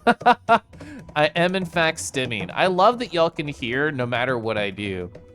Bet I so will. You recently hung out on French streams. Was it Danganronpa stuff, if my memory is serving? I hope that was fun. I'm basically done with House of Leaves, by the way. I have like a chapter and a half left. So that's going to be one of my goals this week is finishing. And because I'm sure you'll appreciate it, Lupin. I'll give you the abridged version of the story. Where is it? Where's my PRF? Here it is. So I had an hour-long meeting yesterday with coworkers. We gave a fake name to one of them, Lake. Lake is a great coworker. I'll give no context or pretext. These are all the things they're into. They are reading Bury Your Gaze by Chuck Tingle. They love House of Leaves. They're a DMer. They 3D model on their own time, and they're confirmed non-binary. Amazing coworker. I already thought they were interesting before I learned all of these things.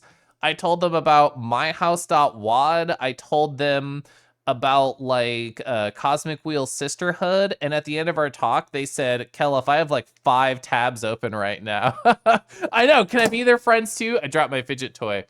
I'm very jazzed. I like that Lake is at my workplace, and they, after the talk that we had, they said, "I'm so happy to see another LGBTQ member on the team," and I'm like, "Let's go." Yeah, my husband did ask, did you say hey, what's your favorite animal? I did not do that. I don't really get much chance to talk with Lake, but honestly, I could just DM them and chat to them. Granted, I'm doing it on a government computer, so do I feel weird doing that? Maybe I should do it anyway. Danganronpa sure is a video game you can play. Oh yeah, you do VR? You do VR? Do you like 3D models, specifically of Fursonais? Do you like those? Chad, the ad started in like a minute. I swear we just had an ad. Time flies when you're having fun. Hey, what was I doing? Oh yeah, that's right. Your tummy, I'm filling it. So message them the government machine and ask them for a non-government way to talk. That is a good idea, and also do it with a :3. Let's see, duty, love, pragmatism, servility. Sterile is what I want to avoid. Are you serious? Okay. I thought that first line was everything. They'll know what the :3 means, that's true. A furry asking for your favorite animal is like a fae asking for your name. This is very true. Ooh, I'll have to ask what their government assigned for soda is. That is true. What animal does my work soda energy give? So it can't be kangaroo because I'm already full on kangaroo. What is like, what animal is eager and attentive and is excited when you come home and loves to chase any new leads that you give? Yeah, I knew it. I know, my government aside persona is also puppy. Damn it. Hi, Nestle. Happy puppy. You're the puppy. Hi. Your work soda is definitely a cheetah, notorious for crippling anxiety. Oh, you're so funny, Felix. You're right. The cog Pokemon? I would be the cog Pokemon. Federally mandated woofer. See, I have to be a puppy in VR chat. The government demands it. I can't do anything about it. Clink? Ooh, that's true. Clink. I forgot their name. I'm a single issue voter. This is my single issue. Gosh, Lem is so cool. I can't wait to explore Lemzine 2, the sequel to the very cool and wonderful Lemzine 1. Hi, dog. I'm also puppy. Double dog. Oh, double dog. That means I woofed twice as hard.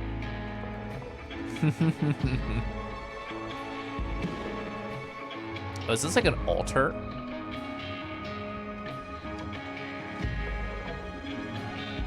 Oh, is this where I pray? Is this where I rest? Oh, okay, I'm going. I'm leaving.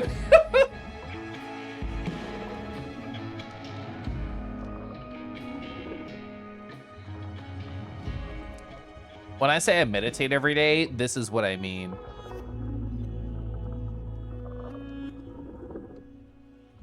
I must go now. My planet needs me. I love when Kelf goes deep into your zine, yeah. With or without the blood, no comment. Time to go home. I don't know where home is, chat. Is it the woods? Am I a fey creature? No, it's not. Okay, it's the other way. Got it. I think one of my favorite silly things on Harvest's stream is the fact that they have the I must go now. My planet needs me. Since I already came from the left side, I didn't think it would be the left side. Maybe you'll see the crab again. Did I ever see UHF? A long time ago, yeah. That was the Weird Al movie, right? I think I watched that on Comedy Central. I watched a lot of censored movies on Comedy Central and then didn't understand why they were cool and didn't know that they were censored. You found deep harvest lore today? Tell me all about it, please. Time to go home. Oh, whoops, I got caught in the tree, whoops. Nature loves me. Nature wants to hold me in its embrace. Ooh, actually, you know what that was? There was a branch that got snagged on my toga and I got slowed down. It's actually supposed to pronounce Hauerbus? Hauerbus, Hauerbus, Hauerbus. I don't know, I don't think I can pivot. I think I'm too locked in. Can I pivot to the Hauerbus life? Hauerbus. Loop, the work cheetah, needs one of those cute therapy dogs that they give to cheetahs. That is so true. I love that idea. Fun fact, in this game chat, you can't click and hold, so I have to keep clicking like I'm playing a MOBA, like I'm trying to orb walk my dude. Oh!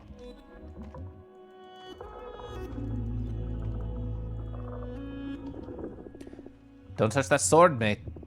It's haunted. It's the sword of a warrior who died in despair. The legend says they spent 3 days crying and screaming in unstoppable desolation. With the first beam of that third sunlight, the warrior suddenly fell silent and died. It's been proven that whoever touches the sword will hear the screams until the day they die. We did that to them. Don't touch that sword, mate. I was wondering if we'd be able to... So a lot of time passed when we meditated. Was it actually the 20 years? That's how he says it, but he also doesn't care how people pronounce it. And it's fun to see the nicknames people come up with. That's true. I do love seeing nicknames. I love how people go Keylif, Kaleef, Khalif. I think all those are so cute. Even though I'm firmly in the Kelif camp. The har bologna. What cheese pairs best with a har bologna sandwich? Kelf? Okay, almost all of them. Divvy always calls me Caleb. That's true. I do like that. The blue cheese. Fun fact, Kelf is a banned term, so only mods can say it. I think it was like literally 2 years ago, Deckies banned the term Kelf, and I just let it go. I let it slide. I did a circle because I didn't remember where all the doors were. Oh, yeah, Lupin, how are you enjoying Spiritfarer, by the way? I know you're pretty early on. I think you've only done, like, what, 2 streams of it? I watched Zord play a good amount of that game, so that's where most of my knowledge come from. Kelp? Ooh, true. If you call me Kelp, I make you say hi to the Kelp because I drown you. Anything the Decky says goes. That's true. That's why I talk about piss all the time, is specifically because Deckies tells me to. There's like a mod chat in the Discord that nobody can see aside from me and the mods, and it's all like, Kel, if you have to talk about piss, it's time. I know we talked to the kids up here, so I'm just assuming we can oh, it's covered. It's locked off. Oh, wait. Never mind, it's still locked off. I can't go in. They asked for edible flowers, so I was wondering if these would be like something I could pick, but I guess not. So the young woman in the lower right, she disappeared even before we progressed further into the town. I wonder if she came back. We definitely want to go to the Crow House. I would love to be in the Crow House. So it's very pretty, the Spiritfarer. The music is unbelievable. It's a lot of what I like about Stardew Valley. You haven't got to the sad part yet. Yeah, there's a lot of buildup. There's a lot of I don't know of a nice way to phrase it, but like the busy work of, oh, we have to do the crafting. Ooh, you need to go over here. Ooh, you want to do that, like the Stardew things. You're waiting for the shoe to drop. So if I remember right, the deer is like the first person that you get on your ship. And I remember seeing the trailer like 5 ever ago of you hugging the deer in the animation. Gwen, yeah, Gwen is so pretty. Love that character design. Yeah, so that's where they were previously. I keep forgetting you can't see my mouse. She's pretty, I know, she's so pretty. I love how incredibly detailed all of the hugs are in that game. Like, the Fox's Snug is a top tier, like, I can feel myself touching the YCH in this picture type of emoji. And I feel like that game is full of that. The hugs are so good! Yeah. It makes me just want to go hug my husband immediately. You can hug the cat. I know you, if there is a second player playing with you, then they play as the cat. I watched somebody else do that. And they can summon, like, the light ball, and they can, like, use that as, like, a little yarn thing as, I think, an AFK animation, maybe. It's really cute. I don't want to spoil, but everyone was crying. Did I finish? So I'm kind of, I think, in the post aspect of it now. I did my meditation, and I was trying to look at the effects of all of my things that I did, but I'm still looking for people. So lower left is kind of like the last area that I wanted to explore. I was trying to be thorough. I don't think I can go back to a house, though, and the majority were house interactions. After we meditated, after the crab told us to meditate, he talked about 20 years of immortality. So I think the meditation was 20 years long. That's my current thought. Oh, are those dogs? Are they little doggies? Hi, does the dog have a hat? I think they have a hat. I love them. Yeah, I can't go back to this. Oh, I can walk inside, but I can't go in. Oh, old gray hair. Gosh, I love old gray hair. Yeah, my husband got Spiritfarer on the Switch, and he played a good amount of it. I never played it because I thought, if I do this, this will be a stream thing. Oh, and now we're done. Well, I did finish. We just talked about finishing. I told myself it would be a stream thing. I know it'd be a big commitment, not negative. It would be positive.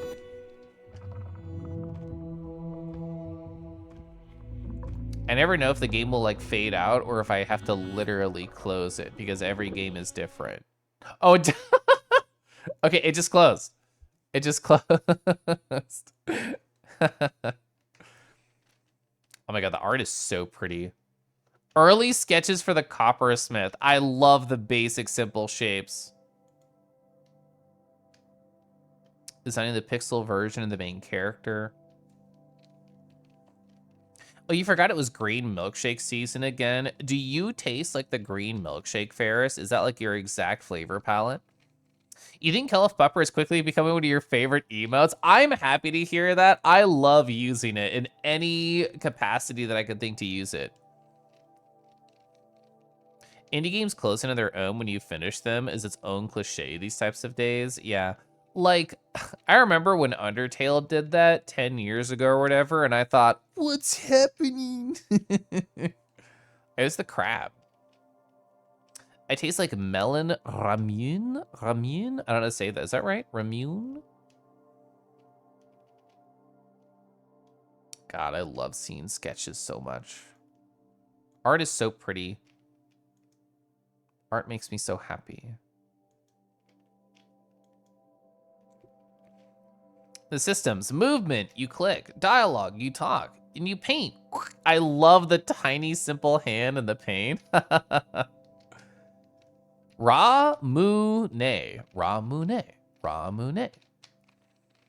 Undertale is 10 years old already, isn't it? I'm just thinking out loud. Is that right? Undertale release date. Yeah, actually, 10 years. September 15th, 2015. Indie games, it's so creative what they do, and I love it. I know, Issa. Also, hi, Issa. Arrive to town, visit houses, meditate, go back to see the outcomes. I didn't know how to get back in the houses, so I didn't know how to do that.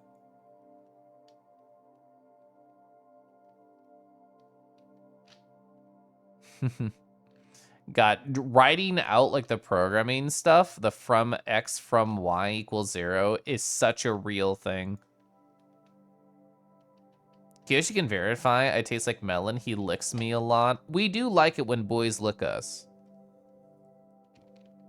The passage of time is truly cruel and relentless. I know. Like, I know exactly where I was when I played Undertale the week it came out, and knowing that was 10 years ago is crazy. Like, I was dating my ex at the time. So like, I never talk about my ex on stream because it's usually not funny and positive and happy memories, but I should have known that my ex was a dud because I was playing Undertale the week it came out saying, oh my God, you have to look at this cute game that I'm playing. It's so interesting. They watched me play it for like 10, 15 minutes, and then they got up to leave, and I said, what's up? And they said, oh, I just don't think it's very interesting. And then they walked away, and I'm like, you said no to Undertale when I was like one of the first people to hear about it? I can't believe this. I mean, I can say that with 10 years of context. And also, he sucked for many other reasons, but that should have been like the first big red flag. I love the little press emoji. The different fill levels. Shambling. They're definitely a shambler. They took a smaller, like more pulled back art style, and I think it really worked for the vibe that they were going to. I didn't even see this guy, the chunky one on the left. Press 1 in chat if you like to shamble. I gotta get in on this shambling.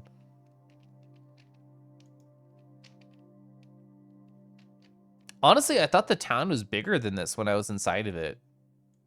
I think that's probably... Whoa! By Ivan the Papiol? Papiol. That looks so good. Oh, you taste like coconut and a little bit of lavender in a certain area. I love how you phrase that. I like a delicious boba. All right, last documentary, and then I raid out and go to bed. Preparing video. Zayden. Hi, Zayden. Hello. It always takes like a second to catch up. Like, I can see the start of it. Unless, like, question mark, question mark, question mark. Rar. I actually see it's not loading, so it's good that you asked for a dragon. Oh, wait. I have an idea. I have an idea. So the window capture was still on. That might have been messing with it. It did. Perfect. So I fixed that, and now I can fix everybody's lack of dragons in their eye holes. Chat, do you ever just want to feel pretty? Do you ever just wish you were as pretty as furries are in art? This is by runasolaris.art. This is on Blue Sky. Oh my golly. Look at the gold. Then, oh, they're daintily holding up their dress. They are covered everywhere in beauty. Not only in their scales, not only in the dress, but especially, very specifically, the gold covering their horns. Nice jewelry here. The fins, I would flick the fin and then pretend I didn't flick it, and they would go like, oh, you. And give me like, you're such a scamp type of look. I love the hand right here, that little pinky going, wah. I do that too when I touch the wall sometimes. I love seeing how furries think about the different tail aspects of life and clothing. That's really fun. The folds right here, that feels so nice. You have a hint of butt cheek as well. So kind of everything is hitting here. Corvus. Hi, Corvus. Do you ever just want to feel pretty? Kelif, you have no idea. So, I mean, I just assume you're already pretty, Cadenza. Did someone redeem a dragon view? They did. That was Zayden. Team It would approve. And a thick garter, too. That is true. Very thick.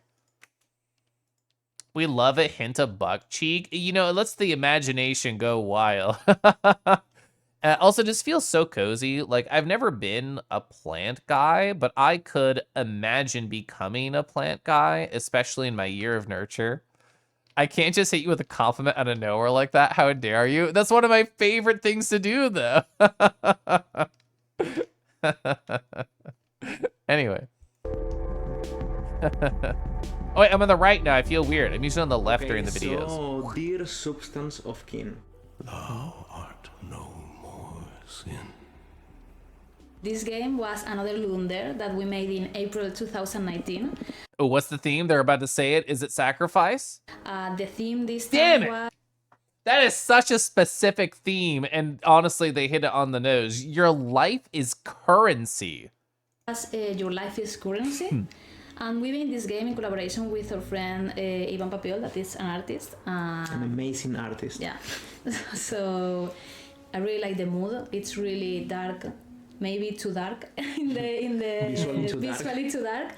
but I really like that. And it's like horror, more or less, like mysterious. Yeah, I mean, life is a currency. I mean, you can interpret that theme in many ways, but I want to talk about how I came up with the idea for this game, because I like drawing creativity from different sources. So we're manifesting Kelef Plant Daddy 2025. Someone bring a Pothos to Kelef's next con. I've never lived in a house with somebody who is a plant person. Like, I guess my parents had a garden, but that was right when I was like moving out, so I didn't like get a lot of memories with that. Because like their current house has such a huge garden. My husband has gardened here, but there's never been like a lot of plants inside of a house where I've lived, which is really what I imagine when I think of like being a plant guy. Your life as currency is essentially sacrifice. That's true. Divorce your Audi, become an innie. I'm gonna be an innie forever. In the same way we spoke about being inspired by a Famicase exposition, and you need to fill a cartridge with a game.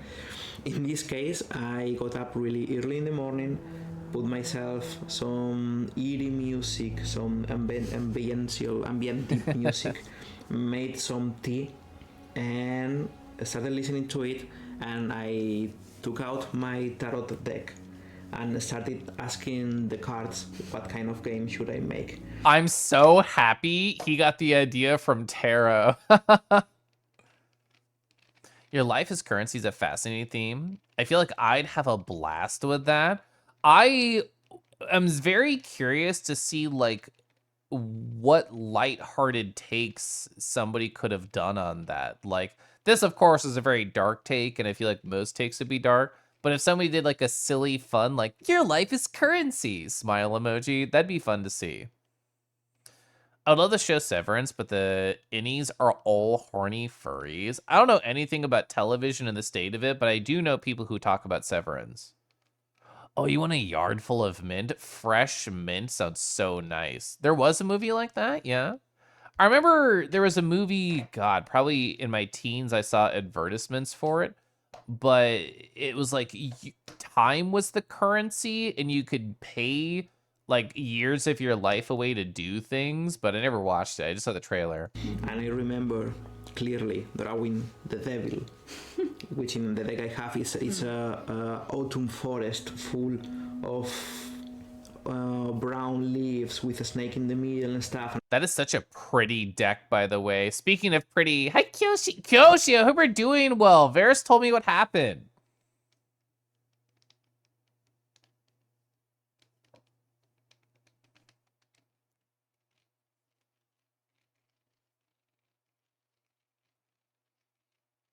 Thank you so much, Kyoshi, for 10 whole months. I hope you're doing well. Everyone had the watch? Yeah, say how much longer they have to live, like buying coffee shit would tick down. Yeah, I never watched that, but that is the one. I'm thinking of In Time. There's a part of that movie you find hilarious. Yeah. Ah, shit, I did forget to turn on the TTS. Yeah, for whatever reason, I mean, I can replay anything with my setup. So, like, I haven't talked about my current audio issue. Like, for whatever reason, it like, the audio doubles, like, it's on my gaming PC and my streaming PC, and it's happening twice, so I've just muted it in the background. So, I've been kind of ignoring it to kind of try and debug for later, but I can just hit this button. Well, never mind. It didn't want to replay. I give up. I tried to replay it. Missed out on hearing it. I'm sorry. I tried to replay it right there. What if I do this? What if I do that and then this? Frick. Wait, what if I do restart session and then this? Dang. It says that it resent it, but it obviously didn't.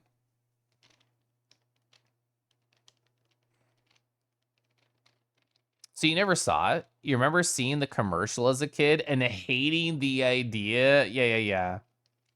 So there's a part where they're in a convertible speeding on the highway, hit something, do multiple flips down like 2 or 3 stories in a drained waterway. They don't fly out of the car. They walk away with a few scratches. You laugh every time. Let's see. So, like, why did that one work? The older one, but the newer one didn't work? I can skip that there. Bro, I can't replay the newest one? That is so unfortunate. Huh. I can oh, no, there it is. Okay. Ba-da-ba. It actually worked that time. Hey there, Caliph. I hope you and your husband have been doing better. Here's rooting for you. Less than 3 Caliph squish Caliph squish Caliph squish Caliph squish abwaha you. There we go. Abwawa you. Oh, wait. I think the backlog finally caught up from all my clicks of it not working. But anyway, there we go. We got to work. I was listening to the music and asking what kind of claims should they have and drawing more cards to set about the themes and the world building. I did the world building through exploring my subconscious with tarot. I mean, it was a pretty experimental way of creating, but I'm pretty happy with what it came out of it, because sometimes when we talk about this game, I feel like I didn't invent the universe of this game. It's like I discovered it and I draw things from it. There is another dimension in which I draw stuff from it and I just put it in there. This is stuff that has about the artisans and how they retain their immortality, and how the coppersmith doesn't want to know the names of the people, just wants to know their work or their job. They identify them by job. I mean, it has a lot of elements that they appear to come from a certain culture. Yeah. I mean, there is an article in Anite Games by Marta Trivi that analyzes the world building of this little game, and I think that only through that article I realized what I did. Like, wow, I was like just like toying around with a concept on a wall, but I kind of pulled off some really interesting world building with this. And the other thing I want to talk about that the other thing I want to talk about is Jovi's here in chat. Hi, Jovi. So nice to see you. How are you doing, friend? We've talked in other videos about using your own culture to create flavor. I mean, this game feels like it sets in a really different universe and stuff, but to me, it's a twisted vision of what I have in my mind about Blasco Ibáñez and the book La Barraca, Cañas y Barro, all that stuff, but really, really dark. And also it's inspired in a job that doesn't exist anymore, which is called the sustanciero, the substancier or something like that, the substance monger, which was an ancient job in Spain, in which someone carried a pig bone, a ham bone with him, and for some coin he would get into your home and just bath it in your broth, so you could get some substance out of the bone. That is fascinating. I had never heard of that. Hi. You're doing very well. Your year of gratitude is working out so well so far. I love to hear that for you. I'm trying really hard to be a good nurturing boy. Anytime that I can feel myself working too hard or not taking good breaks or forgetting about the things that are important, like getting lost in one thing over another, I think I should be remembering my personal and emotional garden and tend to it. And it feels like a Dark Souls job or something like that. And I was really inspired by this. So it's a combination from this old job and what I know about Blasco Ibáñez, and then what I did with the tarot. It's a really strange way to get to this creativity, and I really love what we did with this game. Yeah, for me, it's like everything put together in a certain way. It's like the music, the ambient, the mood, the characters, everything is like going in a certain direction, and it all goes like almost too well for album game jam, you know, like it's like, wow, this is like a universe or something that we develop over a bit of time, you know, it's 3 days, yeah, for me it's really interesting that, because the main character, you know, it's like really, you know, it has this personality or something that it's almost design or picking from a existent story or whatever. It's like, Your garden seems incredibly well taken care of. Thank you. You know, it's only February, so the seeds are just like only beginning to sprout, but with time, I'll have a beautiful, gorgeous flower garden. The Proud's really deep thinkers make like $100,000 for a small game after 5 years of hard work. Big studios rake in billions of microtransactions and stuff. I like playing like weird little things like this. I really enjoyed the previous one. I think that's my favorite of the entire batch so far. The one where we were the recovering hitman in the flower shop. I loved that game. it's really powerful. Yeah, I mean, I like what you say about all going towards the same direction, because I believe in the kind of scope we work with, this kind of indie developments we make, chemistry is super important, and we work really well with Ivan, and I feel like what he did concept art wise to develop the world of this game, and then the colors you set and the kind of animations and stuff for the palette, and then of course the music, in which I think we explore a bit further the concept of what we discovered with Eternal Home Floresty, which has a really interesting dynamic implementation of the music. Yeah, like for me this game is like really unique. I also think like we were talking in other videos about how we're all about mood, and then we focus on narrative, and I think this game is like the peak in which we combine both finally, and it's like for us that we focus so much on mood, now like we got this game that for me probably has like the best mood of all, and it's all thanks to the narrative and the world building. And you know, like Eternal Home Floresty has amazing mood, and other games have it too, but this one, since it's so fantastic and so out of this world, like I don't know, it's really different. And yeah, I also like it a lot because I feel it really differs from all of our other games. Like I don't know, just the fact that is fantastic, and it's not like something based in reality or futuristic or something like that. When are we gonna learn the person who did the voiceover? It's just like a huge change, and I really like that. And you know, like for me in the music, like it's super obvious, but I just really like it, making something dark and stuff like that.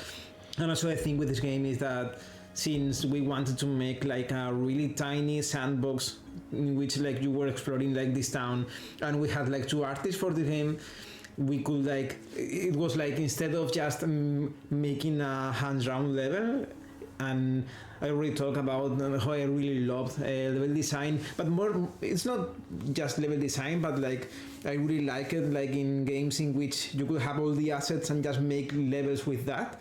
Like it's like level artist. Yeah, it's not like all about the level design like in Blueprints talking. Like I really like grabbing the assets and doing something visually with it. I suck at visual arts, but I really love like doing this kind of collage with stuff like that. I need to say that Paula is an amazing level artist, because the Substance of King only has 20 assets. And I did think about that, where like there was a lot of visual overlap between the scenes, but I thought they were utilized in very positive ways. Like it didn't feel haphazard. It felt like lived in all the different scenes, if that sounds right. She built a whole town just moving rocks around and putting planks of wood and stuff, and it feels like it has like 100 assets. It's really crazy. Yeah. So the thing with this game is like, I mean, for me, it's like the opposite of Eternal Home Floresty, in which I really suffered through making it, and this one was like a joy because I had the music, and all the rest for me was like just make a cool level, and I love that because I really like that stuff. So, also, I want to say a special mention to JM. Yeah.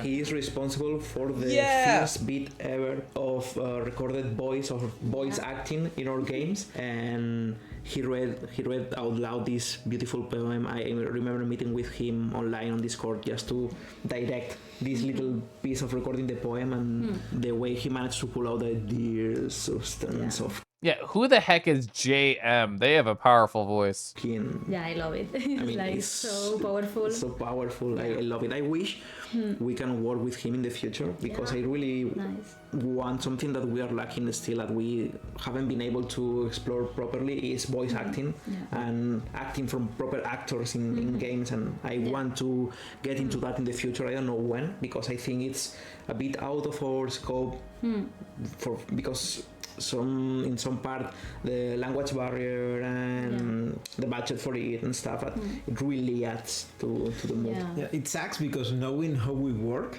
I feel like if we ever do voice acting for a game, it will be a game design from the ground up to have voice acting, because like when we are making commercial games, they always end up with so much text that making voice acting for them is gonna be incredibly expensive. But then at the same time, like, I think that if we know we are gonna have voice acting in something, we are gonna want to play with that. Yeah. So we are gonna design something specifically for that. Yeah, and I think I would write differently if it's going to be have voice acting, because for example, the Resistance Club, I think could really break the pace of the game, the rhythm, if you have to No. Pausing all the time to talk to chat in between voice acting is great. That's fine.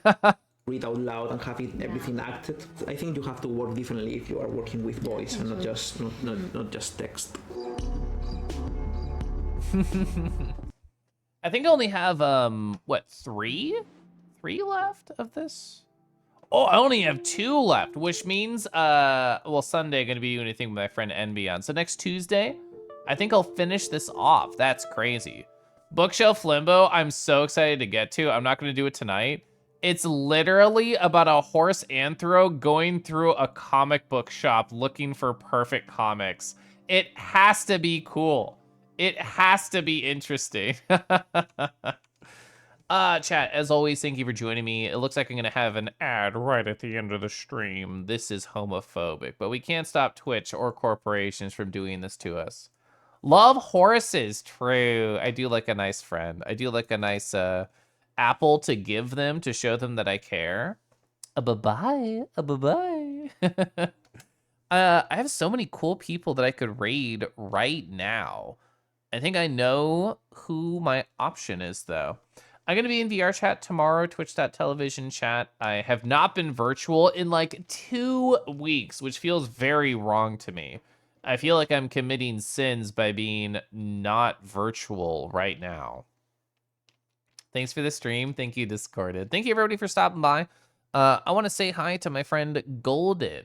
They are currently /raid. They're currently playing Tunic. They say semi-blind. I don't know how much they know, but they're currently in, if you know the game, Ruined Atoll, running around. If you don't know anything about Tunic, go run away. Go do anything else. Play that game for yourself. It's really cool. Everyone pet Kella for me, please do. Please surround me in a circle and pet me and say nice things about me. Thanks for the ruse on empathy. Anytime, Modest. Keep the blindness going, true. Have a good night, everybody. Good night, Jovi. Good night, Pepper. Good night, Felix. Good night, Matos. Rego. Rego, you're still on the other stream, aren't you? What are you doing? I'm looking forward to this weekend. I'm going to try and finish my certification course and the book that I'm reading, House of Leaves. So I'm feeling good. I'm feeling happy. They know what they saw watching you way back. That's true. Good night.